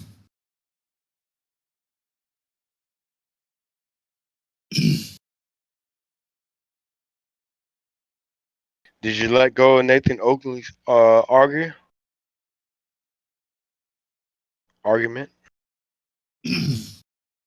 What do you mean? Like, you know, like the, what is it? 8 questions, 10 questions, whatever they call it. Oh, his housekeeping questions? Yeah. Yeah, what about them? What do you see for yourself? I think they're all great questions. Yeah. But what proves it for yourself? Well, combination of all of them, I guess. Don't they all like rely on the ball though? Deep question. No, they intend to debunk the ball. Debunk what? What ball? The one you're manifesting so you can debunk it? That's an interesting angle. Well, it's the claim. It's the claim that the mainstream world has put to us. Okay, so are you on a mission? You know, No, the best way to make a lie go away is to just ignore it, right? If somebody keeps talking about some imaginary friend, you don't try and go, well, tonight we're going to have dinner and we're going to invite your imaginary friend and I'm going to make him a meal. And then you're going to see that he doesn't eat it. And then he's going to make an excuse for why he didn't eat it because his imaginary friend wasn't feeling good. And you get into this fucking world where you're trying to live in this person's delusion. Fucking You're arguing right that. My dude. You don't want to argue with a person on why their imaginary friend didn't eat the thing because you're just going to be saying that there is no imaginary friend. And they're just going to be saying that, no, there really is there. He's just not hungry. I wouldn't put it like that. Well, I think we're talking about the nature of the world that we live in and what's true and what's not true. Do you start with what's false? Do you start with what's false or do you start with what's true? You start with what's true, of course. Okay, so why are you doing 10 housekeeping? So why are you doing 10 housekeeping questions about a ball that's false? Bro, Nathan's part of the problem, man. Really? Well, Yeah. why do you feel that way? Because I just showed you. Because he manifests the ball in 10 questions, right? You remove those 10 questions, you remove the ball. Let someone else. Let the model afflicted introduce their model. Don't, like I said, don't argue with the person about why their imaginary friend didn't eat the steak.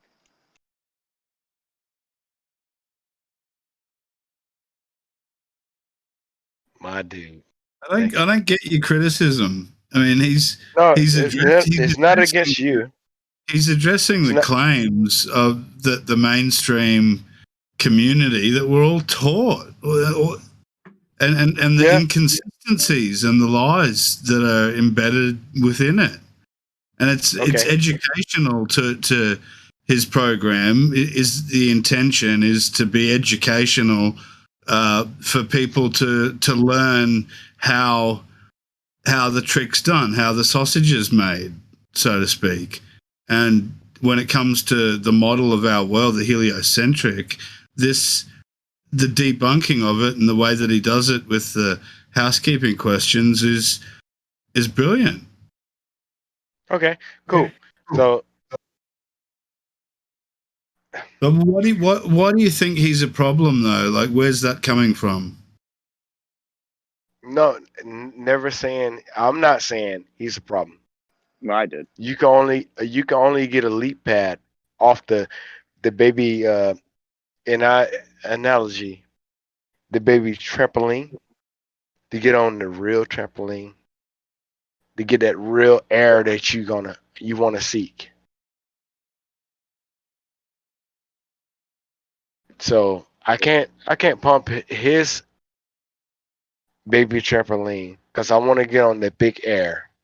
I want that big air. When I jump on it, boom, I come down and I fly up. Nathan Oakley, that right there is done for me. Yeah, he's trapping you in a way of thinking. Really? How's that?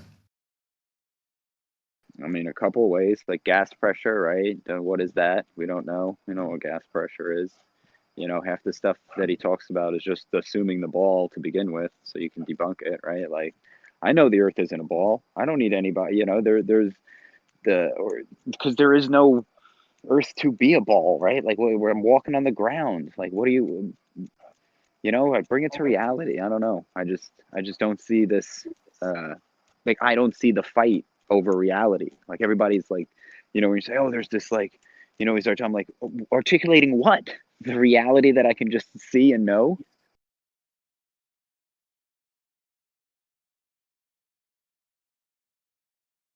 Yeah, okay, but I mean, he says it himself. He has a specific role in the sort of what he does, which is that he goes after the anti-flat earthers, the people that are you know, pushing this globe bullshit, and he's arguing with them and developing that argument. And that's one of the best things that's come from his show, is all of the arguments and how they've been discussed and articulated and become more and more concise and clear, and yeah, I think, and that's one of the good things that comes from his show, I think. Our arguments aren't clear. That's why they're arguments. He's very good at making arguments. I'll give him that, right? Because that's what his show thrives on. No, he ends the arguments. Well, so then why is he asking questions? He's got 10 questions. We got 10 statements. We got a book of statements, right? We don't have any questions. We got statements, man.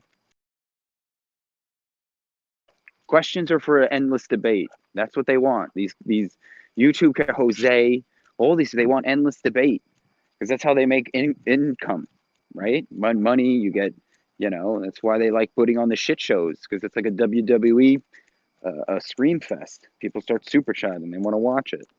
You know, it's sad, but it's true. Well, so what, man? Everyone to their own. I mean, well, there's no truth at the WWE match, just entertainment. Yeah, but everybody knows that. Everybody knows all that right, going into yeah, that. So okay, but, so I mean, are you sitting here saying that? Wait. Are you saying Nathan's is nothing but pure untruthful? Well, isn't that where you kind of said that? No, I just was responding to your example with the WWE. Are you saying that Nathan's being deceitful or untruthful or just lying, or no? I mean, what? You trying to have you divined his motivation?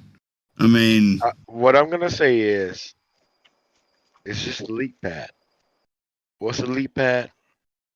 I hand the leap pad to my 5-year-old, and she can find out that portion of what's like the little trampoline. She cannot find out the truth from the leap pad. When I give it a computer, it will be a different story from there. Even that, a computer doesn't tell you what the truth is. Neither does Nathan. Didn't think about that one. What are you suggesting he's deceitful about? I'm not saying I never said he's deceitful. It's a leap I'm not pad. saying that to you. I'm saying that to Right hand? Yeah, cool. Yeah. Yeah, no, I think his intentions are to foster an endless debate that he can profit off of, not to bring truth and resolution to people that they can, use in their daily life, right? He's like screaming at people half the time. He's like, "How do my nuts taste?" Right? Like that's, we don't need that shit. Yeah. We don't need, Look, we man, don't need kids listening to that. It's ridiculous. Yeah, I agree. That stuff just I But really that stuff that is him, right? That's the essence, right? Like you can't separate him from that. You can't separate him from that, man. You can't. He has to do that. No, that's just one of his bad characteristics, I guess. Well, and you think that's it? It just stops right there? You think there's just a hard line when his bad characteristics between screaming and asking somebody how their balls taste, and then he stops that and he's giving you pure truth? Nah, dude. It's not how it works, my man. I just listen to what he actually says and his arguments, and I find them to be very articulate and well put together, very logical. And it's not just him, it's some of the other guys on the panel as well. QE's a big contributor. Oh, boy. Oh, my God. To the anger problem, yeah. Yeah, look, I'm not going to condone their but they haven't personal changed in like 5 behavior, years. but you're obfuscating. But I'm not. You're obfuscating from their bad behavior because of his personality, rather than any arguments that they've made. I mean, give me a specific argument or lie that they've told that you would say is specifically point at something. I mean, if you're talking about the character of the person, not the content of their argument. And the content of their argument is all I'm interested in, is what I'm most interested in, and what anybody should be interested in. Okay, so first we'll start at, like, if I came up to you on the street just screaming my head off, like, the Earth isn't a globe, like, bro, right off the bat, you're gonna say, okay, there's something wrong with this guy, like mentally, right? Like, so things go from there, right? And then if you want to get into the actual arguments, right? Like, not only is he not putting them forward in a manner which suggests he has a good handle on himself and his surroundings, but they're just questions. Every single one of his questions needs the ball. Show me the center to the presupposed ball, right? Okay, so before we can even have that conversation, right? This genius, brilliant, articulate conversation that this question's going to arouse is all based on the ball, which is asking your friend about his imaginary friend who didn't eat the steak. And you think that's brilliant. You think it's hold on. Oh, so you think it's brilliant to engage in an insane claim? We were addressing the insanity of the mainstream claim and debunking it in the process. You don't. No, that's not how you do it. That's engaging it. That's engaging it to figure out that it's bullshit. You have to engage it. You can't. Just... I'm not engaging in my imaginary friends, and that's ridiculous. Yeah, I know, but before you was a flat earther, you had to engage the bullshit to figure out that. I'm not going to say right. And that's right. To engage and it that's what Redman was talking about. That's the stepping stone, bro. That's all. I mean, once that's all Nathan's good for, is to be that small trampoline to the next thing. Yeah. So trampoline on, dude. That's what I'm saying. Bounce up on. Get what you can from him, and then move on. Look, if you don't see the need to stick around and you've already gotten what you can from what his show has to offer, then move on. Okay, fine. I think the only thing his show has to offer is to move on from. I think that's the only purpose it has, is that it's something to you move on from it. Fair enough. You're entitled to your opinion. That's cool. I think the shouting is just his unique selling point. You know, he's like, he targets a load of flat earthers that have obviously taken a lot of shit from Globers, and he just dishes out the abuse, and a lot of flat earthers like to listen in just to hear him ridicule Globers. Well, personally, that's the stuff that I dislike the most. I hate those moments. Personally, it bothers me that he behaves that way, and I definitely think that that's just some. It's weird. It's definitely weird. Wait. Right hand. Wait. What do you mean it's weird? Just how angry he gets, man, sometimes at some people. Like it's okay. So it's a little out of control. So it's a little out there. So once you take a step and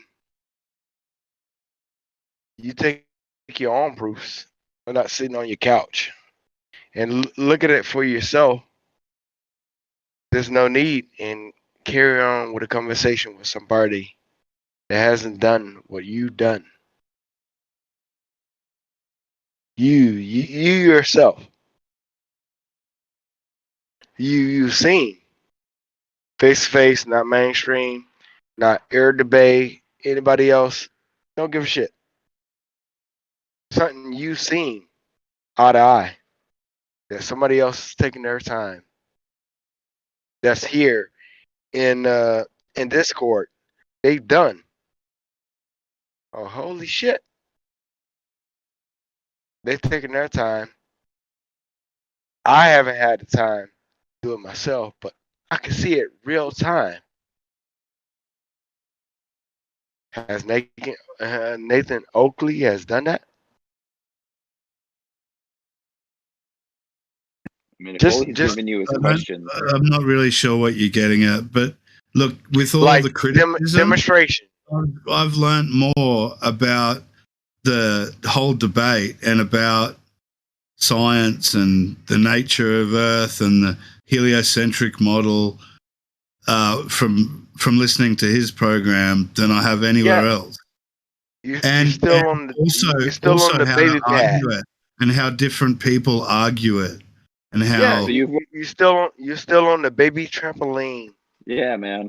You've learned more about their delusion, right? You learned more about the imaginary friend. So you can tell us all. You can tell us what clothes he wore to the dinner you couldn't see him at. You could tell him what he'll be wearing for Christmas. Like that's not. What good is that? What good is that? Trampoline. Baby trampoline, exactly, man. Yeah, small. We're trying to get you. Let's go to the new phase. Get off that big air, man. Yeah, get that big air, dude. That's what he's talking about. Okay, what are you suggesting? I should move on to just like you're moving on. Not also from how he speaks, right? You're going to engage people different, right? Like, and it's